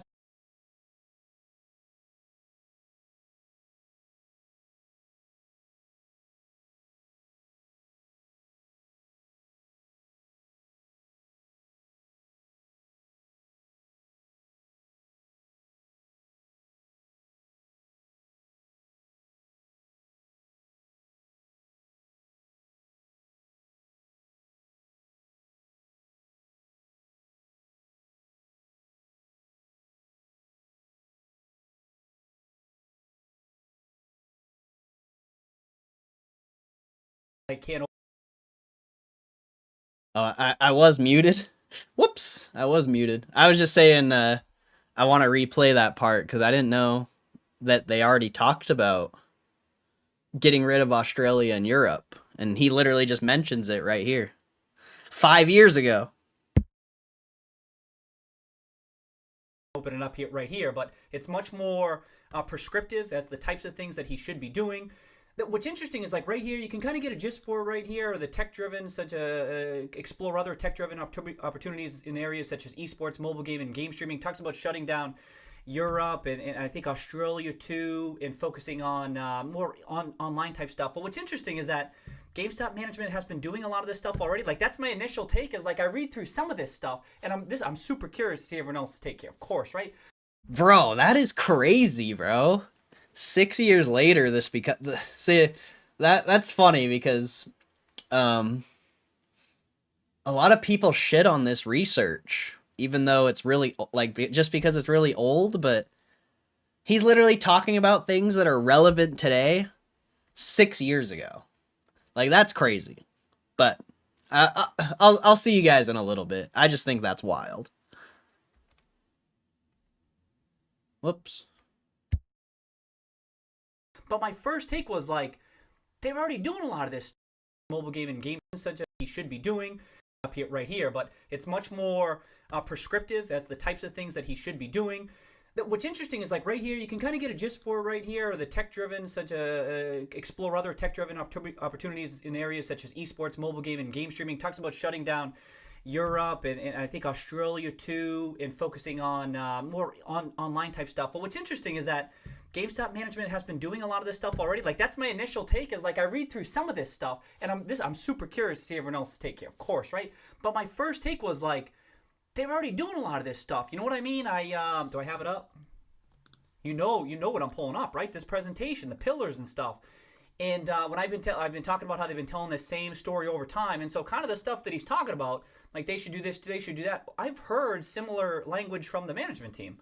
I'd be curious about what specifically. Now it could be, I mean, maybe you weight your focus a little bit differently, and that maybe they should spend more time on certain of the pillars and so forth.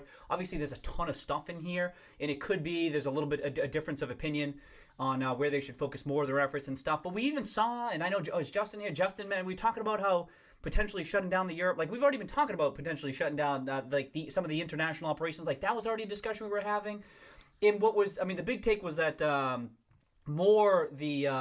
he was echoing what some of the stuff Burry had said in his original letters to management last year, talking about how the elevated short interest was an indication that the market was really negative on management and whether or not they'd be able to succeed and so forth. And that's what I mean. Over the past year, I've been thinking like, no, they have been executing on a lot of these fronts so far. And so it's kind of interesting to see this in November 2020.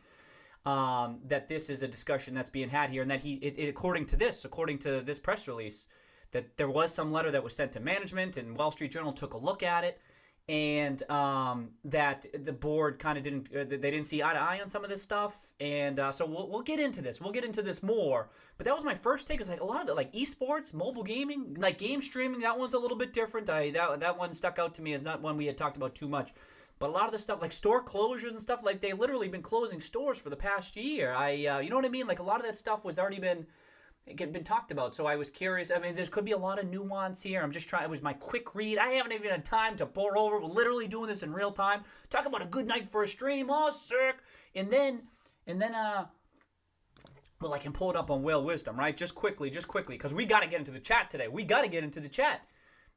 So here you go. So I assume most stuff is now filed on the day. I think everything was supposed to be due today. What am I doing? Come on. Let me just, I just want % ownership.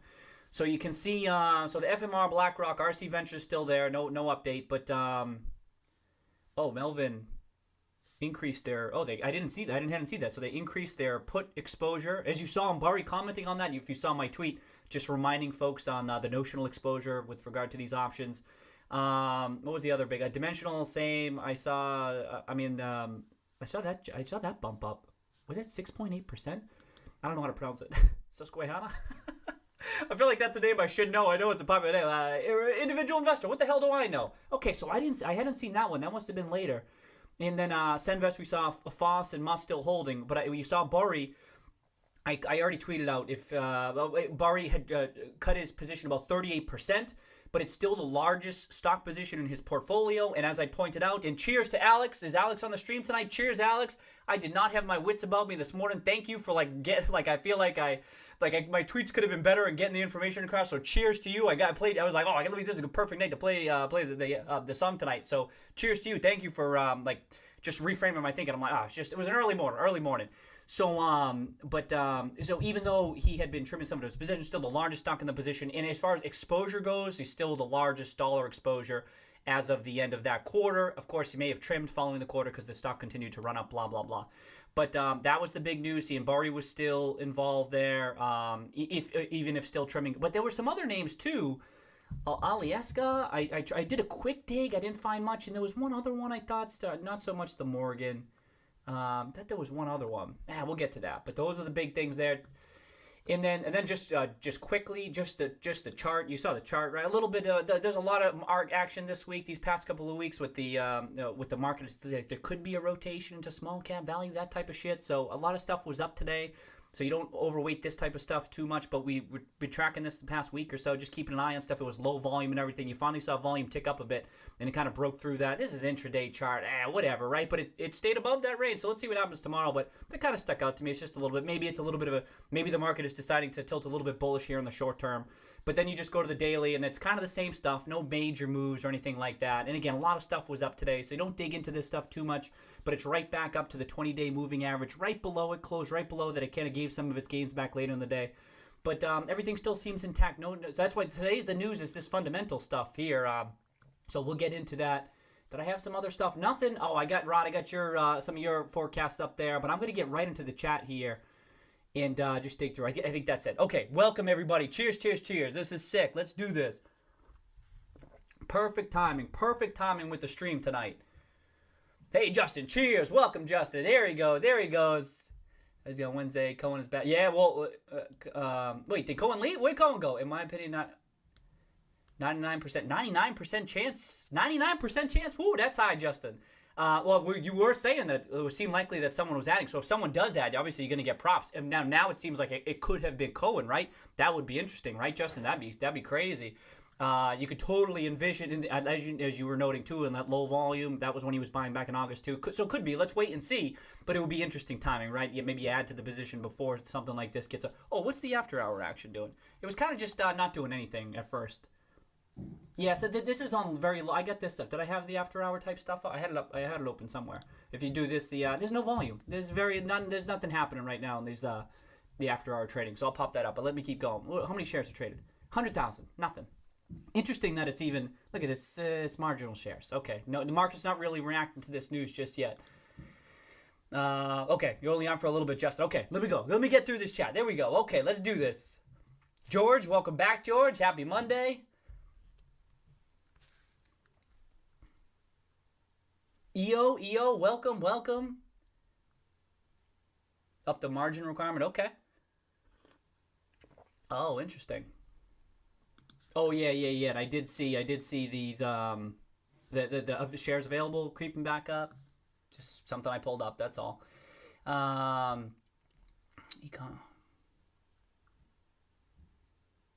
Oh, yeah. Okay.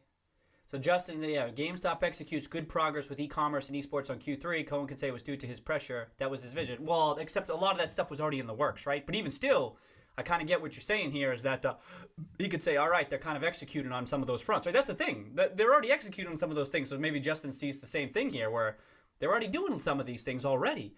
But certainly, if they did have a successful Q3, it wouldn't be to his. We don't know the extent of what vision was shared when they were communicating with each other. I have no idea. But whatever they have done in Q3, I think we can all agree that that has been in the works for quite a while. So I don't think. I don't know. Shareholders, so whatever. You think? Oh, okay. Wait, you think he's going to try to take him out, Justin? You got a probability on that one? I'd be curious if you got any probabilities you'd like to assign to that one. I'd be super curious about that. Okay, so Uber talking about that put position too. Yep. Just puts. Yep. Oh, you saw some massive block volume today. Okay, so Justin was talking about that last week too. That block volume type stuff. So we'll have to see if something's going. Okay, Justin's pretty convinced. 99% convinced it was Cohen. Well, we'll know soon enough, right? Talking buyout offers again, huh? So he wasn't even. So he was. For those who may not have seen it, he wasn't even looking for a board seat, as according to the article. That was the latest that the article has said. For what that's worth.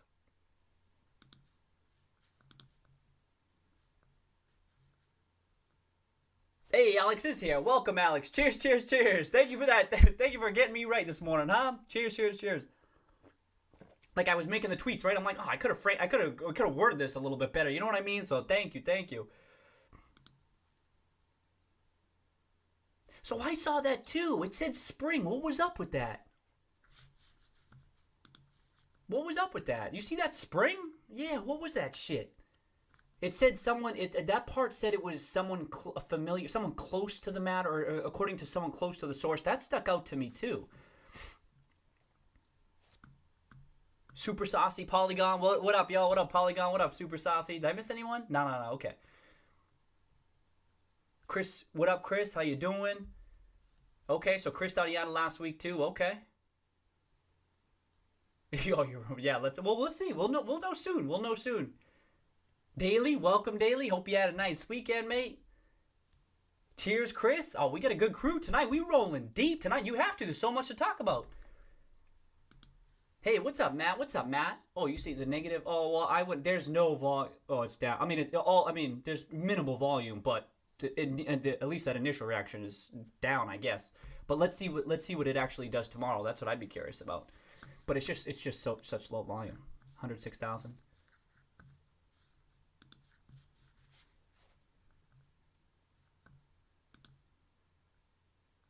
Oh yeah. Your music, Alex. Yeah. Steven, what up, Steven? How you doing? This is applicable today. It's still applicable, huh? It was up big today, huh? And then it gave some of the gains back. No big deal. Like I said, a lot of stuff was up today. But importantly, and I know Jordan said this too, I was eyeing that 1180 range, just because of the charts and stuff, and it quickly bounced off that. I'm like, that's good. Oh yeah, it's gonna be 6 hours. We'll see, Steven. That's why I'm hopping right into it. We got to see. Might have to.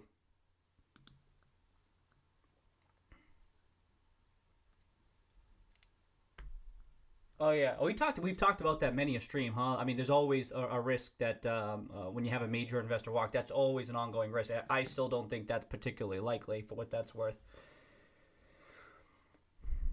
Oh yeah. That's Alex. Alex has a SoundCloud. You can check it out on his Twitter. Hey, Jordan. What up, Jordan? How you doing, Jordan? Speaking of that, there he is.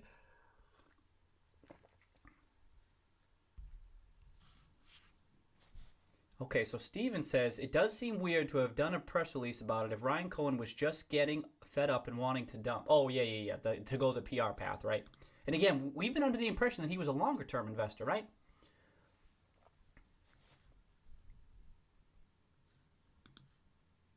Could have just sold out. Well, the reason you wouldn't is because you truly believe there's tremendous potential value there to be unlocked, right?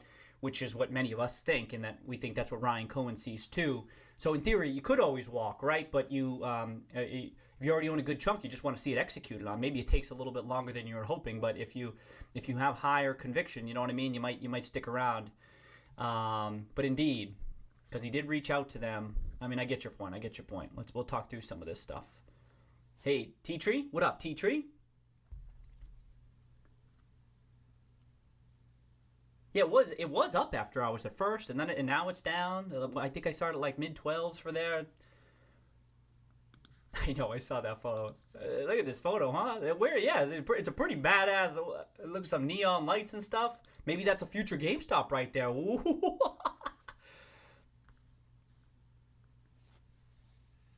Is this news bullish or bearish? What do you guys think? I mean, I don't know how the market. It's tough to forecast how the market's going to react to this stuff. For me, a biased bull, I view it as bullish. You know what I mean? Now forget the whole short squeeze type stuff. I'm not smart enough to understand the implications on that shit. But what I was just sharing with Steven is that I believe he sees tremendous value here, in that, so much so that he wanted to take a hefty stake and talk with management and even issue a press release here to try to see that vision, whatever his vision is, get executed over time, so that because I assume he believes fair value of these operations and so forth are quite a bit higher. So if you own quite a bit of the company, you want it to work out. So that's the thing. I think he has higher conviction in this play. He just wants to make sure it gets executed properly. So we already knew if he added to a stake, of course, that makes it even more bullish.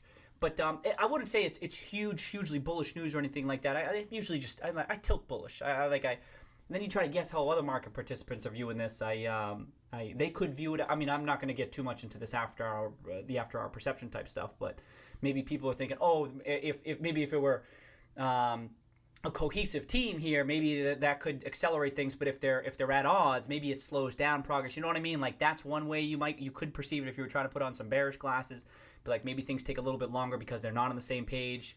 So that's one way to view it too. But I just view it as confirmation of like I said, Cohen's involvement caused me to uptick my probability of a meaningful turnaround over time. Whereas for a long while, I was heavily discounting that eventuality. So Super Saucy says that same thing what Steven was just saying about why the PR. Yeah, that's okay. So I just talked about Henry. Welcome, Henry. Welcome, Henry. Blessed Spear, what's up? Oh, you got to come today. You got to. We got to figure this shit out. You know what I mean? Shit. Uber bullish double on chart. Oh, Uber, welcome, Uber. I don't know who said what up. I got your stuff queued up here. We'll get to that. And then look at all the stuff that came out today. You know what I mean? Damn, I wish I had that whole thing. I mean, you got to be subscribed to see that. Hey, Steve Stonk. Welcome, Steve Stonk. Cheers, mate.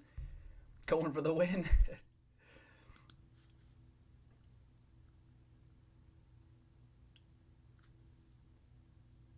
Oh, okay. Thank you, Uber. Okay, I'll check that out.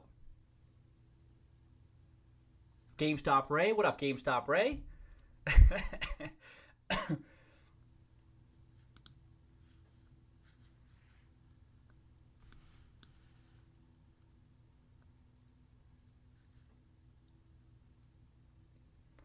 Okay, just trying to scroll through. How am I doing here? Just talk about order numbers. Yep. Ah, isn't this great? Oh yeah, we had a. Isn't this great? Rocket take off here, huh? We got the kitties up in space today. I can't really see that shit. There you go. You got some Isn't this great? GameStop's going up and nobody's in my chat. Isn't this everything you've ever wanted? I mean, it's everything I've ever wanted. Ah, that's a glorious sight. That's a glorious sight. Do you see how many people are in the chat right now?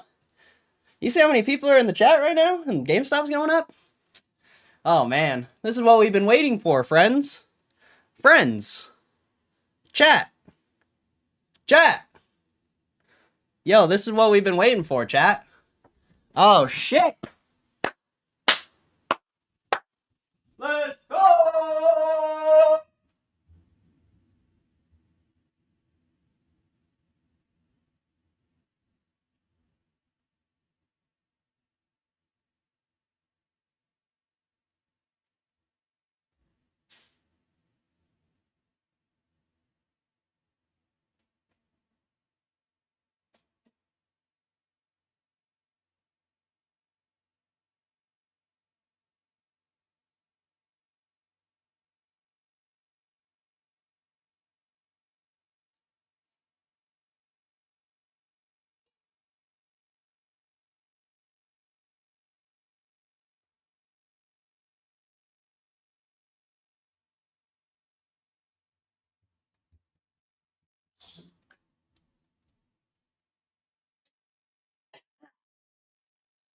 Woo! We're back, baby. We're back. Oh, now they're piling in. Now they're piling in. See, now that it topped out, they're going to start coming in because they buy at the worst time. Cell signal coming in. Cell signal coming in hot.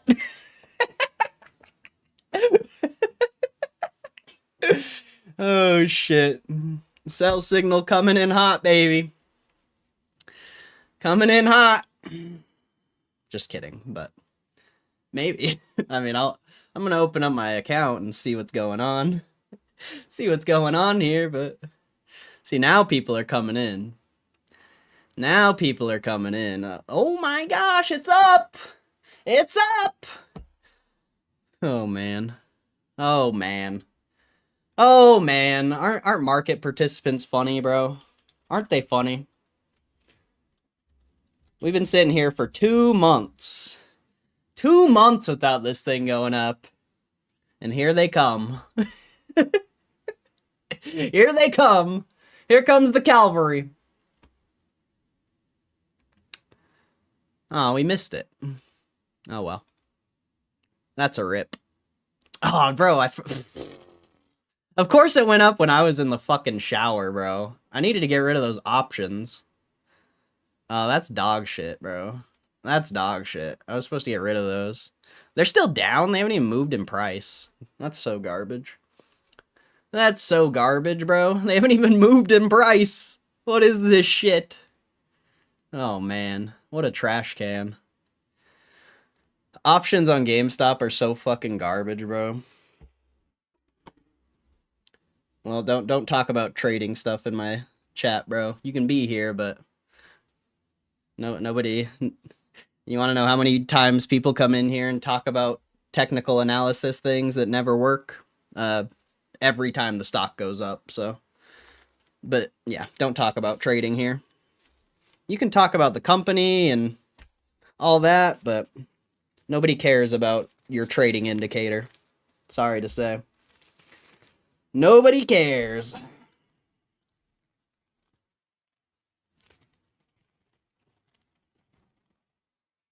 I got sandwiches, though. That's what I care about.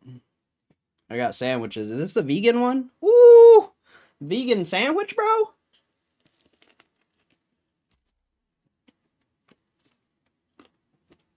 Tastes like rabbit food.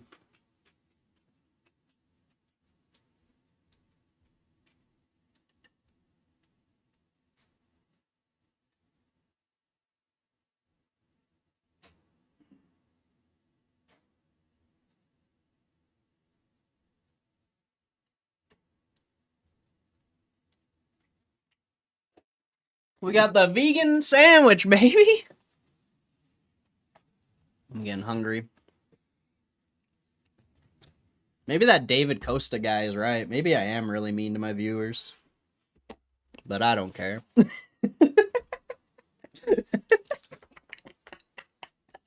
I don't care. I think it's funny.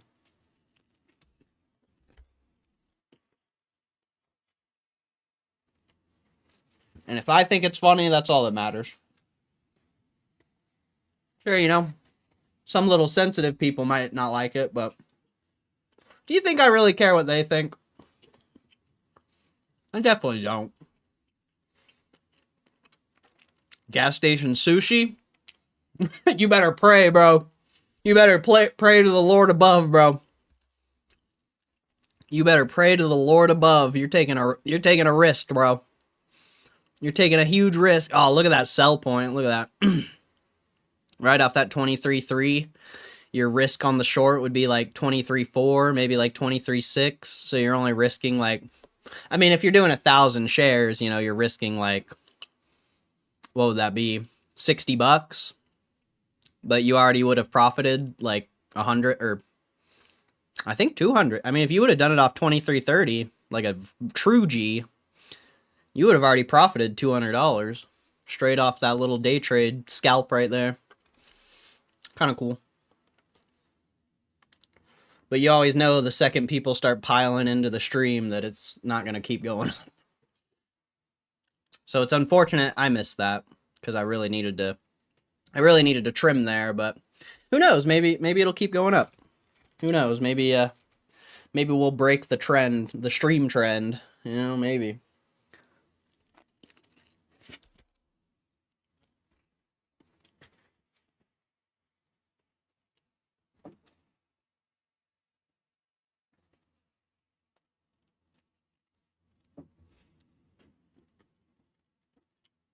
Oh, this is in the way. There you go. My bad. There you go. Now you can see the chart. This vegan sandwich is weird, bro. That shit's weird. What the hell does this have on it? Broccoli, spinach, mushrooms maybe, onions, peppers. What a weird sandwich. Not that good. Not that good, but not bad.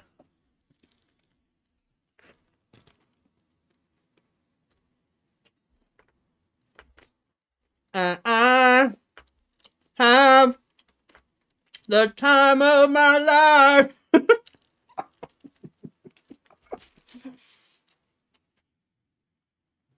And I never felt this way before.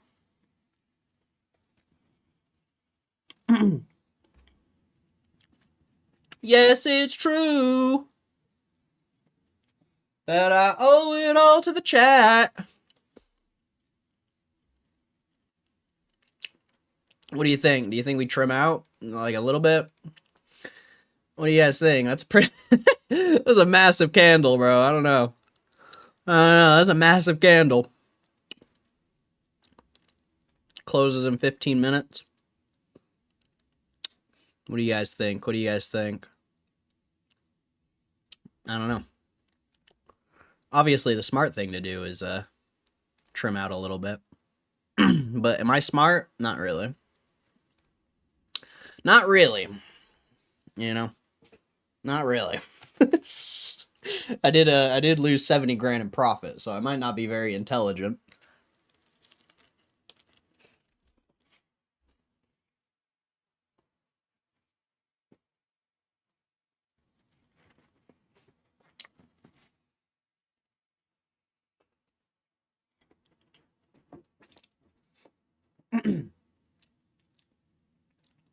I don't know.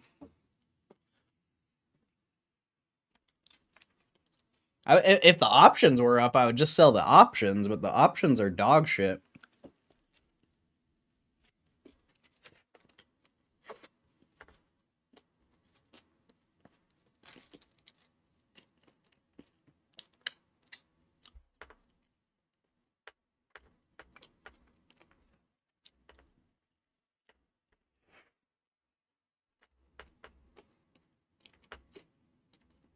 The options are such a dog shit. Like, whose idea was it to buy options? Who even thought that was a good idea?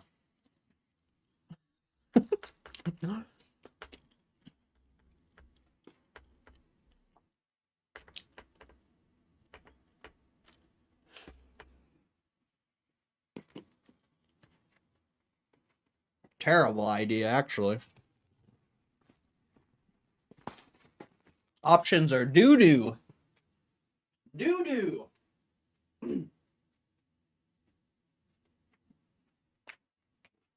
Look at that, though. Look at that low volume area. Look at that low volume area on 22.8 again. Actually, you actually kind of filled it this time a little bit. Now you got low volume on 22.9. Kind of interesting. Let's see. What do we got here? What was my last buy on this one?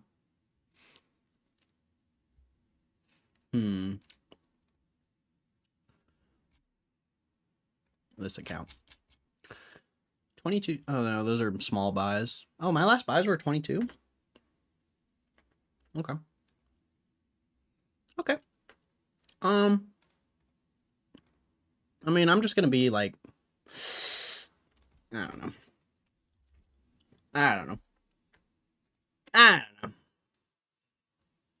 feel like it could go up more, but it's very unlikely. Seems very unlikely. We'll see, I guess. My middle name's Danger.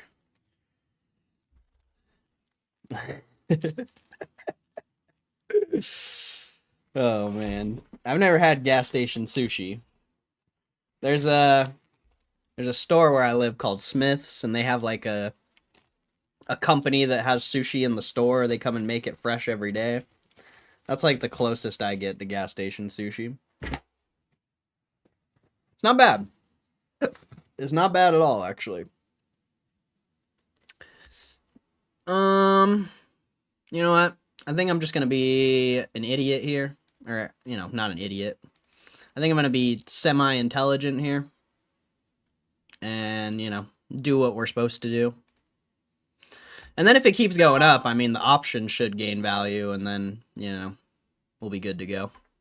But, yeah, we'll see what happens. We'll just do what everyone else isn't going to do, and it'll probably work out. Tends to always work out when you do the opposite of everyone else.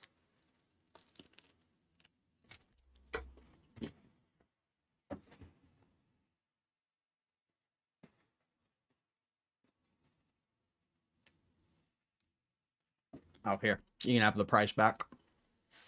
You're welcome. You're welcome. This one's ham. This one is, for some reason the bun is, like, burnt. I don't know who the fuck it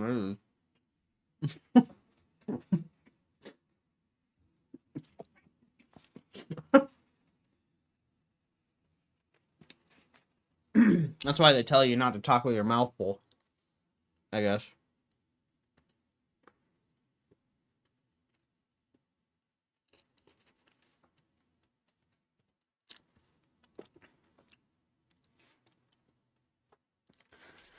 Yes, it's true.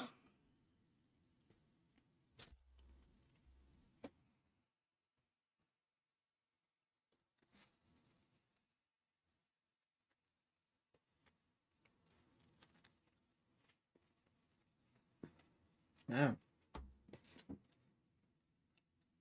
This is the first update we've had in a while, huh? Like, decent update. Most updates are only like 1% or 2. This is the actual. This is like an actual kind of update.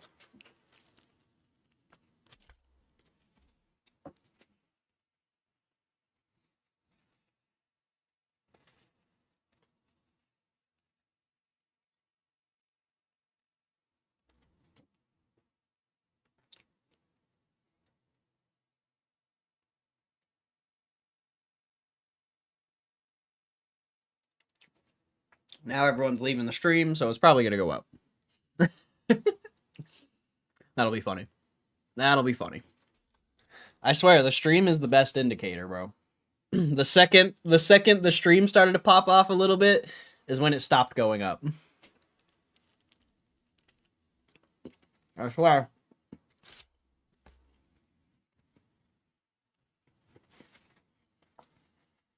People want to come in here with their little technical analysis and shit. It's like the stream is literally the best. The stream is the #1 indicator. Alright, for sure, Moose. I'm sure we'll be here. I'm sure me eating sandwiches in front of you isn't helping. I'm just over here. Nom nom nom nom. Nom nom nom nom nom.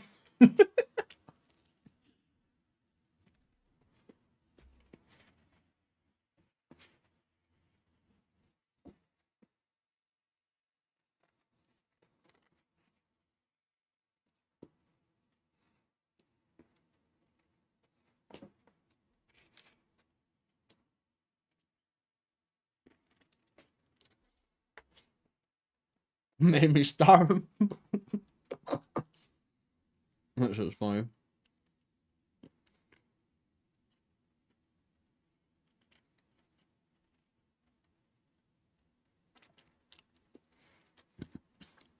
What? What are you even talking about? Raw spam? That's what's in the sushi? That's disgusting, dude. Spam sushi? That's filth.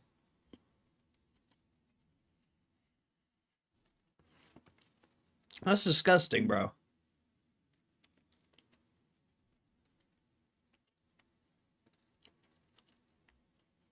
I've never had spam.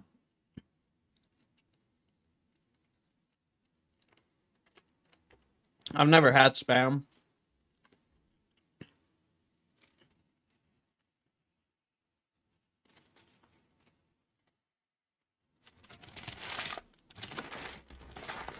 I'm too scared to eat meat from a can.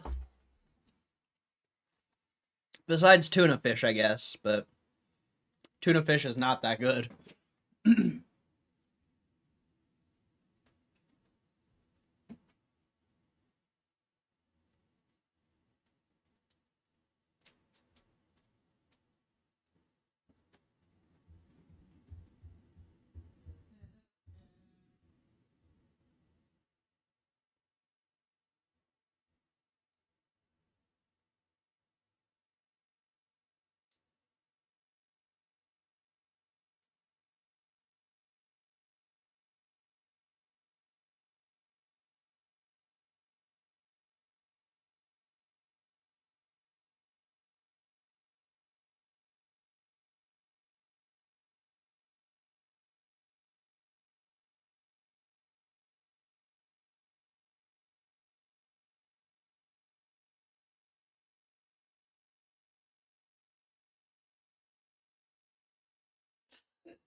Yes, I swear.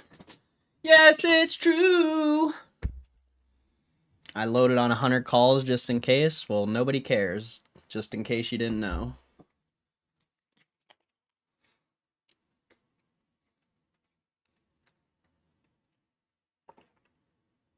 Nobody cares that you don't know how to trade, bro. Sorry to say, nobody cares. It's up 3% today. I better buy some calls. Yeah, good idea. You could have bought the calls back at $22 when it was actually worth a damn. But it's all good. It's all good. You know, you do whatever you think. But don't talk about trading in my chat. Don't talk about trading in my chat, because nobody cares.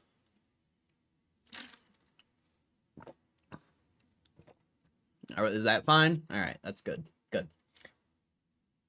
As long as you know, if you want to go and talk about trading, there's plenty of other streams for you. But it's not this one.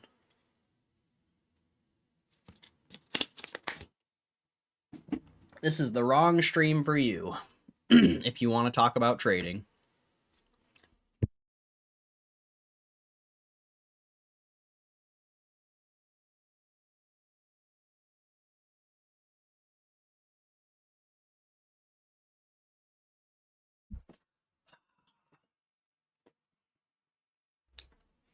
It's gonna be a good day. Good luck to you, bro.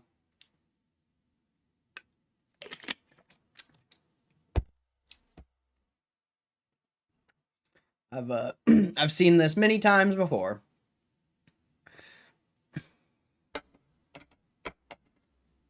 I think anyone who actually has been in this stream for a long time knows exactly what's gonna happen.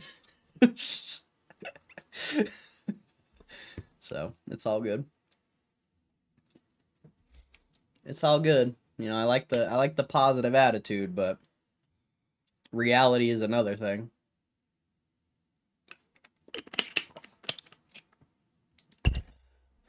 No, they're not gonna drop earnings early unless the stock goes up 4x. Then they'll do an at the money. But that's not gonna happen, so you don't have to worry about that.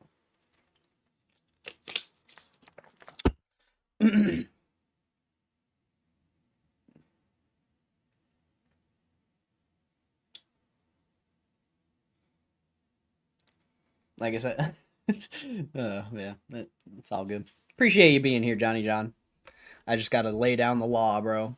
I just gotta lay down the law because, yeah, people only come here when the stock's up. We've been here every single day.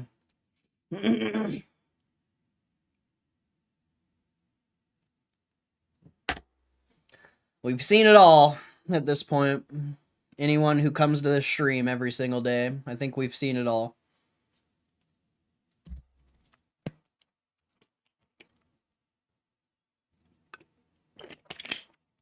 Stock's not up, to be honest. It's been in the range hold 2 months.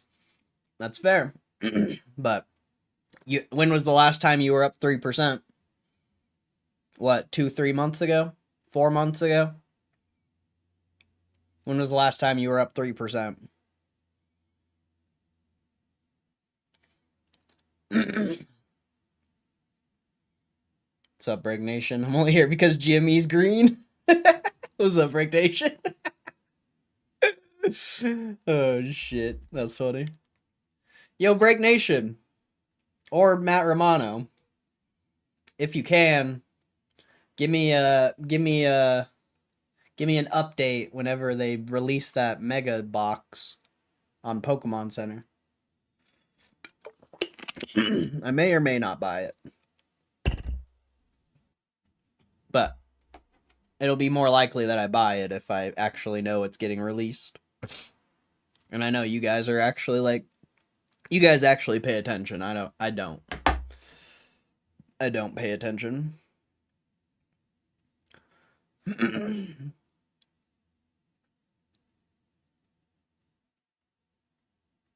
I wish I got that Leafeon Glaceon collection box. Wait, what's that?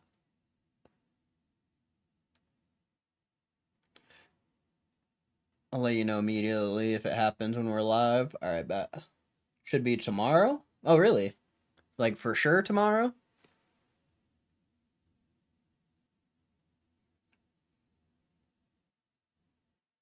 What the hell's Leafeon and Glaceon collector box?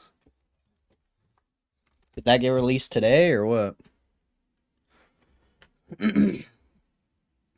Prismatic ETB and collection box dropped today. Snagged 6 of the Prismatic Lucario and Tyranitar boxes. Nice. See, I do not pay attention to Pokemon, bro. they be listing things all the time, and I just like don't pay attention.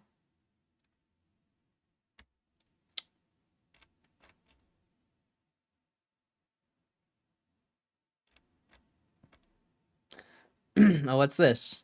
Join the developers of Borderlands 4 for a launch party at GameStop prior to the midnight release. September 11th at 8 p.m. Oh, it's all in Texas? Oh, this? Oh, yeah, that would have been a badass pickup. And it's Pokemon. I mean, it's probably not stamped, but yeah, that would have been badass, bro. That would have been a badass pickup.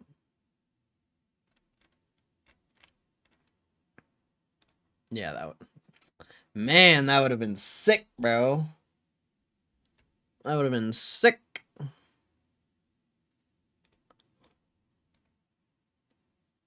the fuck is this verification? If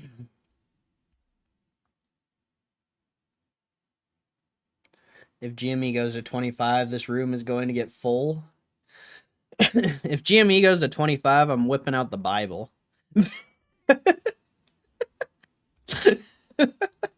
And I'm making everyone leave. I'm just kidding, but it would be funny. Just like last time. The power of Christ compels you. Exactly.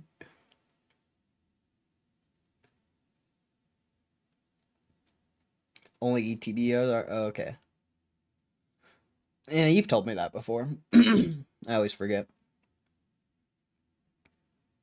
Fortunately, I'll never be able to get my hands on one. I mean, you could pay scalper price, I guess.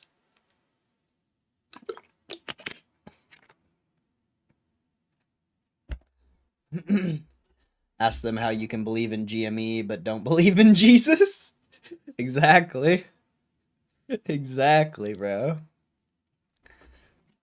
Jesus Christ is the one who brought GME to me, bro. I saw it in a dream. Not really, but hey, man. Ever since I became a ever since I became a knowledgeable trader / investor, I've been waiting for an investment like GameStop my entire life. And one day it just came. It just happened to come one day. And it wasn't even in 2020 like everyone else. You know, everyone who thinks they're cool because they've been holding the stock for 5 years even though the company was complete dog shit. No, it came at the perfect time. You know, I was around in 2020, so I saw it, but yeah, it's God's a funny guy. He's a funny guy. Girl, whatever you think God. You know, God could be anyone for you. But he's funny. It's a funny thing. It's never when you want it, but it's always right on time. You know? It's never when you want it, but it's always right on time.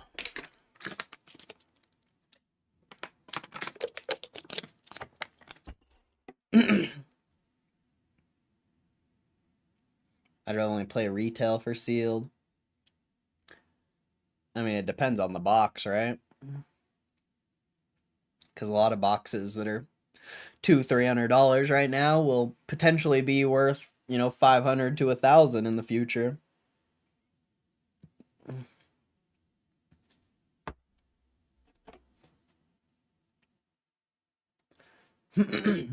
Potentially, you know.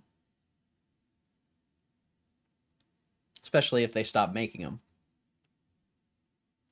like Paldea or whatever. You know, Paldea is probably the best example, but I think that's already up a lot.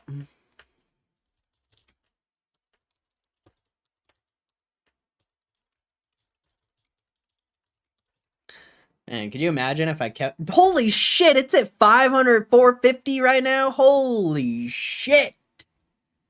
Holy shit. God damn, son, it's at $400, $450 now? Holy shit, son. Dude, do you remember? Do you remember when I found all those fucking sleeves? Back, oh man. Oh man. Oh man, could you imagine if I kept all those sleeves instead of opening them? I had like hundreds of sleeves, bro. I'd have like hundreds of fucking sleeves, and I opened all of them. Oh, that's awesome. That's awesome. And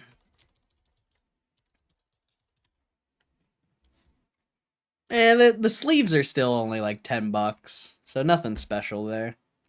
It's just the booster boxes are going up. That one sold for 15. That's interesting. That's interesting that the sleeves are still basically the same price, but booster boxes went up crazy. That actually makes sense, though. That actually makes a lot of sense. You should have the master set. I mean, I have all the basic cards. I remember how I bought Mew Special Premium Collection for $139, and now they're $300. Damn. I used to have that same mindset about paying retail for sealed, not cost me a ton of gains. Yeah, for sure. Especially on certain things, man. Certain things. Like Paldea? Holy shit, bro. Literally, like, 2 or 3 months ago, Paldea was $250. Less. I think it was like $200. It's now $450. That's fucking insane, dude. What do you think about potential Bricks made few announcement about moving on the currency that is covered in gold? I have no clue what you're talking about, bro. Like I said, you have to cite your source when you put something in here, because... Yeah. I don't even know what you're talking about. I'm also not in the UK or in a foreign country. You know, I'm in the US, so I really doubt I would see news about that. But yeah, you gotta cite the source. Booster box still going up. Yeah, Destined Rivals went up a lot.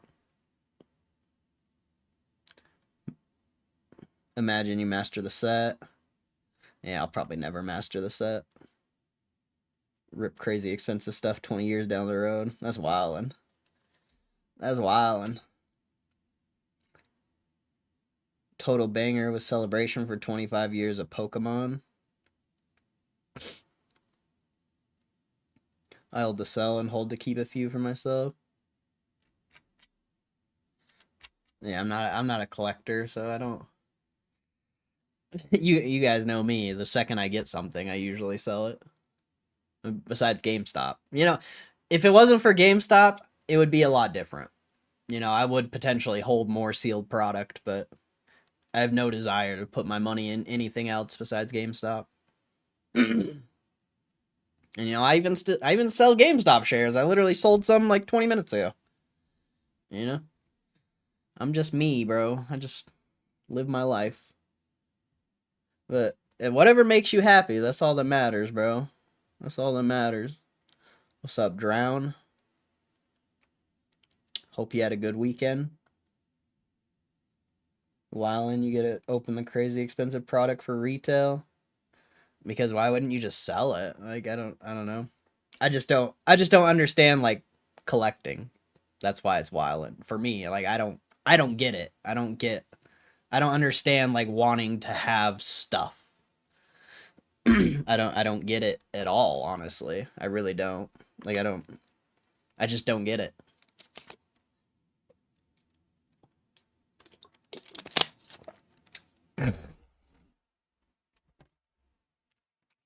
I'd rather do that at work. I mean, that's the point of investing, is so you have work and investments working at the same time. You making money in your sleep.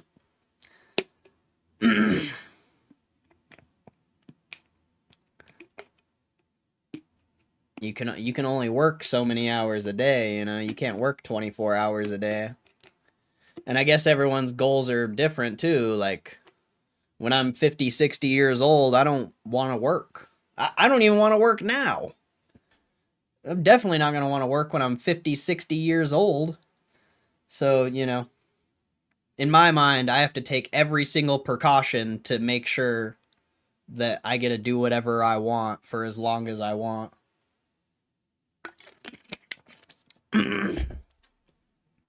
If that makes sense.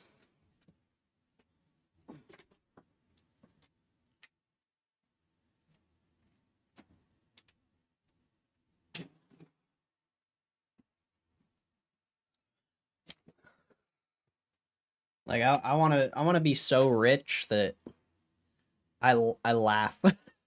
I laugh at money. It just like flies into my fucking pocket. Like, that's, you know. Let's see, long weekend fixing plumbing issues. Hope yours is good. I'll pop in tomorrow, probably, unless you stay late. All right, later, Drown. I'll be here for like another couple hours. I'm also not Break Nation buying 20 things. I mean, that's fair. That's fair. I mean, I'm not either. I'm not either. But I mean, look at Paldea. Paldea, you know, when that came out, $150 box, you could have bought it for $250 3 months ago. Now it's a $450 box. Like, you don't really need to buy 20 things. Like, that would have been an amazing purchase. You know, obviously that seems like an outlier in a lot of ways, but it's really, I mean, it's really not. Like, who knows, man? You know, $200 in the future, if you put it in the right thing, could be worth 1,000, 2,000, 3,000. Like, it really depends. So it's like, you don't need to be like Break Nation. You really don't.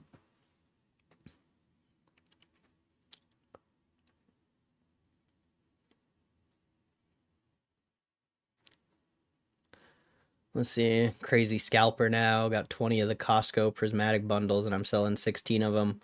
Keeping 5, bought for 60, and I'm getting 125 per. We'll keeping 5. Nice. See, that's a good way to do it. That's probably like the best way to do it. Sell to keep my collection free. Yeah, that's fire. Oh, that's what you said. Sometimes more than 20. You're dedicated, though. Like, you're out there every single day waiting in line at stores and talking to people. Like, you know, it's completely different. Most people just work, live their normal life, and get Pokemon every now and then. You know, you're a real Pokemon guy. You're a real Pokemon master. You should be Ash Nation Sports. Ash Ketchum Sports. I don't know. I don't know what I'm trying to say. Get the right contacts, and you don't have to waste your time driving everywhere. That's fair. How do you know when Costco gets stocked? You can use Twitter too. Twitter's good, but I would say what Break Nation is doing is better. Actually talking to people. Because usually they have limits on stuff you can buy. But Break Nation seems like he gets past the limits pretty, you know, using that purty little mouth of his.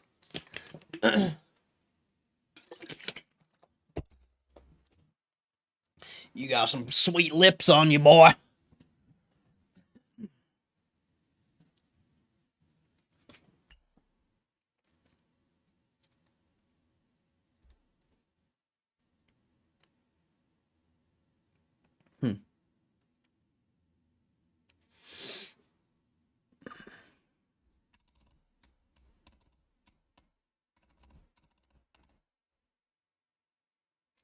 I just go back in and act like I was never there, looped the one Costco 4 times.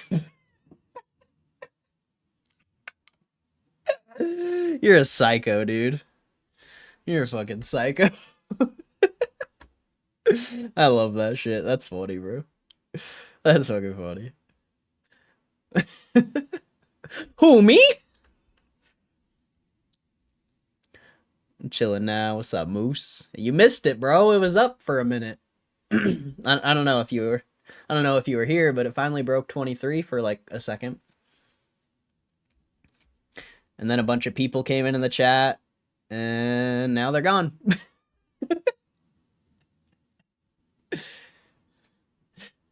Did they upgrade something with power packs since you got beta invite?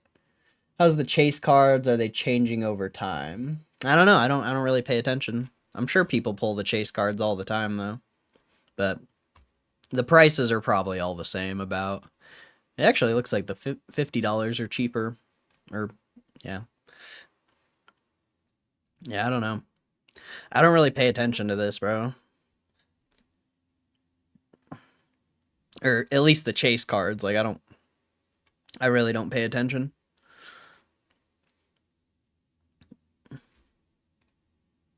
But yeah, I don't think they've updated anything really.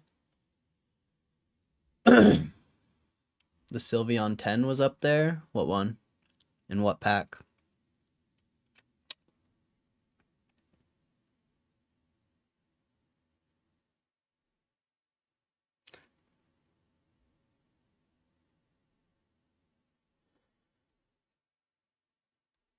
If they were to stop me, I'd just be like, my bad, I'm not well. Oh, man. Got a notey on my phone. Oh, he's gay. Shows up with glasses, then a hat, then a sweatshirt. He's got like a mustache. He's got fake mustaches and shit in his car. It's like he's a professional card counter or some shit. He's got a wheelchair, bro. He just comes in on a wheelchair. Bro. That would be so funny, bro. He just comes in on a wheelchair. Holy shit, that would be so fucking funny, bro. Oh, you should do that sometime, Break Nation. You should get a wheelchair, bro. I'd be so dead, bro. Sylveon 10? I didn't see the Sylveon 10. Oh, right there. Yeah, I pulled that one out of a $1,000 pack. I pulled that one out of a 1,000 pack. Not a fucking $50 pack.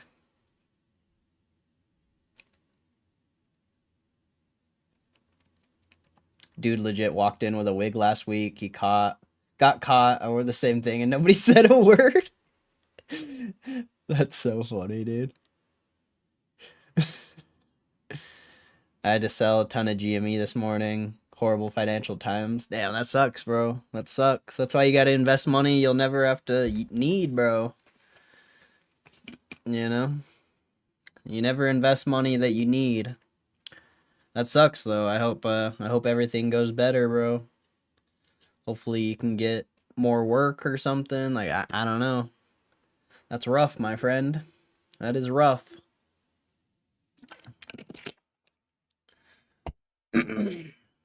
Sorry to hear that, Jared.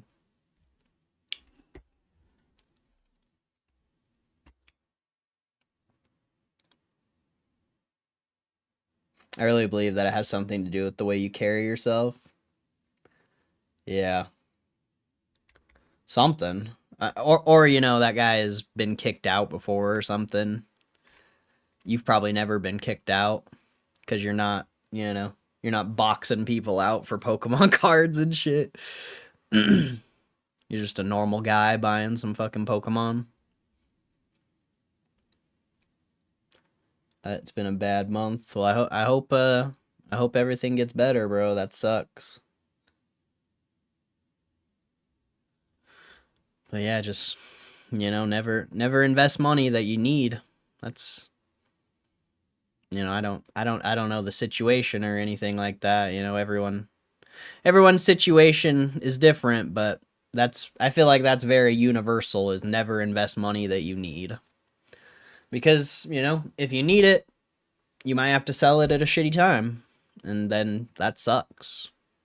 You know, you might have to sell when you're down and you still want to hold, and that just sucks, man. That just sucks. So, I hope everything gets better, but yeah. Take it as a learning experience, I guess. I don't know. I don't know, man. I really don't. You know? I don't know the situation. I can only speak off of what I know, I guess. And hopefully, in some way, it helps. Also, like 6.5. You'll get it back. The stock's not going anywhere anytime soon. We'll see. We'll see. We'll see. You know? Anything's possible. It could not move for the next year. It could go up. You know, it could go up. They could do another corporate bond and it could go back down. Who knows? Who knows? It could go down. You know? Breaks that 22 support, 21. Everyone panic sells. Like it could go down. 100%. 100.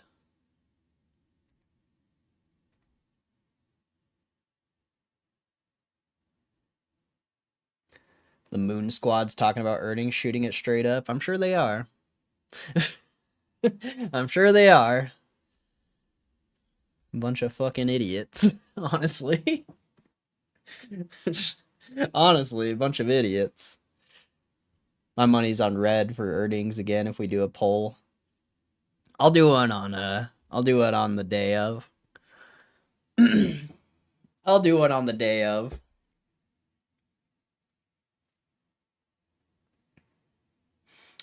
It depends what it does before the earnings. Honestly. It might not even move.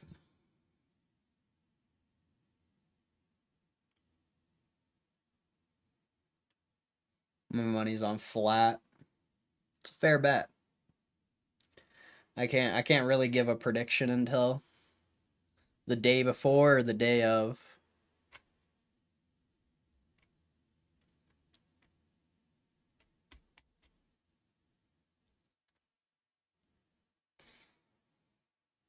Because, you know, it could go up, you know, in the meantime.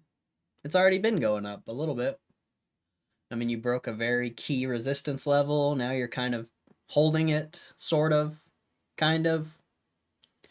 You know, we got a, what is it? Isn't it Tuesday? Yeah, we got four more trading days to see where we're going to be at before the earnings even happens.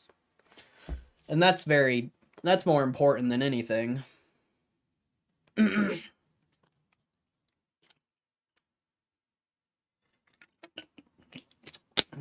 I mean, I haven't looked at the options. I don't know what the market's pricing in. I guess we could do that real quick. That's always an important thing to check.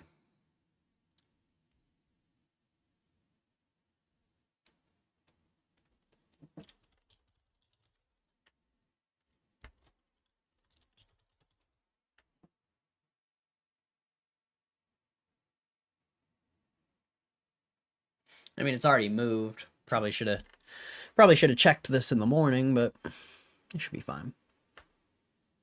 It should be fine. Let's see.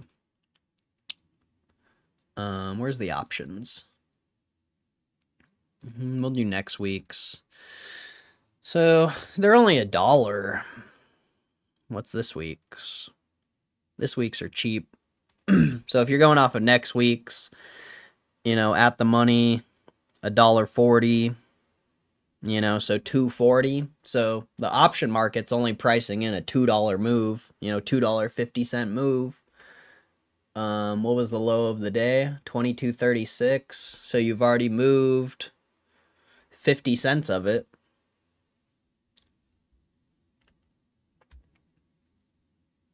almost $1 of it. So that, you know, it's funny, all the people who think it's gonna squeeze, but they probably don't even know that you can just look at the fucking option market and it literally tells you what the stock is gonna move. Like, I don't know. Like, maybe, less than 1% chance it moves more. I mean, that I wouldn't say that's a less than 1% chance. Like, it does happen where it moves more than what the option market is predicting. On a lot of different stocks, it happens. But I would say a majority of the time, the option market fucking is correct. What was that showing during the squeeze? I have no clue. Wasn't there. Wasn't there. I'm sure it was probably similar, but that's a less than one. The option market is generally always right. 1% events don't really matter. And that's for some reason, that's all these fucking GameStop kids think about are 1% events. They think just like a gambler, if I can just hit that 1% chance, if I can just hit that 1% chance, I'm gonna be rich. Good luck. Good luck.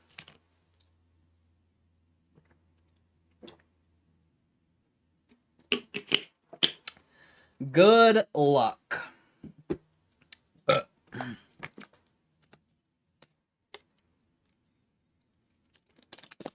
It's like the power packs. It's just gambling in general. With the stock markets, I think people are just so obsessed with what's happened in the past. And, a lot of people who are invested in GameStop are only invested in GameStop because of what's happened in the past, and they aren't very educated on the stock market as a whole. That's my assumption, just judging by what people bring to this chat every time the stock's up. I just think people aren't that educated on the stock market, which isn't really that bad, but God, I don't know, if I was a gambler like that, if I was someone gambling on the stock market every day, I feel like I would have such a unique advantage.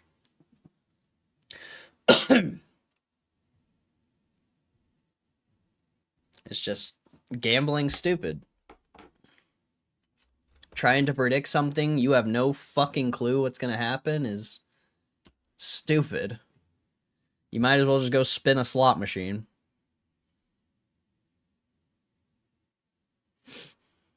Probably have a better chance.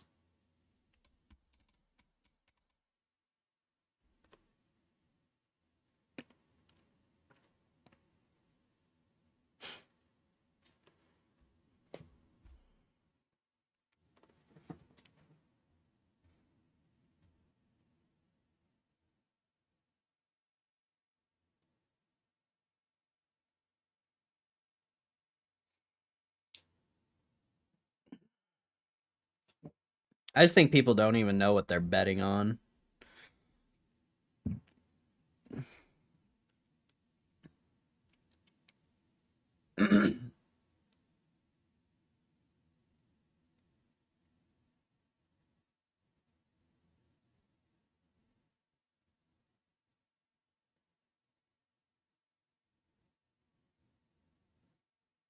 Are you gonna donate me the $100 for the 4 spins?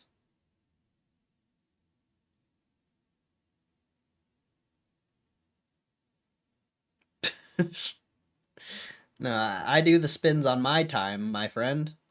I'm not here for you. When I feel like doing the spins, I'll do the spins. Like, who are you? I've never seen you in here. If you'll send the cards, if you have a vault thing, I'll send them to you. You gotta have your vault set up and shit.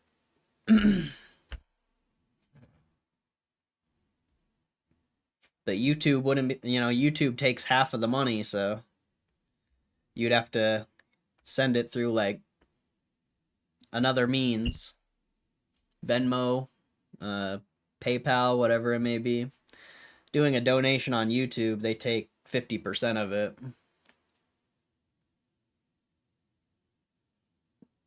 That's what I meant. I'm just saying if I had access, I'd do 4 just to see what I hit. Oh, that's fair. I thought you were telling me to do 4. I'm like, bro, you know, that's just a common thing that especially lately since I've been doing the power pack content. A lot of people think that just because they come in here, I'm gonna fucking do spins for them. It's like, no, that's not how it works. It's not how it works. This is my stream. I do what I want. When I want. I've got enough slabs. I just buy the exact ones I like. Ah, that's dope. You've got so much content in it. Really wicked to see. Oh, it's not over, bro. I'm gonna do some this week. I'll probably do it probably tomorrow or Thursday. Just depends. Like, the content's not over. It's just the videos aren't doing well enough to do it every single day. Unfortunately. You know, unlike a lot of people out there, I'm using my own money to spin these packs. So, you know, I do it when I want to. You know, if the videos were doing better, if the stream was doing better, you know, it'd be a different story. I would be doing it every single day. But with the videos only doing okay, it would be so expensive to do it every single day. Plus, I'm not like a card collector, so I'm not willing to, you know, drop $10,000, $20,000 on cards.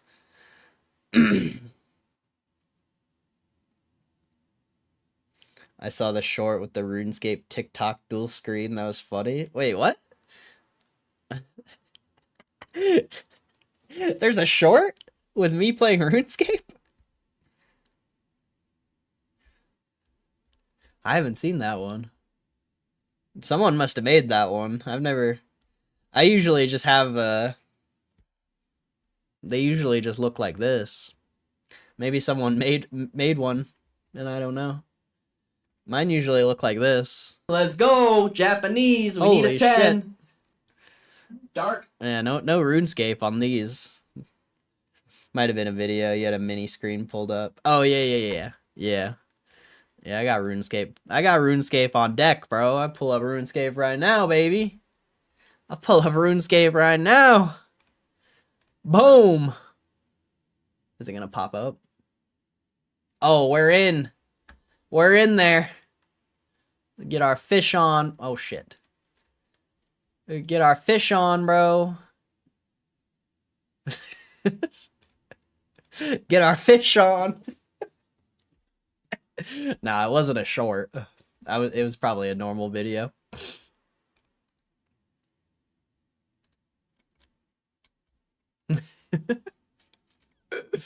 Oh, what a terrible game. It's fun though. It's a good time. Hey, I appreciate the support, Typhoid. Appreciate the support, bro. I thought you were coming in here telling me to fucking spin packs like everyone else does. So, you know, that's why I was being an asshole, but...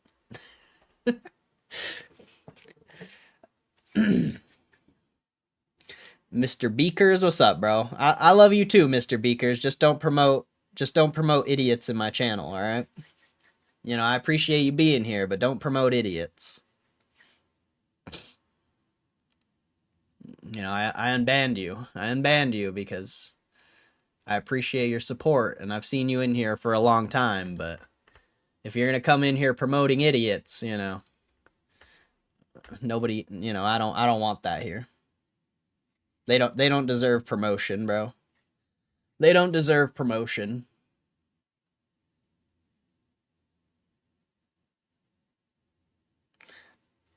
I was typing a legit sentence and accidentally sent. I mean, either way, whether it was to bash on the dude or whatever it may be, I don't want that in here, you know? I don't care. Their name does not even, like, it does, whether it's negative, positive, their name does not belong in my channel. Like, you know, have you heard the term any promotion is good promotion?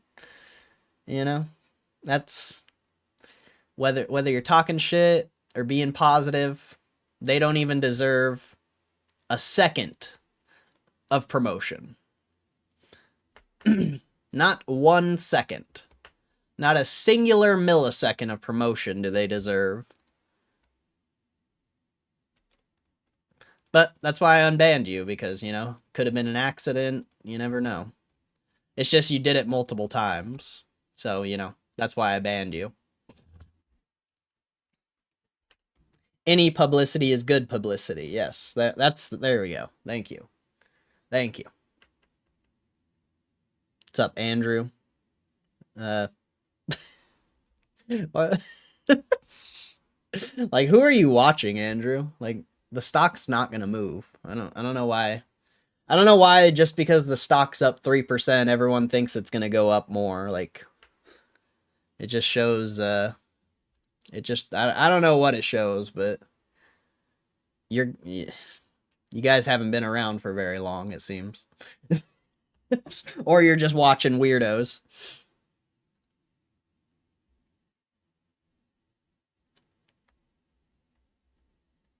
Cowboys traded their best player last week to the team they lost to last year in the playoffs. I'm sick. Really? That's a rip. Why did they trade him? They just get a good deal or something? It moved today. At least it's something. It's been dead. I mean, it's the same price it's been for the past 3 months. Like, it's not... I mean, someone in here said it. It's not even up. It might be up on the day, but it's not even up. So I don't know why people are, like, excited. It's still the same price as it was 3 months ago.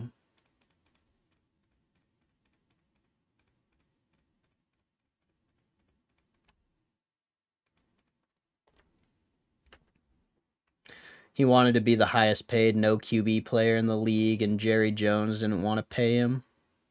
I see. Who did they transfer him to?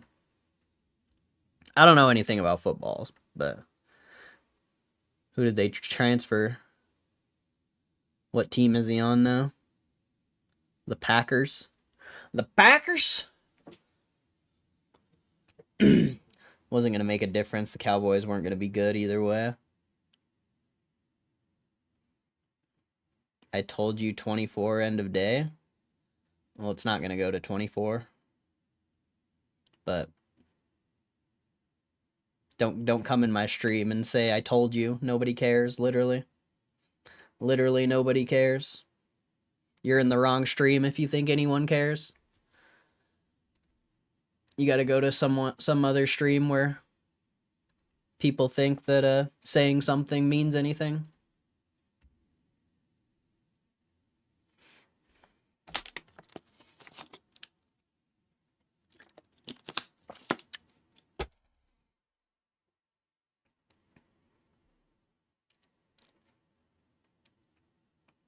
$180 mil, 4 years.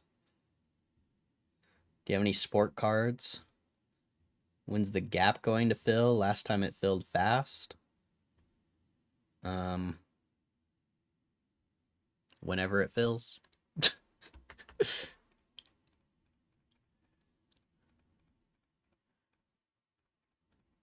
Whenever it fills, that's when it's gonna fill.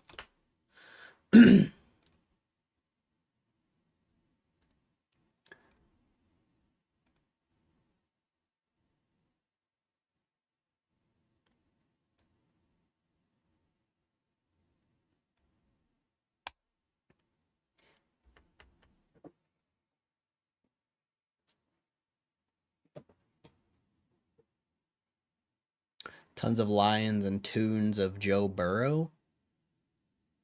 What's so special about Joe Burrow?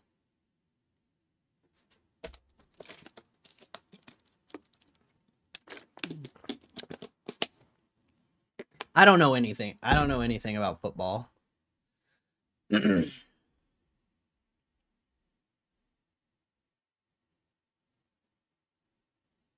Joe Burrow, top 3 QB in the league and young. Ah, I see. One of the best QBs I've ever seen play. Okay. Gotcha. I'm just memeing. Well, like I said, you're in the wrong stream. My what I said doesn't change.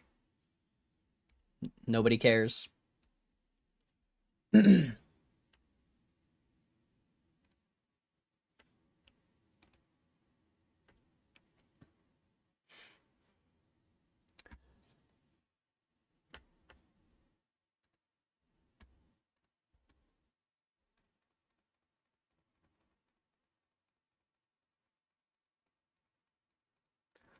Frickin' scaping, bro.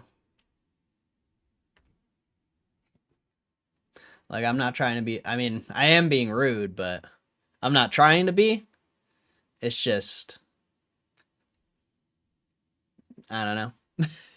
People, I just hate when people, like, think they're so intelligent because they said something that they probably say every single week.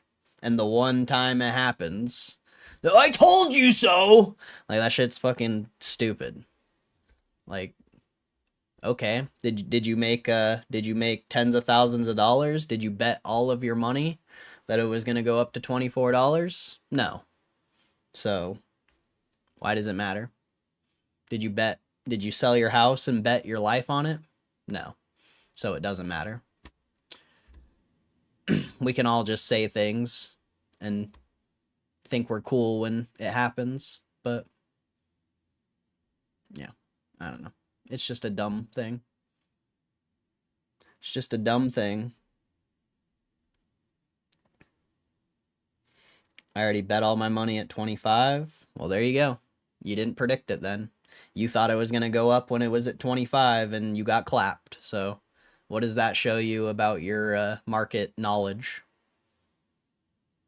I'm just saying, like, if you were actually a good trader, you would have bet it all at 22 and you would have been up.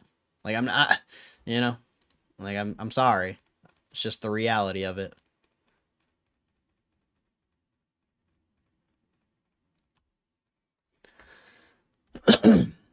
Iron Man or regular? Just regular. This is my main account. I've never done an Iron Man. It's a lot of work. It's a lot of work. Although I feel like I could do it. I know enough about the game to do an Iron Man for sure. I just don't play that much. Like, I literally just started playing again like a week ago or so, and, you know, I'll probably play for another, like, week, and then I won't touch the game for months, most likely.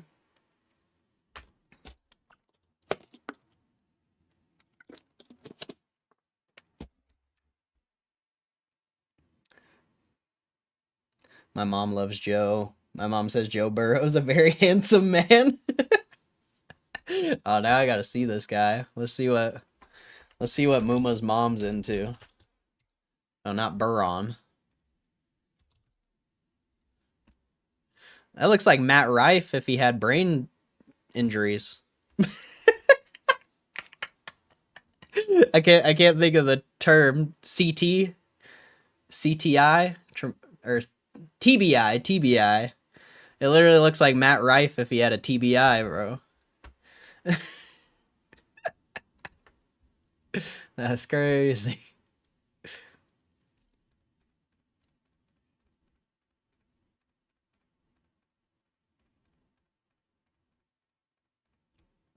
That's funny. He's only 30 though. What am I doing with my life, bro? This dude's my age.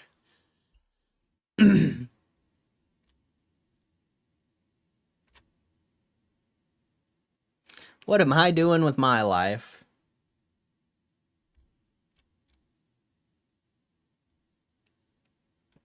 Interesting, though.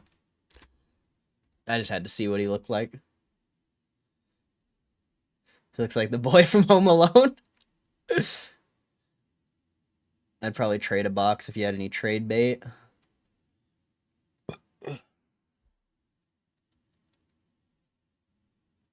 You're 37, bro? Damn. I always thought I was the boomer here. Everyone else in the chat's so young, bro. crazy.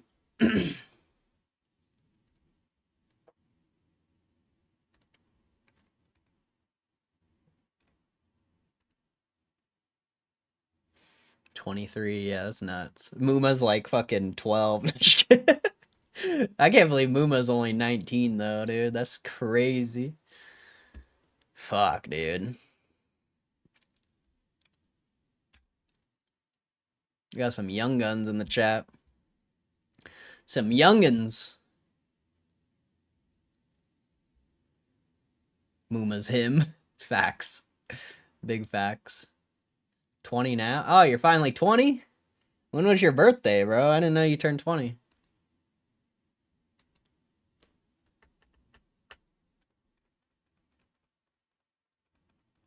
I feel like you probably brought it in here, but I just don't remember for some reason. March? Really? I guess March was a pretty exciting time for the stream, if I remember right, so maybe that's why I don't remember. Can't even drink. Well, that's good. Drinking sucks. Don't ever do it. I mean, you can do whatever you want, but drinking sucks, bro.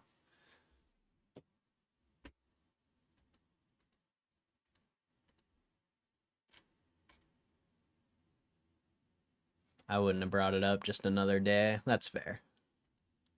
That's how I feel, too. If you guys want to know, though, my birthday is in a month.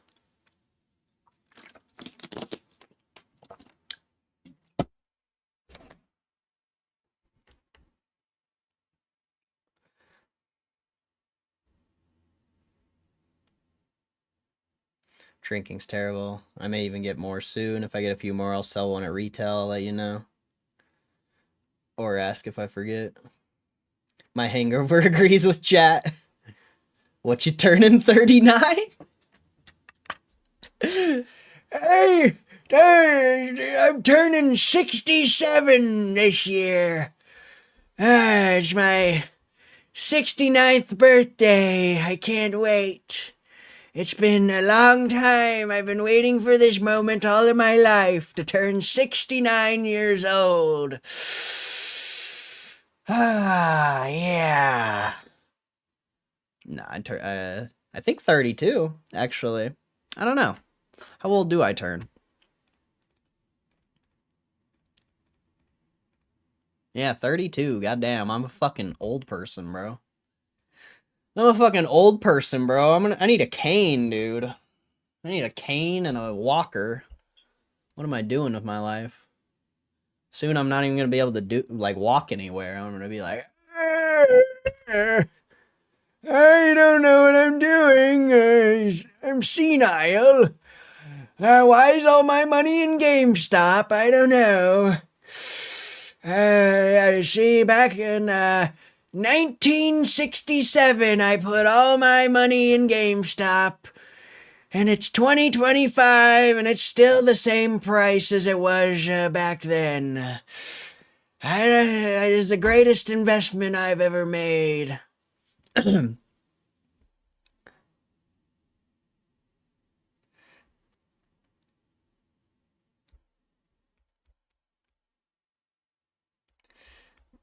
I actually just found out I was 37 and not 38 last weekend, so technically I got younger. That all ends in December when I'm actually 38.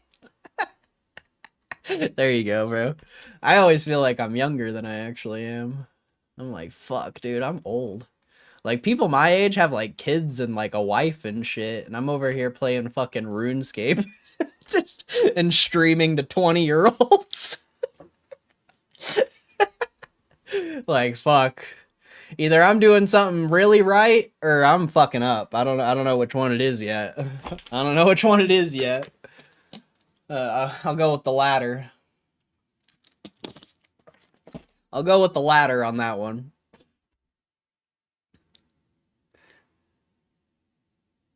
Remember when you wanted me to bring a wheelchair to get through the lines? I'm almost there. Did you just use a calculator to figure out your age? I did. I don't know how old. Well, I know how old I am now, but I legitimately didn't know how old I was. Average age of chat's probably 35. Yeah, probably, honestly. It seems like the youngins like to chat in the chat more. I feel like a lot of the older people probably just listen to the stream while they're at work or something. The youngins are active, bro. The youngins be active. It's because they want to learn. I guess I don't know. I don't know. Why are the youngins more active in the chat? I mean, I don't know. I guess it just depends on the day as well.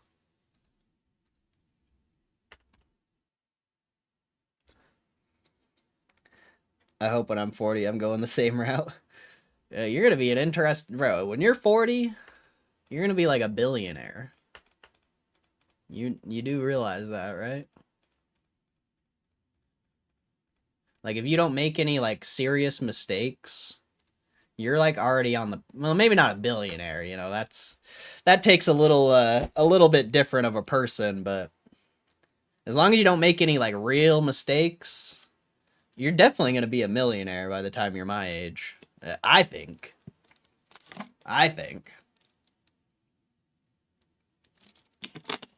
We grew up on existing online. That's fair. That makes sense.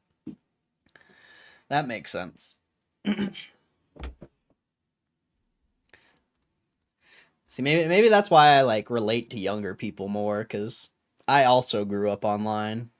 For them, like, of course, you know, there was a period in life where the internet wasn't as relevant, but for the most part, I grew up on a computer. Like, I remember playing fucking Space Cadet pinball and shit on Windows 2000. Like,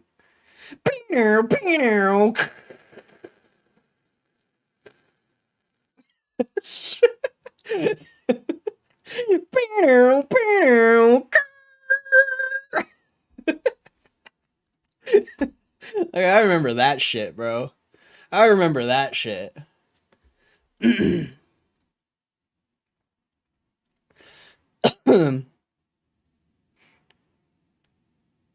remember making fucking RuneScape, like, skill guides and shit on YouTube when it first came out, bro. Like, obviously, you know, I was never, like, I never knew the power of YouTube back then. I just did it more for fun, but God, I've been making videos for a long fucking time, dude. The unregistered hypercam, dude. Unregistered hypercam, bro. That's how you used to have to make RuneScape videos. And the screen would literally be the size of that screen up there. And you'd be watching a YouTube video like this fucking close to the screen. You'd be like, what?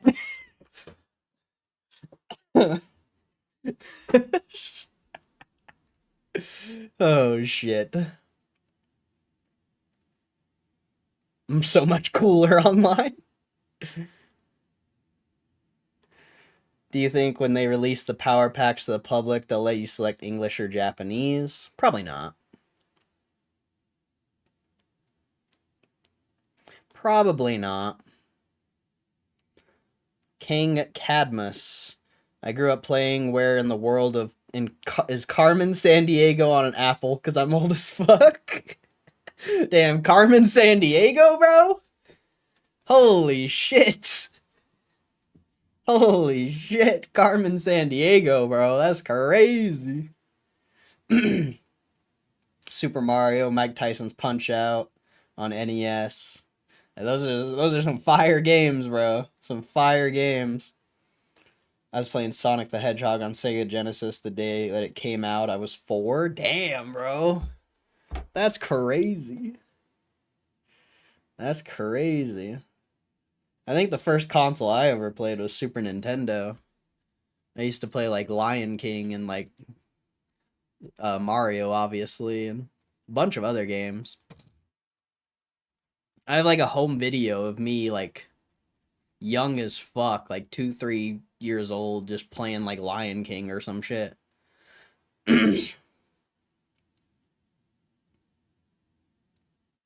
Chex Quest you got free in the cereal box? I don't remember Chex Quest.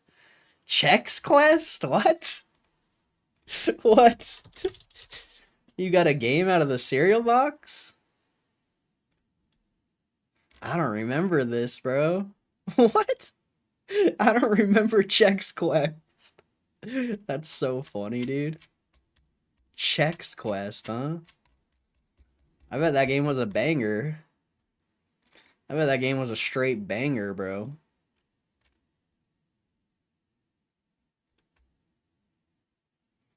Is there like videos of Chex Quest? I gotta see this shit. I gotta see this.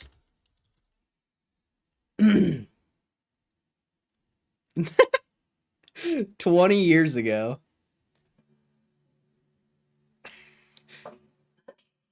A volcano exploded on planet Bezoik, launching particles of rock proof of cellular life and substances. Vegetables, they haven't had any trouble. General, 2 days ago we lost contact with Bezoik. We can only Bezoik. assume the Flemoids have taken over. To make matters worse, we have found that conventional weapons seem to have no effect on Flemoids. We need a volunteer to fly to the caverns of Bezoik and attempt a rescue of our citizens there. That's ridiculous. What soldier would be fool enough to enter a cavern full of unstoppable Flemoids from another dimension? By recalibrating the phase frequency of our... That's so wild. They have a... Oh, it's just like Doom.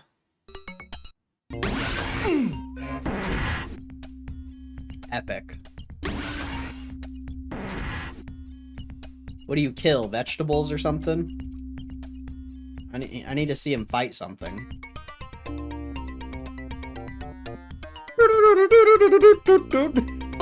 That music is epic, dude. Oh, he's gonna kill the vegetables! Oh, never mind.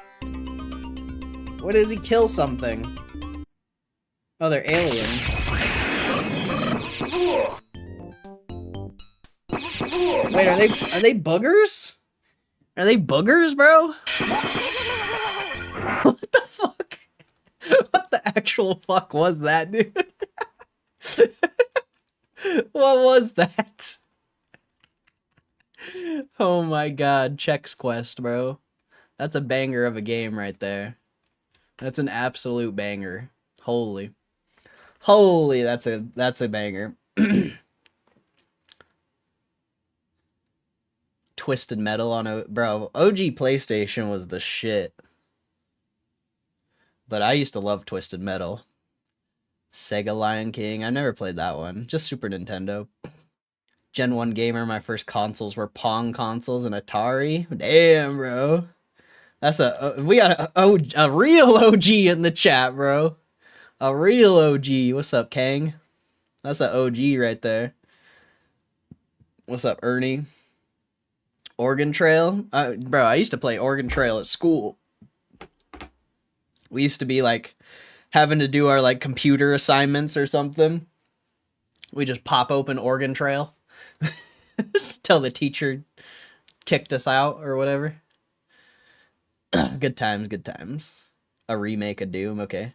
This video game's 20 years old. I mean, that's how old the video is. I bet the game's older. I bet the game's like pushing 30. Old games look hilarious. Bro, old games are the shit. Old games are the shit, bro. Wow, 2320.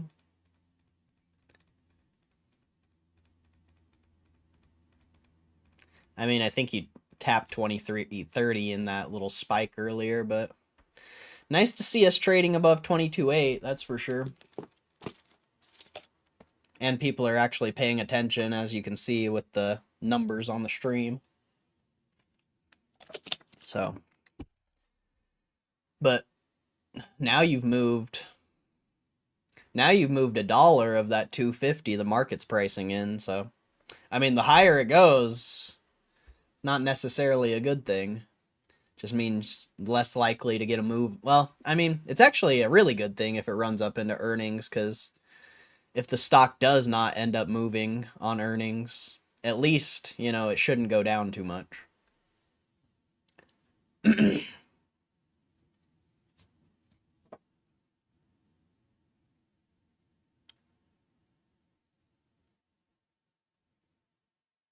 Chex Quest, bro. Fucking Chex Quest. That's crazy. That's crazy.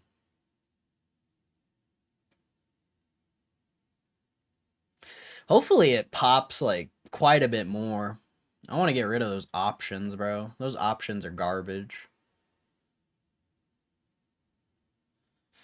Do you think CGC or any other grading company's prices will ever match PSA's? Well, isn't what is it called? Pristine 10? Technically, that's worth more than a PSA 10, right?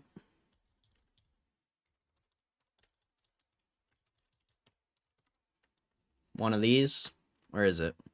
It's not Beckett. This, yeah. A CGC Pristine 10? This is technically worth more than a PSA 10. This is a literal pristine 10 out of 10. You know, every single thing is perfect about this card. So, you know, it technically is. But as far as, you know, every other grade, I don't know. I don't think so. Maybe, you know, who knows? Who knows?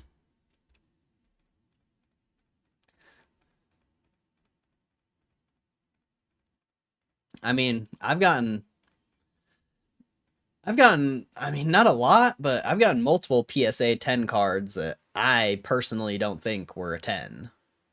So it's like, I don't know. I think grading is very subjective. But obviously, the market believes in a PSA grading more than anything.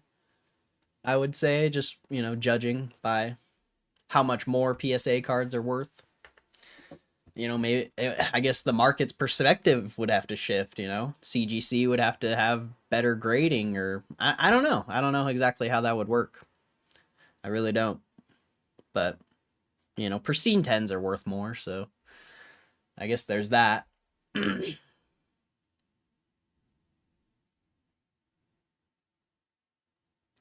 I won an NES and coloring contest as a kid. My parents never would have dropped $100 for it. Came with Duck Hunter and Super Mario 1. Hell yeah, dude, that's sick. That's a good memory right there, bro. That's a good memory. I love that. I love that. What a good memory to have.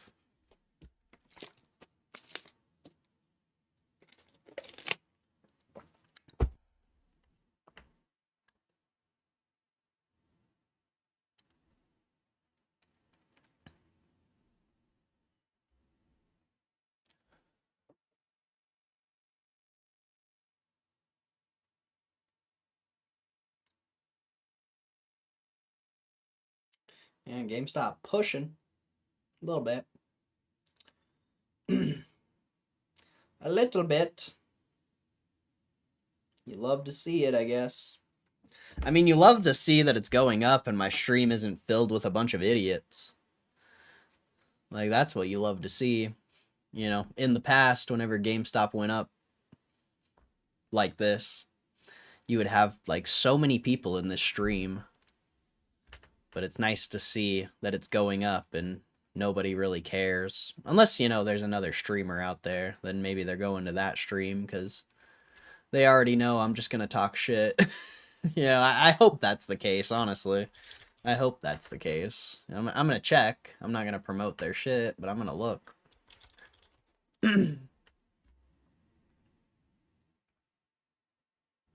Yeah, nobody's streaming, so that's great. You love to see it. Man, not a single person streaming GameStop right now. So that's beautiful. For me, that's awesome. Oh, there's one person doing it. But that guy's an idiot, so I don't know why anyone would watch him.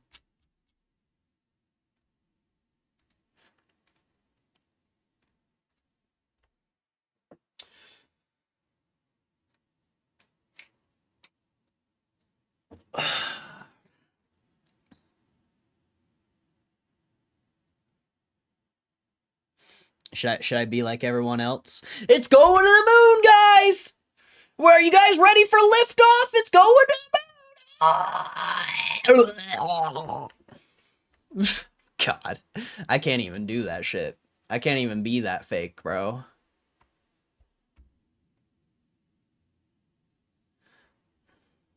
I can't even be that fake. It's going to the moon!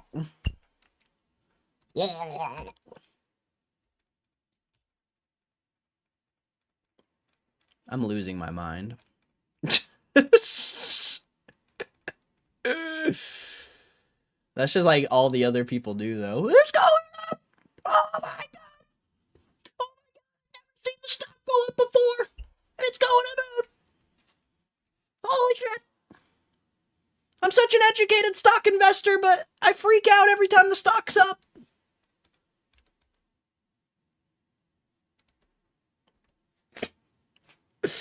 Wild. Wild stuff.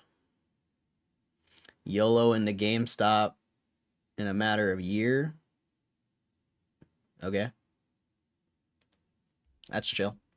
Is it a YOLO? I didn't know making an educated investment was a YOLO. Just saying. I mean, from my perspective, it's an educated investment.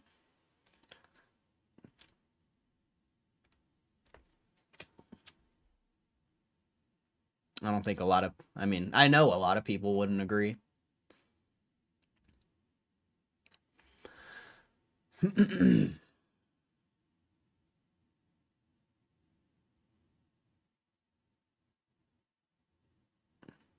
I literally have 137 in the bank and 90,000 in GME, not the best strategy. I mean, I do the same shit, bro. Okay, who cares? As long as you don't need it, I guess, right? I do the same shit.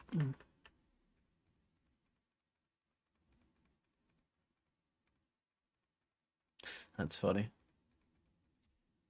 I mean, if you're young, bro, why does it even, it doesn't even matter. Like, if it doesn't work out, like, who cares? You know? If you can take the hit and not feel emotion about it.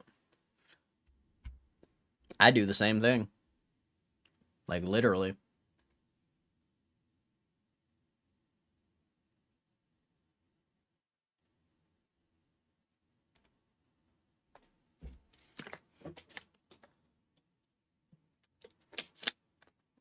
But I also don't care if I lose every dollar I have, you know. So I think the mindset is, you know, has to be there. For sure.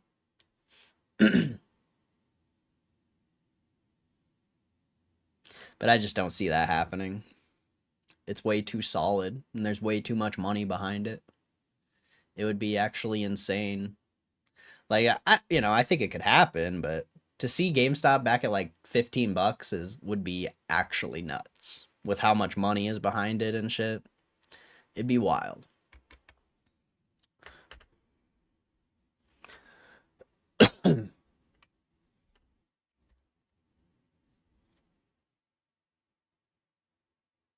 YOLO in terms of what I own.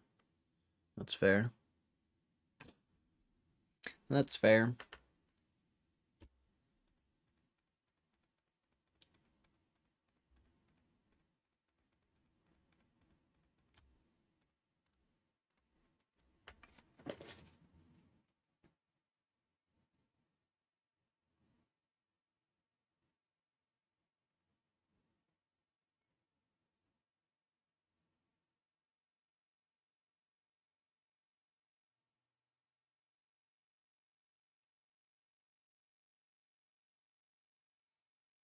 But I mean, I would say the only difference about what I do is I actually manage my position. Like, I sold 50 shares today. Because when was the last time the stock was up like this? Couldn't tell you. And, you know, if it goes back to like 22.5, I'll buy them back. Like, I manage the position a little bit. Definitely a lot less than when I first got in. When I first got in, I was managing the position like a madman. Like, my cost basis used to be like $30 plus. Now it's in the lower 20s. You know, probably like 22, 23, I would say at this point. I don't know, actually. Probably like 22. I would say that's a good estimate. But I've always managed the position. I mean, last time we were in the 30s, I did not manage it well. That was pretty shitty on my part, but I still try to manage it as much as I can and build it at the same time. Because why not?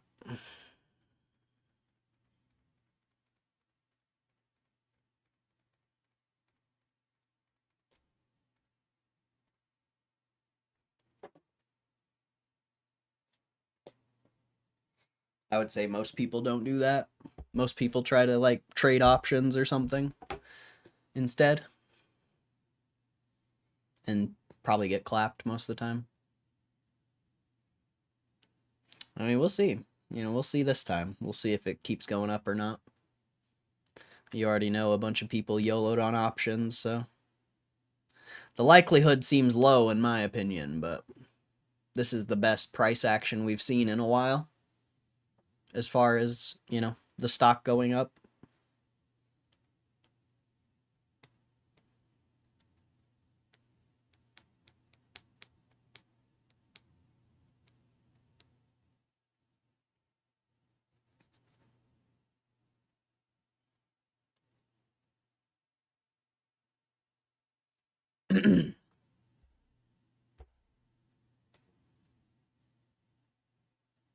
But I'll end it with this.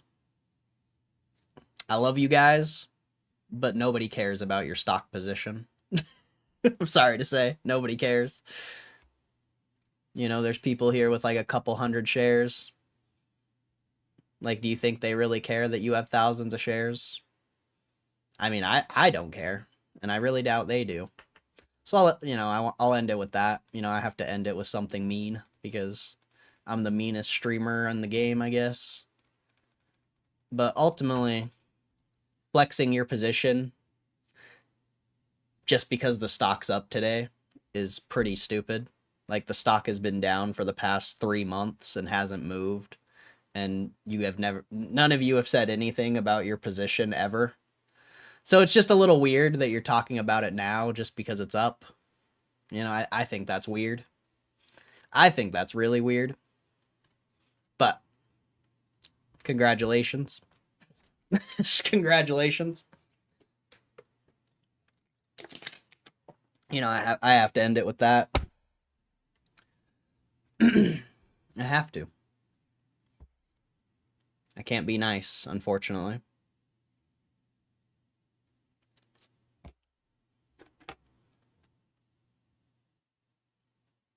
Thank you, sir.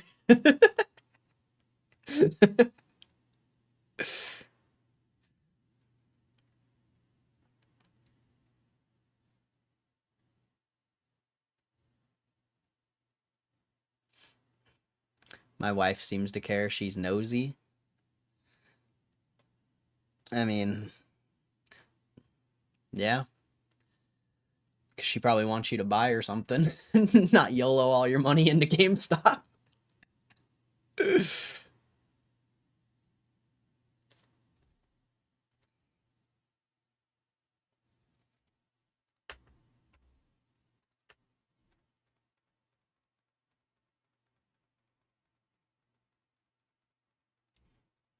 But your wife's someone you know in real life, you know? You don't know a single person in this chat. You don't even know me. You know, you've been here for a while, but you don't even know me. Today we celebrate the 3% that I get back temporarily until I give it back tomorrow. Then I get 2% back the following day. Oh man, so accurate though. I mean, who knows? You know, this time it might actually break out. It's possible. It's decent price action. Could actually break out this time. Obviously, it's not a strong breakout, or else it would already be going up quite a bit. But you could start to push higher prices, potentially.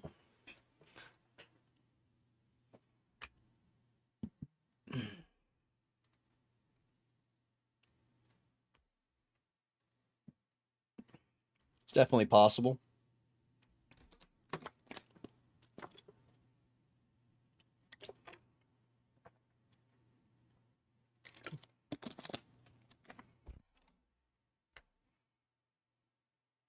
Then we can talk about share counts and stuff. Nah. I mean, I'll just roast people again. I'll just roast people again.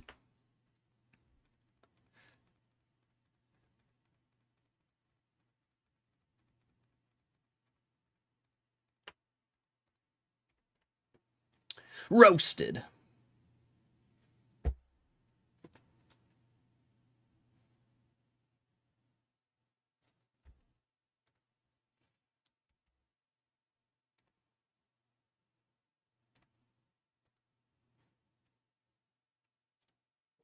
You know, a funny thing is, you know, I don't know.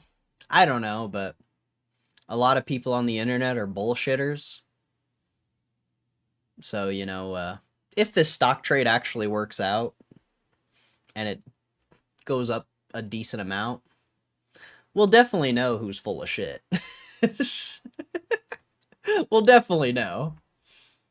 If you make millions of dollars off this stock and you're still like, I don't know. I mean, we'll know.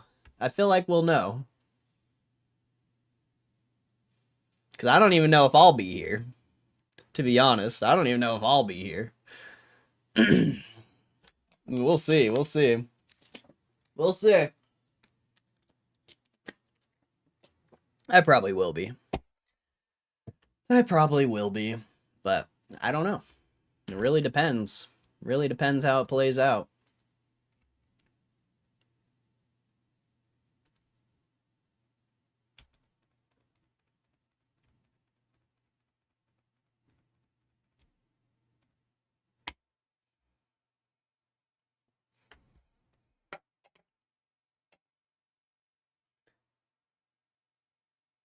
I was supposed to win the 1.1 billion, but somehow had the wrong numbers. Ah, fuck, man. Come on, bro. You were supposed to win that shit. We needed that. We needed that Powerball, bro. That is gonna hit soon, though. I don't know when, but that's a high ass Powerball. It's hitting soon.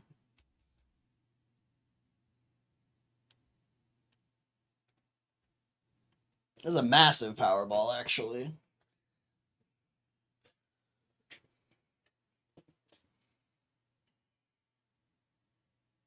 I can't remember. I think it usually hits around like 1.4, if I'm not mistaken. I don't remember the number, though. I used to know it. I think it's 1.4. It's either 1.4 or it's like 700-800 million that it usually hits. But I want to say it's 1.4. I mean, I guess, let's see. What was the Powerball at in 2024? AI. No relevant answer? How hard of an answer is that to find, AI? Come on. It's probably not that hard of an answer to find. Where is it? Maybe it is.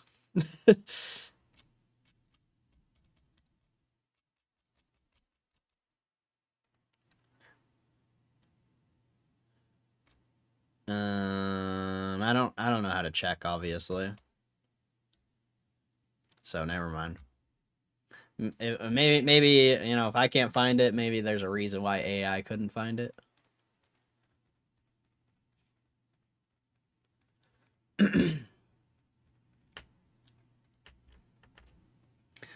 Let's see, I don't have the most shares, but it's enough that really volatile days are 10x or 5-figure swings. I know yours are too. When I see people excited about 3% gains, I just feel like they don't have much invested. Yeah, I feel the same way, honestly. You definitely get numb to the swings after a while. Like if you're like truly invested.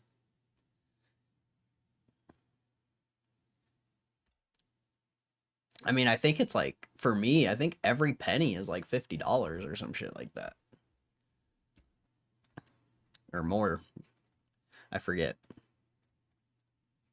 Yeah. Every penny is like over $50. That's fucking ridiculous when you think about it. That's ridiculous.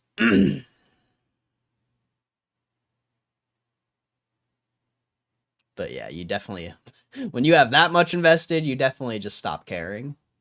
I mean, I think a lot of people are only in it for the squeeze too, though. I don't think a lot of people are invested in it. I don't know like why you're invested in GameStop or what, but for me, I think it's gonna be a revolutionary investment that I'm gonna hold for the rest of my life. You know, I think a lot of people are in it because they think it's gonna like go up like 5-10x randomly, and you know, that's gonna be the end of their trading career basically, is they make a 5-10x and then they're gonna sell and then they're gonna lose it all. But yeah, that's probably a big part of it as well. People have such short-term mindsets because of what's happened in the past that they don't even see that this might be like like literally one of the greatest investments of our generation potentially. Like that's my bet, you know. So, you know, I trimmed out some today, of course. You know, I manage my position, but fuck. If you only knew how much I've increased my position the past while, you would do the same, I think.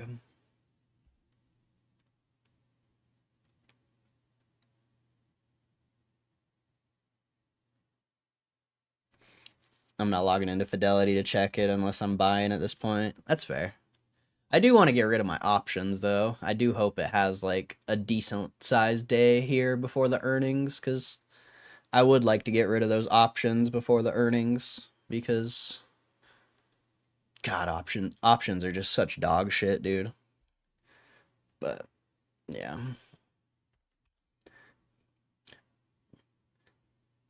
I don't want to squeeze. If it squeezes, everybody's out. Want to hold for a long time. Yeah, exactly. I want it to be Berkshire, bro. I want it to be this $20 stock that turns into thousands over the next decades. You know? Like, that's what I want. I don't give a fuck about a squeeze.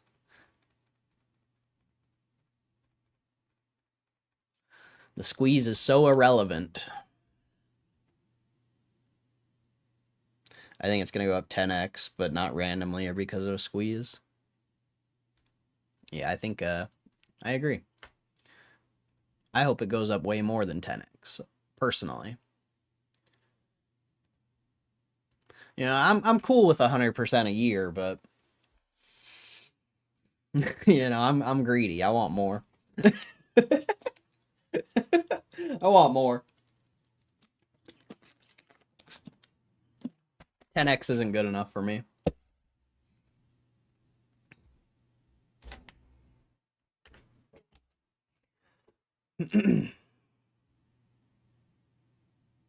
Oh, fair. Fair. I want 1000x. I want this thing to be trading at such a ridiculous number. People are like, what? I want it to go up so much people are afraid to buy it. That's when I know it's the best investment ever, is when it goes up so much that people are scared to buy it. That's when you'll know it's the greatest investment ever.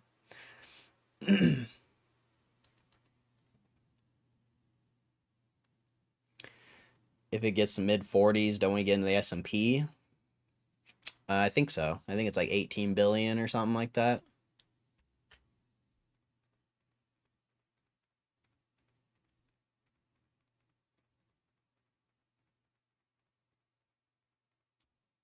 But what is, you know, that's not really, who cares about the S&P really? That's only a small piece of the story. Very small piece. A lot of people get really hung up on that piece of the story for some reason, but not me. Like that's a very small piece. 20 billions, 20 billion market cap ain't shit for what I think it's gonna be. 20 billion's baby shit, bro.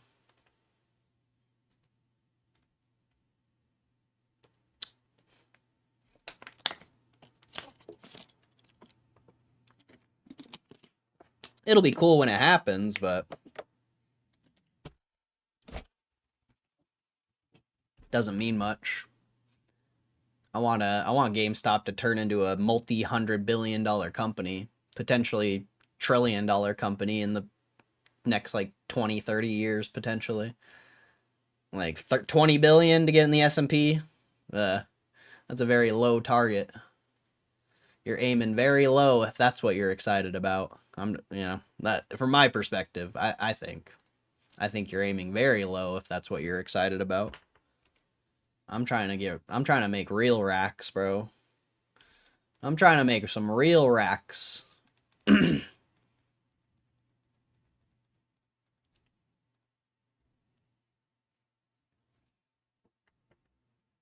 Sup, Sabrina?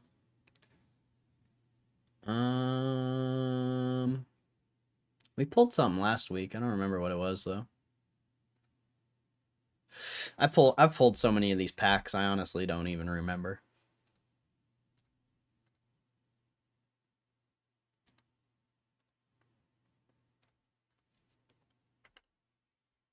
If it gets in the S&P, everyone's 401k has to buy into it. No. Everyone's 401k buys the S&P. And institutions that buy companies out of the S&P have to buy GameStop, because instead of buying the S&P, they buy the companies within the S&P to sort of be like the S&P.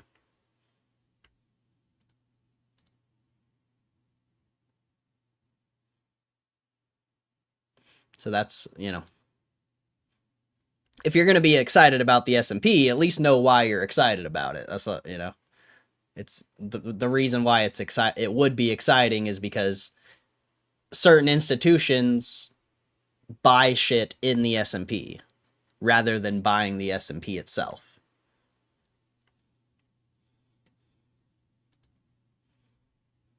What did I pull today? I didn't pull packs today.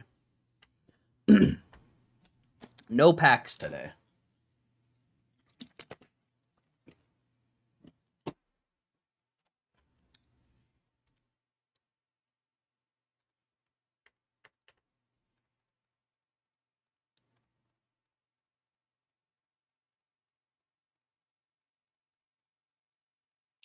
And the only reason why GameStop being in the S&P would be relevant in any sort of way is if it does become a multi-hundred-billion-dollar company or a trillion-dollar company, because then it's going to be a large portion of the S&P. But if it just gets in the S&P, oh wow, congratulations, you're in the S&P with 500 other companies, and like 50 of them are good and the rest of them aren't that great. Like, how relevant is that? When you're a 0.01% of the S&P, like, doesn't seem very relevant in my opinion. It just doesn't seem relevant. You'll see the price go up or whatever when it happens, but I don't know. It's just not what I'm looking towards. It's just a small little blip along the way for what I'm trying to get.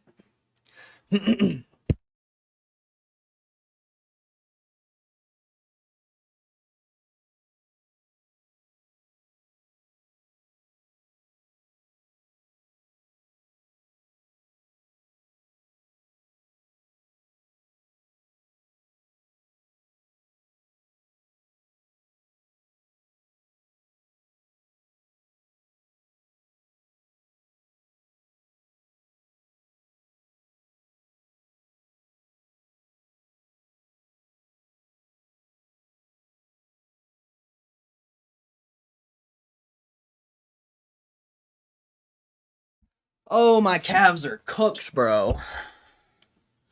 My calves are cooked.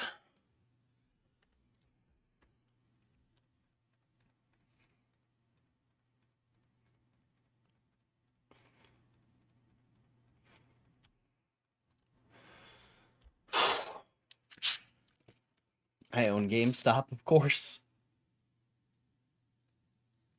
I hope so. You know, honestly,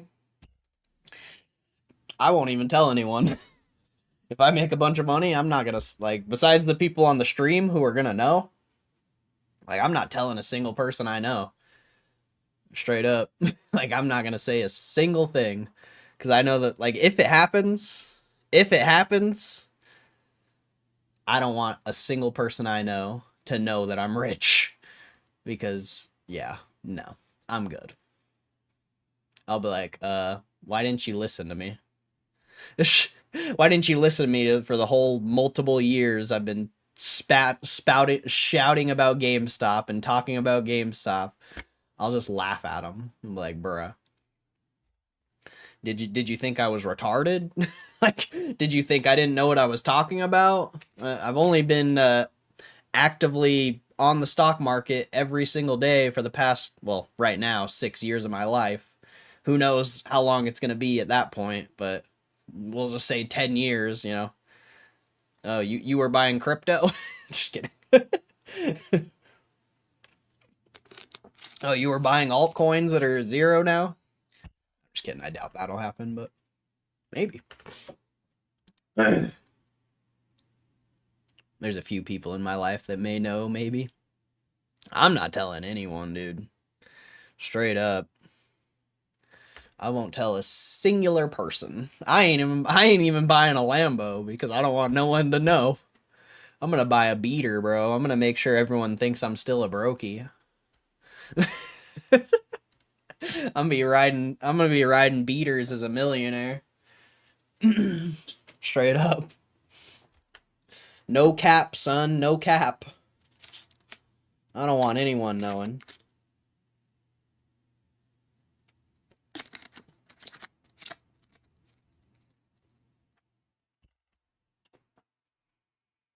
I might buy a Tesla for some autopilot. You know, I don't really like driving, so autopilot would be nice. But other than that, I don't know. Don't really need anything else. Maybe I'll get an Optimus robot. Probably get an Optimus robot. That would be sick. I would love an Optimus robot, actually.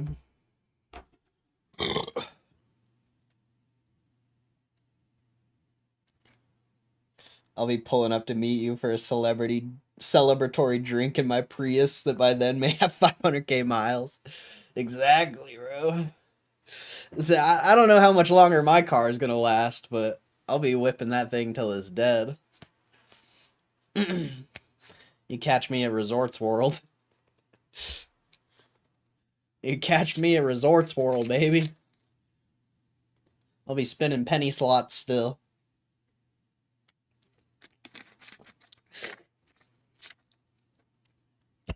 Spinning penny slots and playing $100 Ultimate X. It's basically what I'll do with my life. Probably make videos still, honestly.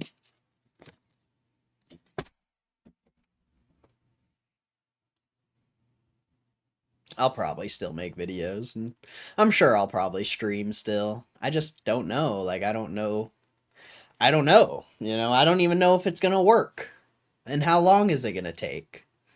You know, I don't know all the details.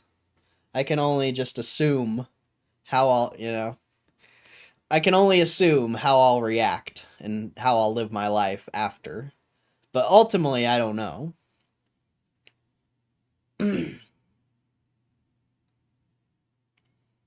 I just can't wear a diaper and piss my... Wait, what? They don't have to get up. Really? What? That's disgusting, dude. What? No. You're capping, bro. You're capping. That's disgusting, bro. That's true addiction right there. That's true slot addiction. Holy shit. I've never heard of that. That's actually insane if that's real. You got a shit bucket? If you don't got a shit bucket, you're not playing Battlefield. You got a girlfriend? Not anymore. Girlfriend equals less Battlefield.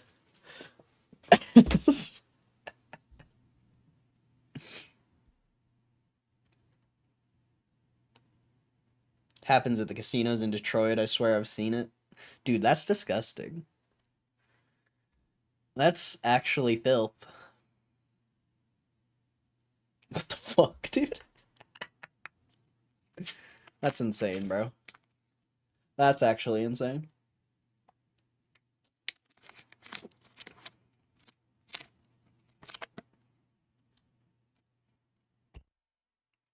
Honestly, like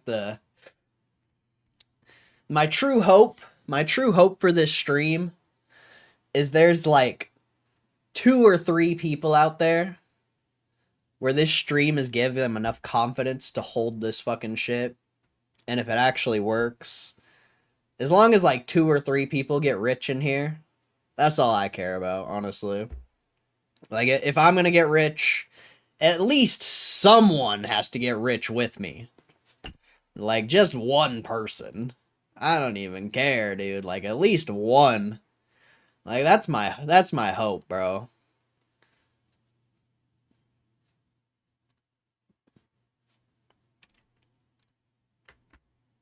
Like, one person out there listened. You know? That's, like, truly the hope. Because it doesn't matter if I get rich. Like, that doesn't benefit... I mean, it'll benefit certain people. But ultimately, me getting rich probably won't benefit anyone.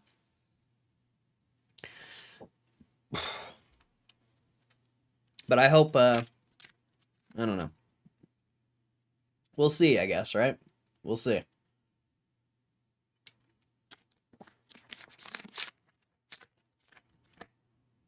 We'll see.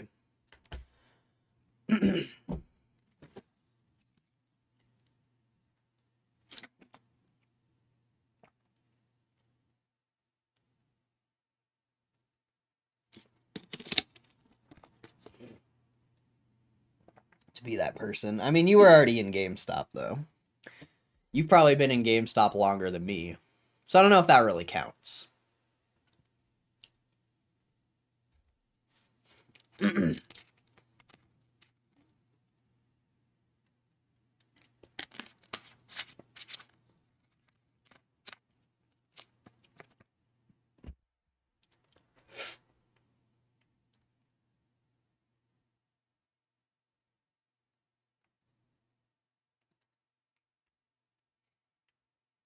But I hope so. I hope so.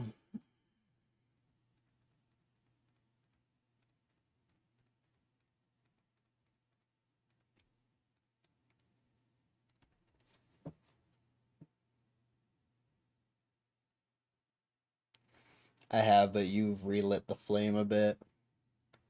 Oh, nice. That's dope. That's dope. I mean, hopefully my confidence doesn't fuck a bunch of people, though. That's like... That's a true fear. That's a true fear of mine, is... Because I know there is, like, some people that are very confident. I can think of one person specifically that they're very confident because of my confidence. And that's a little worrying. You know, that does scare me. But, you know, I can't, I'm gonna get fucked too if it goes bad, so it's like, it's not, nothing I can do about that. Nothing I can do if it goes bad. You know, that's my biggest fear, but it's just, I just don't see it happening, honestly. Like, I feel like I'm just confident. That's all. That's all I can say. I'm just confident as fuck. And I hope my confidence doesn't screw a bunch of people. Or anyone in general. I hope my confidence only helps people.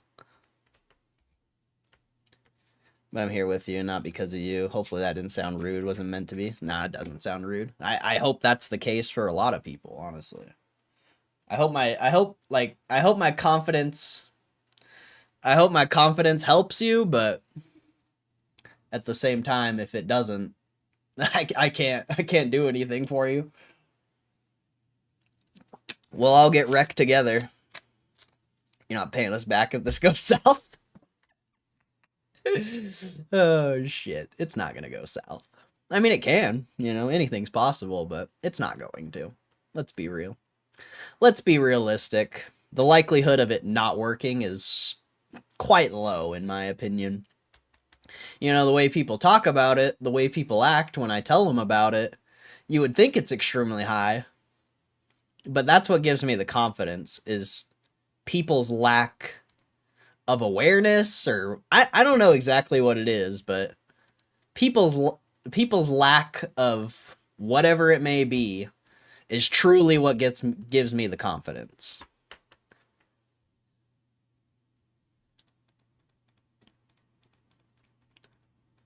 It's funny. I was actually golfing this weekend, and I ended up running into these people. They were just like a threesome, and I played with them. And one of the kids was like a personal, like, he worked for like an investment firm, basically. And I started talking to him about stocks, and I told him about GameStop, and he was like, "Oh, you're still in that shit?" And I was like, "Nah, bro, I just got in last year. I was trading it, and then I learned more about it, and now I'm invested as fuck." And like, even that guy who works in the fucking industry is so fucking clueless. That alone, bro. Oh man. Oh man. Every single person I've met in real life that I've told about GameStop does not believe me that it's gonna work. And they do not see what I see. They don't understand the power of the stock market. And man, if my interactions went a little differently, I would probably be less confident, but when I talk to like normal people about GameStop, there's a reason why I'm so confident. You have people on the internet. It doesn't, like, those people don't matter. Most of them are fucking bots anyway. But when you talk to someone in the real world about GameStop, oh man, will your confidence ever grow to a very exponential level. And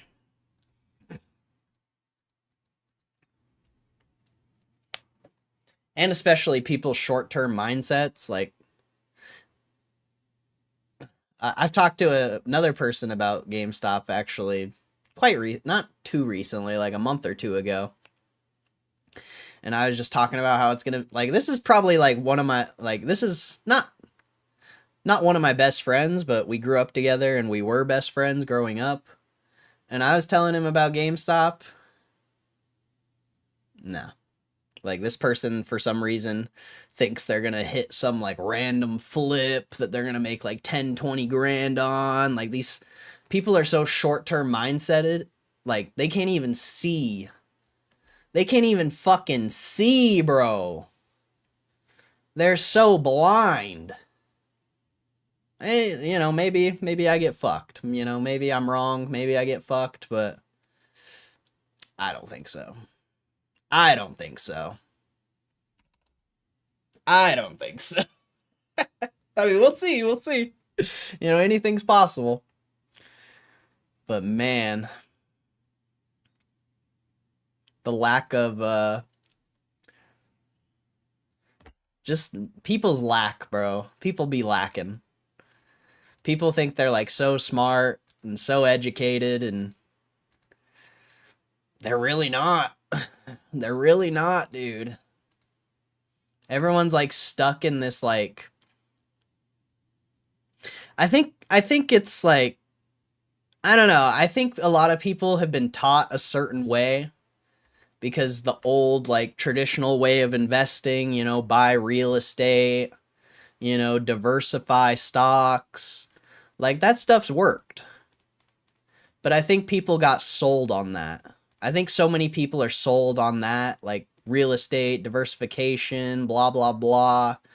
You know, go to college, get a good job, all that nonsense. Like, you know, that's not nonsense, I don't think. Like, that stuff's, you know, I don't like college personally, but if you want to get a higher paying job, it is one of the easier ways to get a higher paying job.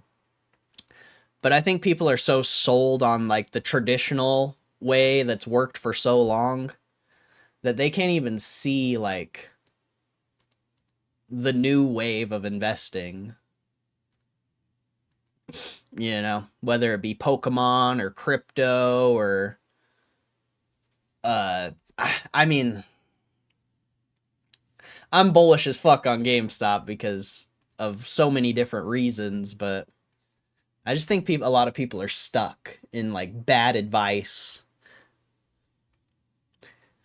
And when you look at anyone who's made like a significant amount of money in the stock market, a lot of it comes from one fucking play. Like one good play is what jump-started a lot of people's stock market career. And you know, one play can absolutely fuck someone. You know? Somebody can make massive, somebody, you know, a lot of me, maybe even me, you know?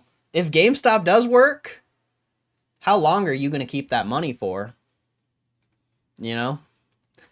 What are you going to YOLO all your money into next where you lose everything? Excuse me. But yeah. Like this is the type of shit that jumpstarts someone's career in investing. Or, you know, you do it the traditional way works. Like, I'm not hating on traditional investing, diversification, real estate. Like, I'm not a huge fan of that stuff, but that stuff will work. But I guess it depends what's your goal, you know? Do you want to be potentially rich in the next 10, 20 years, or do you want to be rich in 30, 40, 50 years? I mean, if you want to be rich when you're 80 years old, you know, go the traditional route, but I'm trying to get rich in, like, the next 10 years, you know? And, from my perspective, this is going to be the best way. We'll see if I'm right or not, I guess, right? We'll see if I'm right. I hate that I feel like it's a relatively safe bet. That's what makes it interesting. Because a lot of people don't think it is. I would say a majority of people don't think it is. A majority of people are waiting for lower prices. That's bullish. 10, 20 grand is in fact not shit in the long run. I know that sounds crazy to some people, but it isn't shit. I mean, that's like a year of living. If that. If that.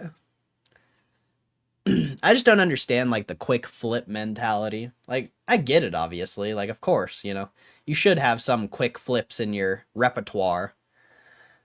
But do people not realize, like, what holding an investment for the 5, 10 years looks like?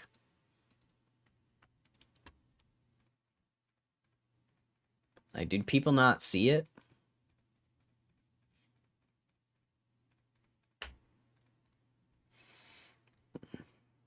The richest people in the world didn't make their fucking money day trading. That's for sure. The richest stock market participants didn't make their money day trading. You know, crypto is a little bit different of a story. I feel like every single person in crypto got rich, and now they're very biased, potentially. I think crypto's a little bit different because everyone just got so rich so fast. Pokemon,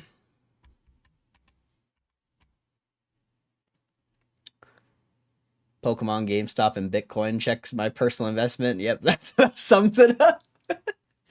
I mean, you know I don't really like crypto, but Pokemon's interesting.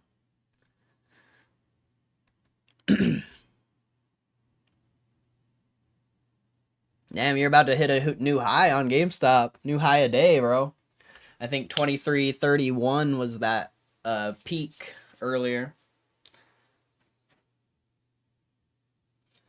Let me see if I can find something real quick. Ugh. Let me see if I can find something. I don't remember this book like I do a lot of the other books, but let's see. Let's see if I can find it.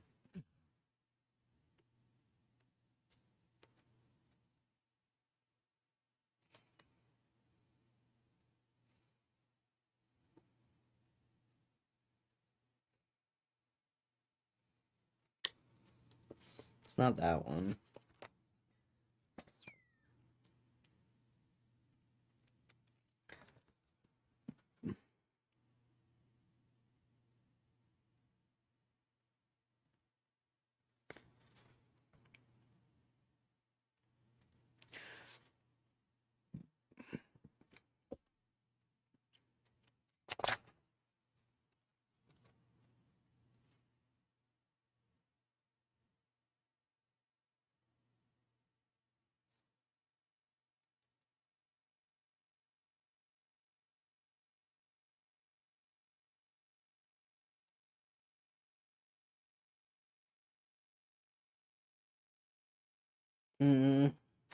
Man, this is I don't know if I'm gonna be able to find it.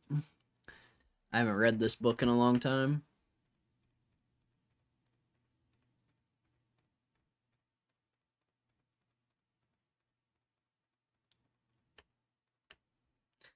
I need to see what those options look like.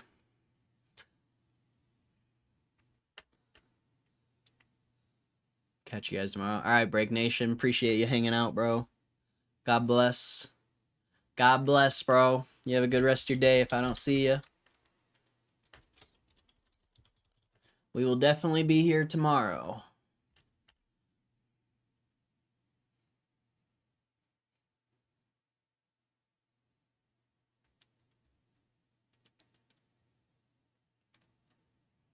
What do these shitters look like? Let's see. Yeah, they're still in the shitter, basically. God, I hate options so much. I really regret buying those, honestly. Should have just bought 100 more shares. It's got to push up more into the earnings, or else it's just not going to work. Like, the earnings is going to happen, and then if the stock doesn't move on earnings, these will probably never go up in value unless it, like, really moves. So that sucks, but we'll see what happens, I guess. No, I can't find it.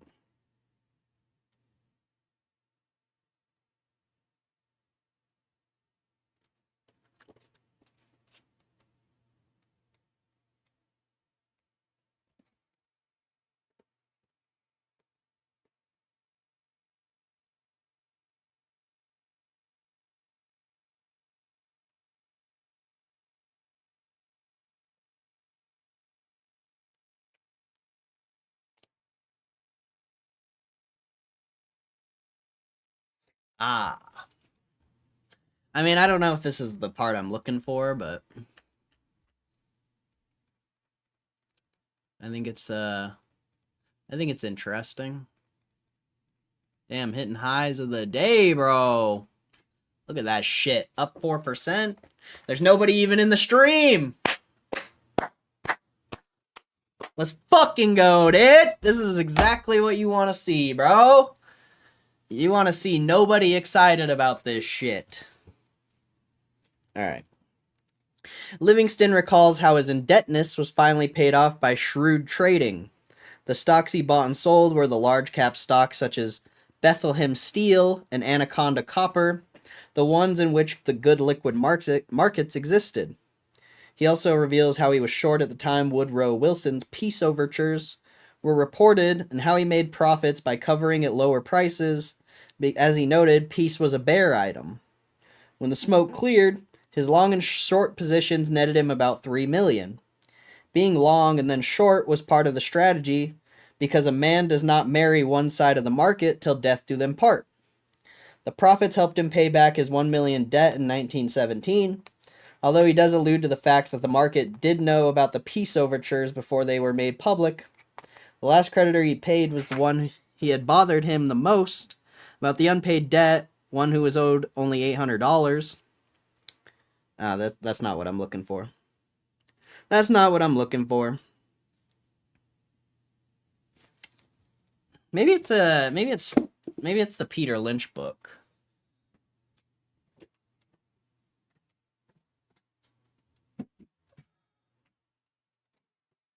I've read too many books, bro. I've read too many books. It's hard to remember what's where.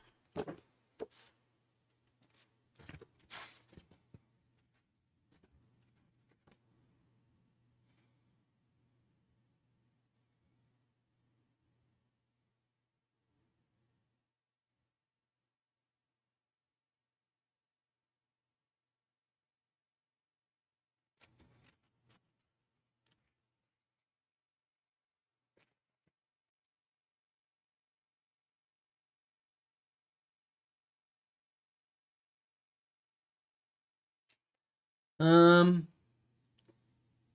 right. I don't know if this is. Let's see.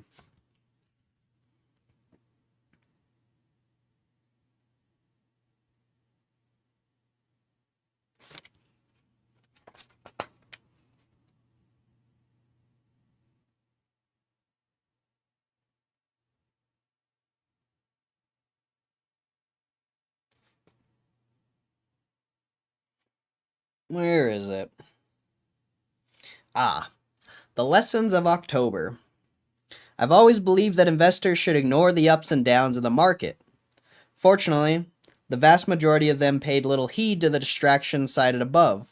If this is any example, less than 3% of the million account holders in Fidelity. Magellan switched out the fund and into a money market fund during the desperation of the week. When you sell in desperation, you always sell cheap. Even if October 19th made you nervous about the stock market, you didn't have to sell that day, or even the next. You could gradually have reduced your portfolio of stocks and come out ahead of the panic sellers, because starting in December, the market rose steadily. By June of 1988, the market recovered some 400 points of the decline, or more than 23%. To all the dozens of lessons we're supposed to have learned from October, I can add 3. Don't let nuances ruin a good portfolio. 2. Don't let nuances ruin a good vacation. And 3. Never travel abroad when you're light on cash. Probably I could go for several chapters with further highlights, but I'd rather not waste your time. I prefer to write about something you might find more valuable. That's not what I'm looking. I can't find what I'm looking for. 2340. Let's fucking go. Let's go. Let's go. Hey, for all the people in here who came in here and said, it's gonna be 24, it's gonna be 25. Do you see the stock price? Oh, right. Oh, right. It's going to the moon. It's going to the moon, baby. Sorry. All right. All right, let's see. I lost the page through the excitement.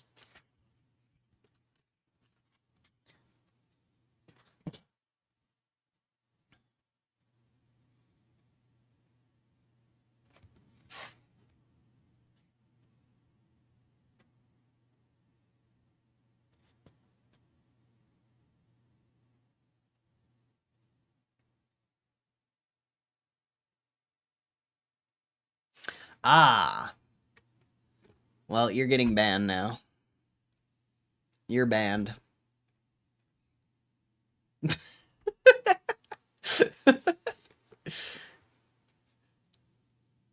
Were you thinking of Reminiscence of a Stock Operator? No, I have that book.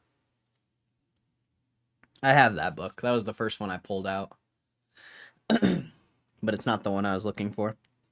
I don't know exactly what I'm looking for. I just know, but I think it's this. I mean, this probably isn't exactly what I'm looking for, but enough about me. Let's get back to my favorite subject, stocks. From the start of this bull market in August 1982, we've seen the greatest advance in stock prices in U.S. history. Wait, doesn't that sound like 2020? Oh, weird. We've seen the greatest advance in stock prices in U.S. history, with the Dow up 15-fold. In Lynch lingo, that's a 15-bagger. I'm accustomed to finding 15-baggers in a variety of successful companies, but a 15-bagger in the market at large is a stunning reward. Consider this. From the top in 1929 through 1982, the Dow produced only a 4-bagger, up from 248 to 1,046 in a half a century. Lately, stock prices have risen faster as they've moved higher. It took the Dow 8.5 years to double from 2,500 to 5,000, and only 3.5 years to double from 5,000 to 10,000. From 1995 to 99, we saw an unprecedented 5 straight years where stocks returned 20% plus. Never before has the market recorded more than 2 back-to-back 20% gains. Wall Street's greatest bull market has rewarded the believers and confounded the skeptics to a degree neither side could have imagined. In the doldrums of the early 1970s, when I first took helm at Magellan, at that low point, demoralized investors had to remind themselves that bear markets don't last forever, and those with patience held on to their stocks and mutual funds for the 15 years it took the Dow and other averages to regain prices, reached in the mid-1960s. Today, it's worth reminding ourselves that bull markets don't last forever either, and that patience is required in both directions. On page 280 of this book, I say the breakup of AT&T in 1984 may have been the most significant stock market development of that era. Today, it's the internet, and so far the internet has passed me by. All along, I've been technophobic. My experience shows you don't have to be trendy to succeed as an investor. In fact, most great investors I know, Warren Buffett for starters, are technophobes. They don't own what they don't understand, and neither do I. I understand Dunkin' Donuts and Chrysler, which is why both inhabited my portfolio. I understand banks, savings and loans, and their close relatives, Fannie Mae. I don't visit the web. I've never surfed on it or chatted across it. Without expert help from my wife or children, for instance, I couldn't find the web. Over the Thanksgiving holidays in 1997, I shared eggnog with a web-tolerant friend in New York. I mentioned that my wife Caroline liked the mystery novelist Dorothy Sayers. The friend sat down at a nearby computer and in a couple clicks pulled up the entire list of Sayers titles, plus customer reviews and the 1 to 5 star ratings. I bought 4 Sailor novels, blah blah blah. This was my introduction to Amazon. Later on, you'll read how I discovered some of the best stocks through eating or shopping, sometimes long before other professional stock hounds came across them. Since Amazon existed in cyberspace, and not in suburban mall space, I ignored it. Amazon wasn't beyond my comprehension. The business was as understandable as a dry cleaner's. Also in 1997, it was reasonably priced relative to its prospects, and it was well financed. But I wasn't flexible enough to see the opportunity in this new guise. Had I bothered to do the research, I would have seen the huge market for this sort of shopping and Amazon's ability to capture it. Alas, I didn't. Meanwhile, Amazon was up tenfold in 1998 alone. Amazon is one of at least 500 .com stocks that have performed miraculous levitations. In high-tech and .com circles, it's not unusual for a newly launched public offering to rise tenfold in less time than it takes a Stephen King to pen another thriller. These investments don't require much patience. Before the internet came along, companies had to grow their way into the billion-dollar ranks. Now they can reach billion-dollar valuations before they've turned a profit, in some cases, before they've collected revenues. Mr. Market doesn't wait for a newborn web site to prove itself in the real life the way, say, Walmart or Home Depot proved themselves in the last generation. With today's hot internet stocks, fundamentals are old hat. The mere appearance of a dot and a com, the exciting concept behind it, is enough to convince today's optimists to pay for decades worth of growth and prosperity in advance. Subsequent buyers pay escalating prices based on futuristic fundamentals, which improve with each uptick. Judging by the Maserati sales in Silicon Valley, .coms are highly rewarding to entrepreneurs who take them public and early buyers who make timely exits. But I'd like to pass along a word of caution to people who buy shares after they've levitated. Does it make sense to invest in a .com at prices that already reflect years of rapid earnings growth that may or may not occur? By the way I pose this, you've already figured out my answer is no. With many of these new issues, the stock price doubles, triples, or even quadruples on the first day of trading. Unless your broker can stake your claim to a meaningful allotment of shares at the initial offering price, an unlikely prospect since internet offerings are more coveted? I don't know. Even that Super Bowl tickets, you'll miss a big percentage of the gain. Perhaps you'll miss the entire game since some .coms hit high prices on the first few trading sessions that they never reach again. If you feel left out of .com jubilee, remind yourself that very few .com investors benefit from the full ride. It's misleading to measure the progress of these stocks from the offering price that most buyers can't get. Those who are allotted shares are lucky to receive more than a handful. In spite of the instant gratification that surrounds me, I've continued to invest in the old-fashioned way. I own stocks where results depend on ancient fundamentals. A successful company enters new markets, its earnings rise, and the share price follows along. Or a flawed company turns itself around, the typical big winner in the Lynch portfolio generally takes 3 to 10 years or more to play out. Owing to the lack of earnings in .com land, most .coms can't be rated using the standard price to earnings yardstick. In other words, there's no E in the all-important PE ratio.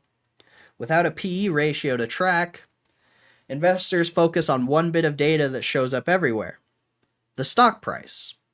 To my mind, the stock price is the least useful information you can track, and it's most widely tracked.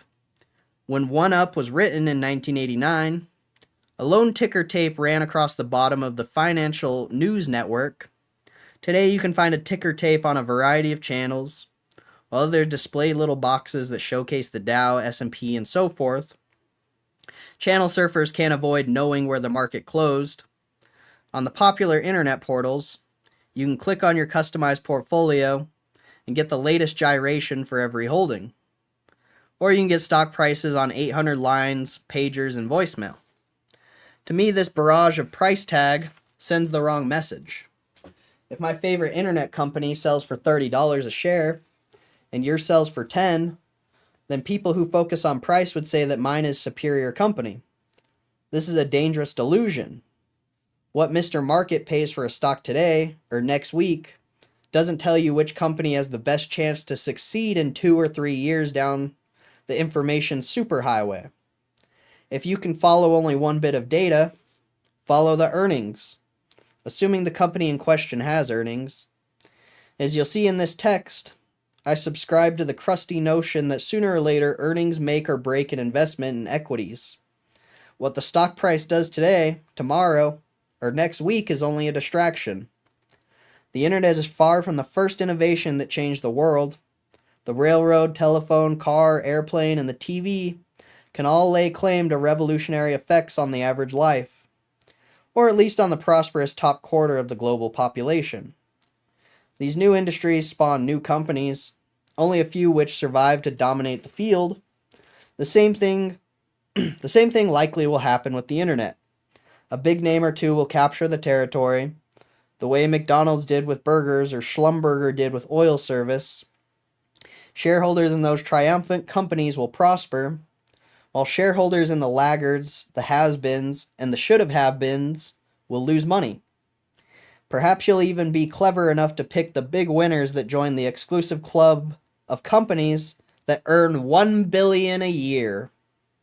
Though the typical .com has no earnings as yet, you can do a thumbnail analysis that gives a general idea of what the company will need to earn in the future to justify the price today. Let's take I don't want to take the hypothetical.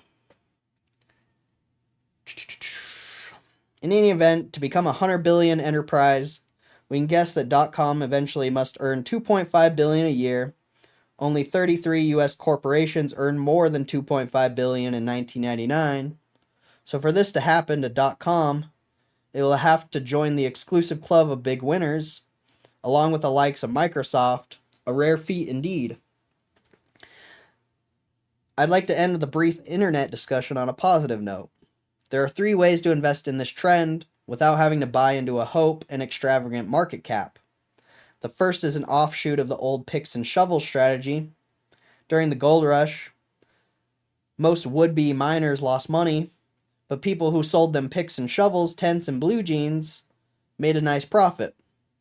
Today you can look for non-internet companies that indirectly benefit from internet traffic, or you can invest in manufacturers of switches and related gizmos that keep the traffic moving. The second so-called free internet play, that's where an internet business is embedded in a non-internet company with real earnings and a reasonable price. In a typical situation, companies are large and valued at, say, $800 million in today's market. While fledgling internet, I don't really want to read the rest of this, but you get the idea. Time. Time is key. Unfortunately, everyone doesn't care about time anymore. Everyone just wants the big bag tomorrow. The big bag tomorrow.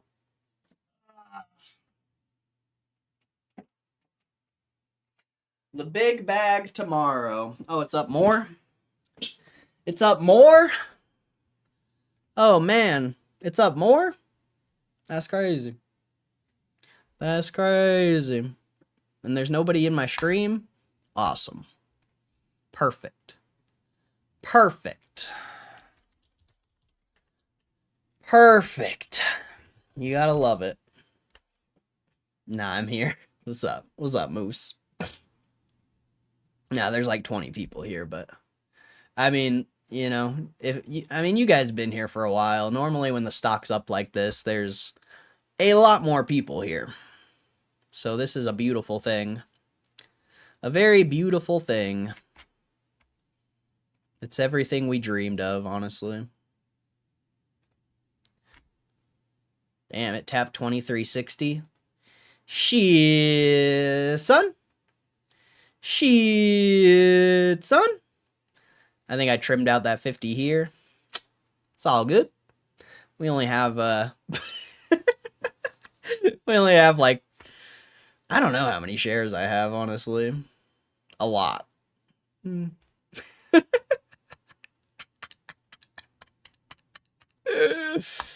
Oh, shit, son. We'll see what happens. We'll see what happens. Chat was way better today with the price action. Yeah. I mean, yeah. I think, I don't know.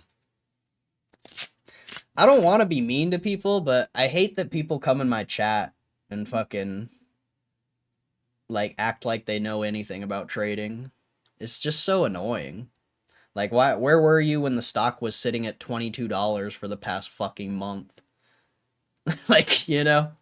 Like, the only reason people talk about trading is because, I don't know. I just don't like it. I just don't like people who think they're smarter than they are.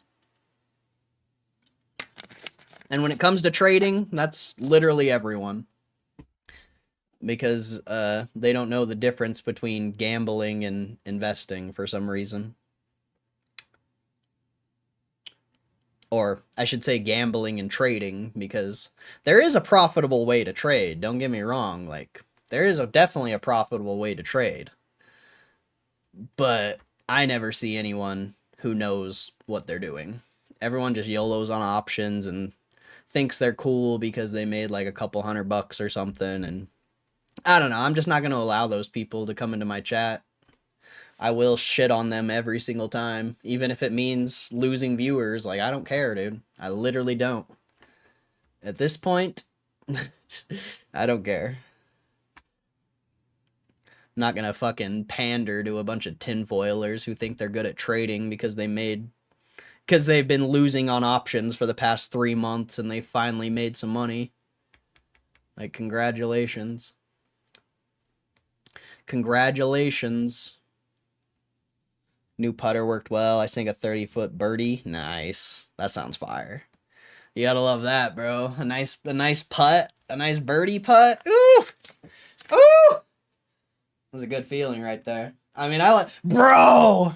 I didn't tell you about my chip in, bro. You'll never even believe me.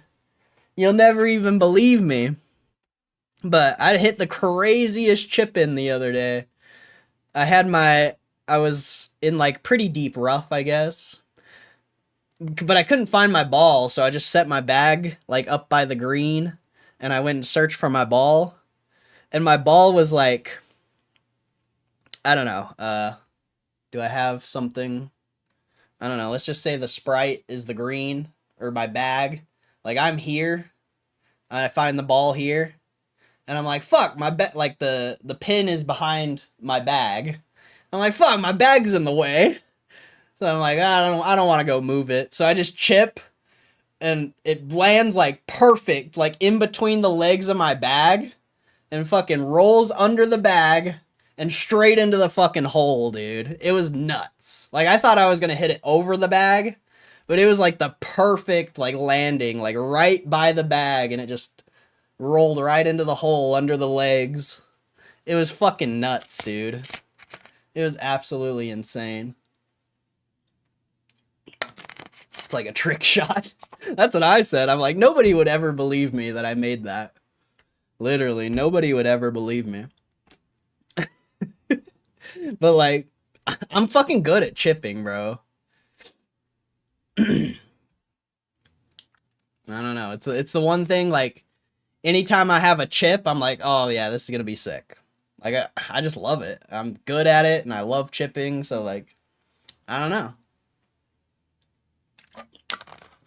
I'm just so confident. If I'm like 20, 30 yards from the green, I'm so confident I'm getting it on the green and like decently close to the hole unless I fuck up the shot. Like, I just know like 9 out of 10 times I'm gonna get it up there. Everything else I suck at. Well, I'm okay at putting, I guess, but you can never practice putting enough, I don't think.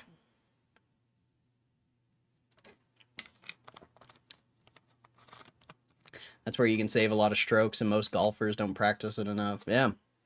Dude, I was playing with a kid who was hitting like 300-yard drives, and me and him were like almost hitting the same scores, and I was playing like absolute shit too.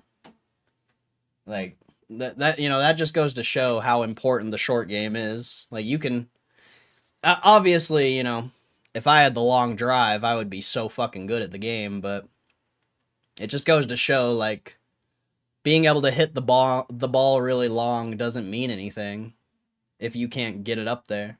And putt.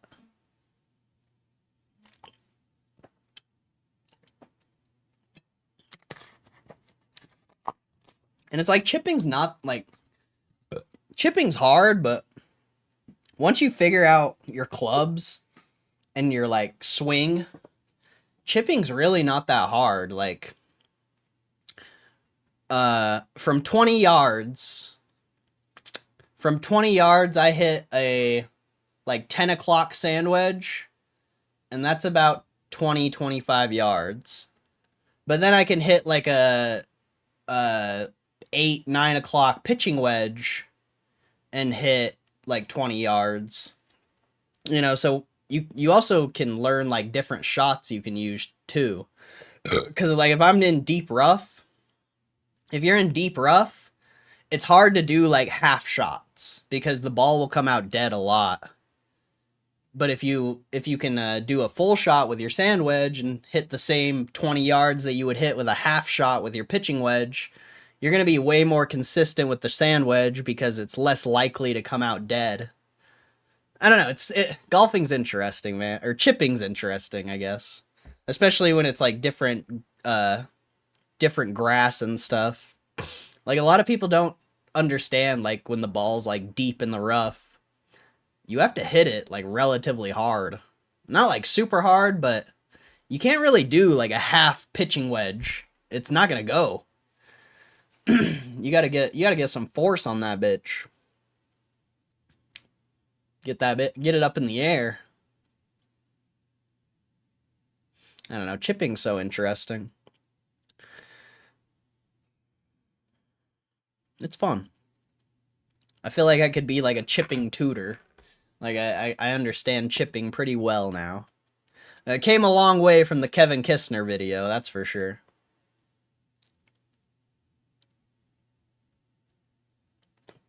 I remember when I first watched that video and I couldn't even chip. Now it's like, it feels easy, which is crazy to say. To say something in golf feels easy is like, it doesn't even seem real, honestly. I always used to leave chips short until I practiced. Can't be afraid to hit it. That was a good video. Yeah. Yeah, for sure. You have to know your distances on your clubs. Like, that's the key. Because, like, 30 to 35 yards out, I hit a, 9, 10 o'clock pitching wedge. But then I hit a 8, 9 o'clock 9-iron. And then, you get 40 yards out, I hit a 9, 10 o'clock 9-iron. And 8, 9 o'clock 8-iron. And then as you get to like 50, 60, it gets a little harder, but like it's all like once you know your distances with every clubs. Well, I also have a different stance for chipping. I do like the Phil Mickelson stance. Like, so I have like, I do have a club. I have a club right here. So, like, normally when I'm on, like, doing my long irons, or my medium irons, like my 3-iron to, like, 7, I have it, like, in the middle of my you can't see my feet. Can I? You gotta be able to see my feet. Can you hear? I don't know if you'll be able to hear me either, but... So, like, when I'm hitting a long iron, it's more like this. But when I'm chipping, I literally put my feet, like, this close together. So, like, my chipping stance is so much different than my actual, like, normal hitting stance. Like, I'm literally like this when I chip. And if I was like this when I was chipping, I'd probably hit the ball a lot harder, and I wouldn't know my ranges as well. But, I don't know, for some reason, having, like, a very specific, like, chipping stance helps a lot for me.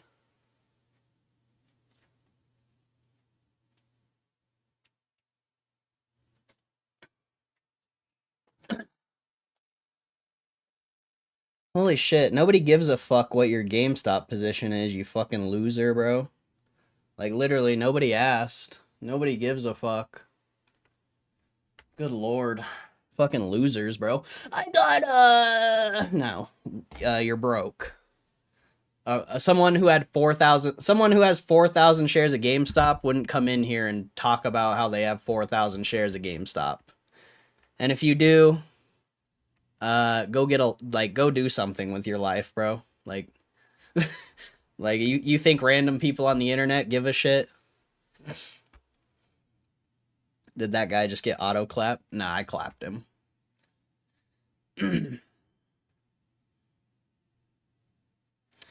And anyone who, unless it's a name I've seen in here before, I'll give you a warning. But anyone who just comes in here and like flexes an option play or a fucking stock play, I am going to clap them immediately. Like, I don't even care. I don't even care, bro.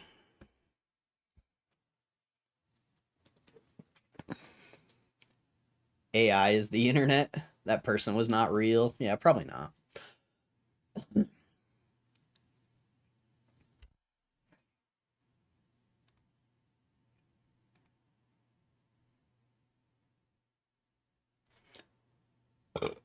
But that's gonna... Must be a delay because they got clapped when you were chipping. Oh yeah, there's probably a delay. Probably a slight delay.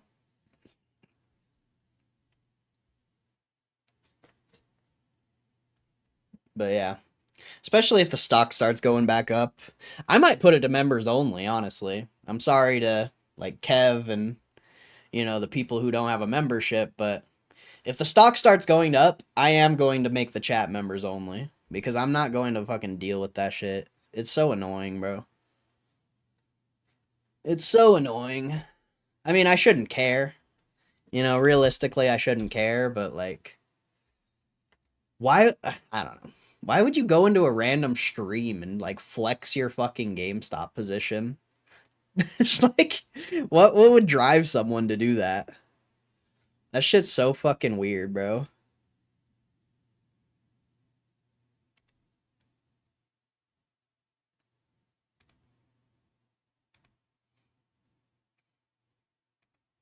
So weird. Did I set the camera up right? I think so. I think it's gotta come down a tiny bit more. There we go. Gotta pay to play. I just don't want to deal with all the bots and the annoying people. Like, straight up. I don't even want to read their messages. It's stupid. Even if it's if it's real people, that's pathetic. If it's bots, you know, that's a whole nother thing. That's a whole other thing if it's bots. But if that's real people, fuck, man. And you have 6 figures in GameStop, get your fucking life together, bro. Get your fucking life together, bro. You have 6 figures in GameStop and you're going into random live streams to flex. That's crazy. That's crazy.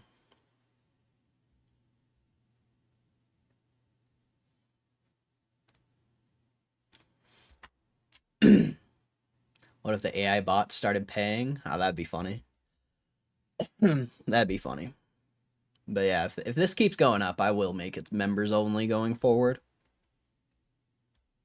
At least until, you know, the views die.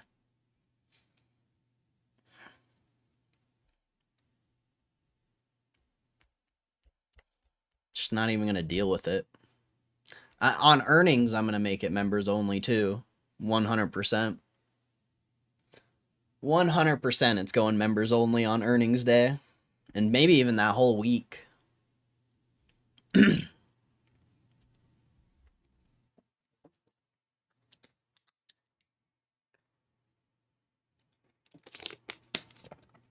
I missed the power. Oh, I didn't notice you got a new icon.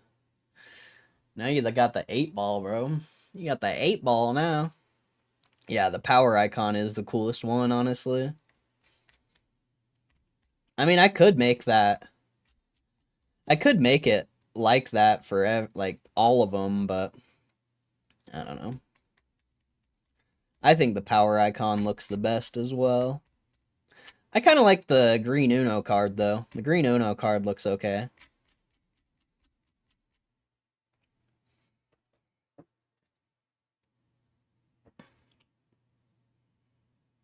Yeah, up to you. I probably won't change it. Probably just leave it. I don't mind it. I think the power icon does look better, though, for sure.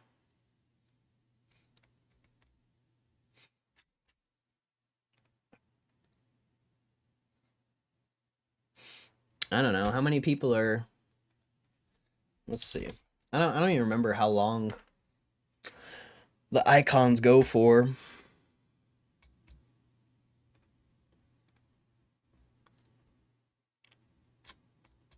Let's see. Levels. No. We need this one. 6 months, then a year. It's Roaring Kitty.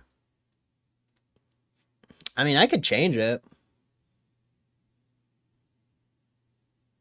I can't believe there's no tin guys coming. Maybe you finally expelled them all from your aura. Good, dude, honestly.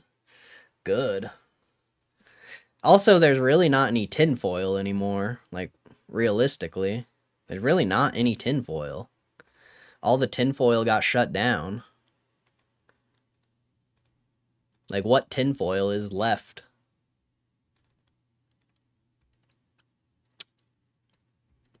I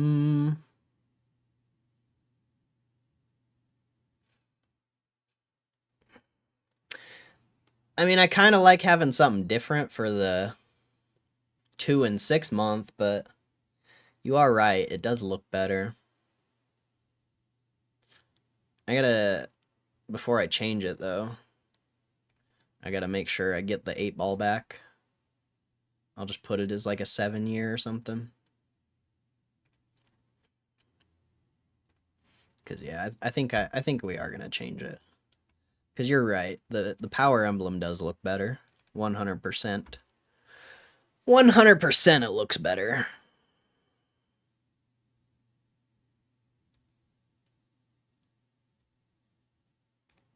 Boom.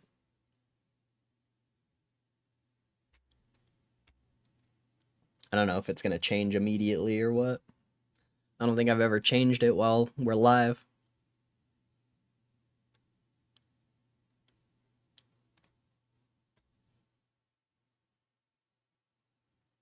Yeah, it probably won't change until next stream.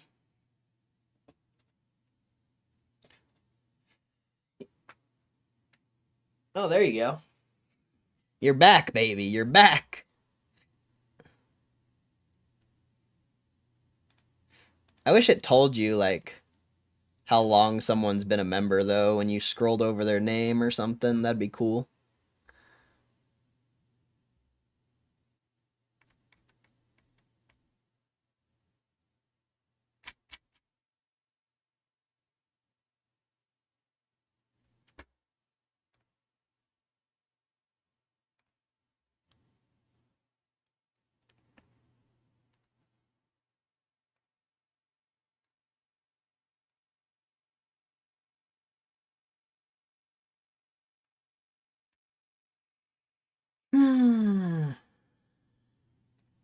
I'll be right back.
Oh, I'm back. I was gonna say something, but I forgot what it was. I don't remember. Oh yeah, I was gonna say. Also, I'm sure think about how many people were in here when it was above $30. Like, do you think all those people held?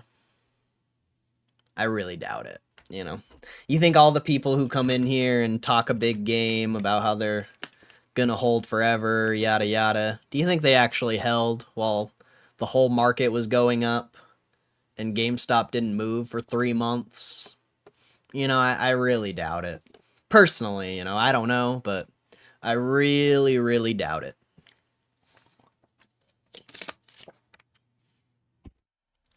What was the Trump meeting about? I don't even know what you're talking about. You know more than I do, my friend.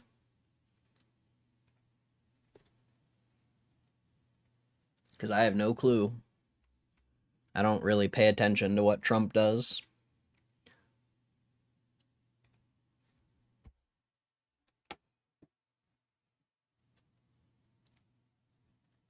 Unknown, love it in terms of the Pokemon reference. I'm the one who made him change it to that. Oh, man. I made him change his profile to unknown. Well, I didn't make him, but I suggested it.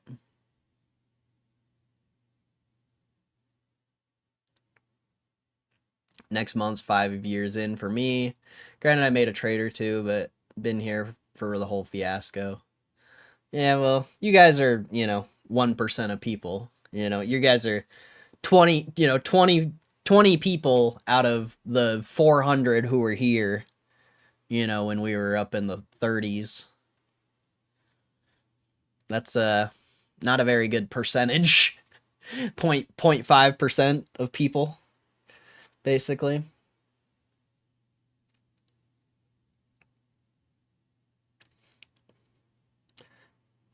MTG was about Space Force moving to Alabama from Colorado. Oh, see, I don't even know. I don't even know what that is. I guess Space Force commands move. Okay. Good job making up percentages. Well, 20 people. I don't know. Out of 400? What is that? Isn't that... What is that percentage? Mr. Smart Guy.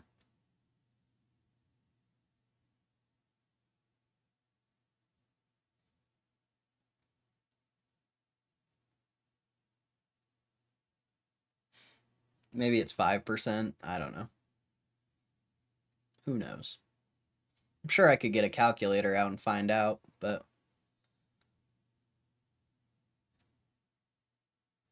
There's no data for it, so there's no percentage. Yeah, there's data for it. There was 400 people in my stream. Now there's only 20. That's data. Are you retarded or something? Are you actually stupid? You might actually be stupid. That's crazy.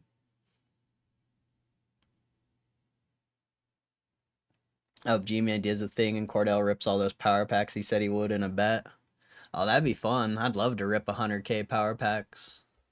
That'd be awesome. Open a pack. Are you gonna donate it? Are you gonna donate? Oh, right. Alright then, fuck off. Maybe you should go open a pack.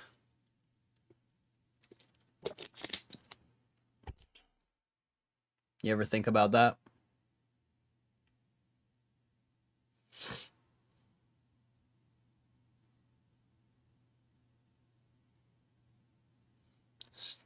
Let me in the beta? Well, he doesn't want brokies in his beta, probably. So there's probably a reason for it.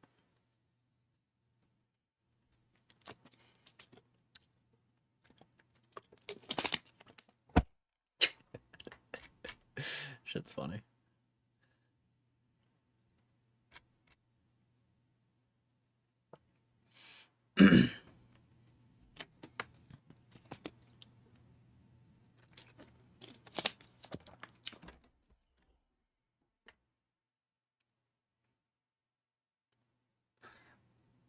Cordell, right? Yes, he is. We'll see. We'll see. There's some weirdos coming in here after hours, though. Some weirdos, bro. Must be the fucking Redditors. They think they're all cool because they made $100 today. Congratulations. I'll give you a round of applause. Oh yeah, by the way, you made what is that, $1.30 of the $2.50 move the market was predicting?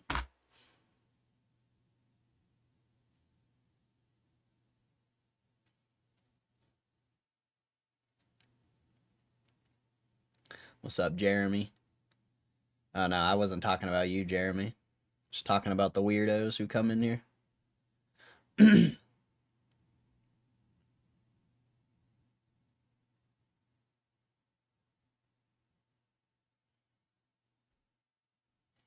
Now that the stock's up a little bit, we're going to get a lot of them.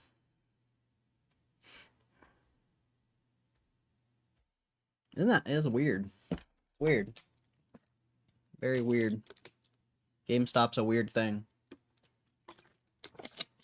Like, so much hatred for a number on a screen that they would never short against. It's pretty crazy.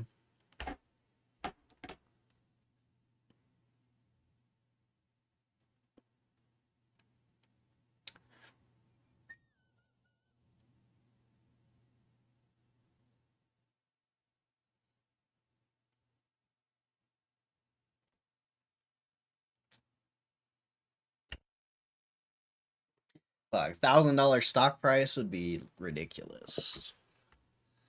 That'd be a massive market cap.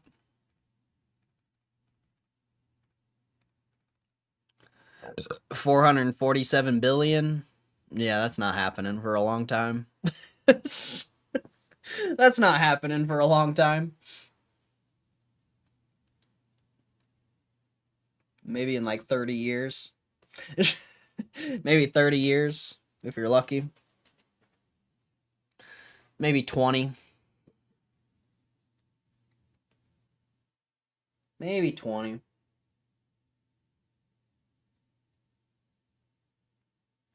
Alright. I think I'm out of here. Statistically, I'll be dead by then. Probably not. You'll be fine. But I am going to get out of here. I appreciate you guys, you know, especially the people who are here every day and actually support the stream, not the people who only come here when the stock's up, you know. I appreciate you stopping in, but the people who actually hang out here, even when the stock's in the shitter, those are the people I, like, truly appreciate. But either way, I hope you have a good rest of your day. God bless ya. And we'll see what happens tomorrow. We'll see what happens tomorrow. Insufferable? Well, stop coming into my stream then, fucking idiot. Isn't that a simple solution? Just don't come into the stream? Is this kid brain dead or something? That's crazy. But either way, I'll talk to you guys tomorrow. God bless you.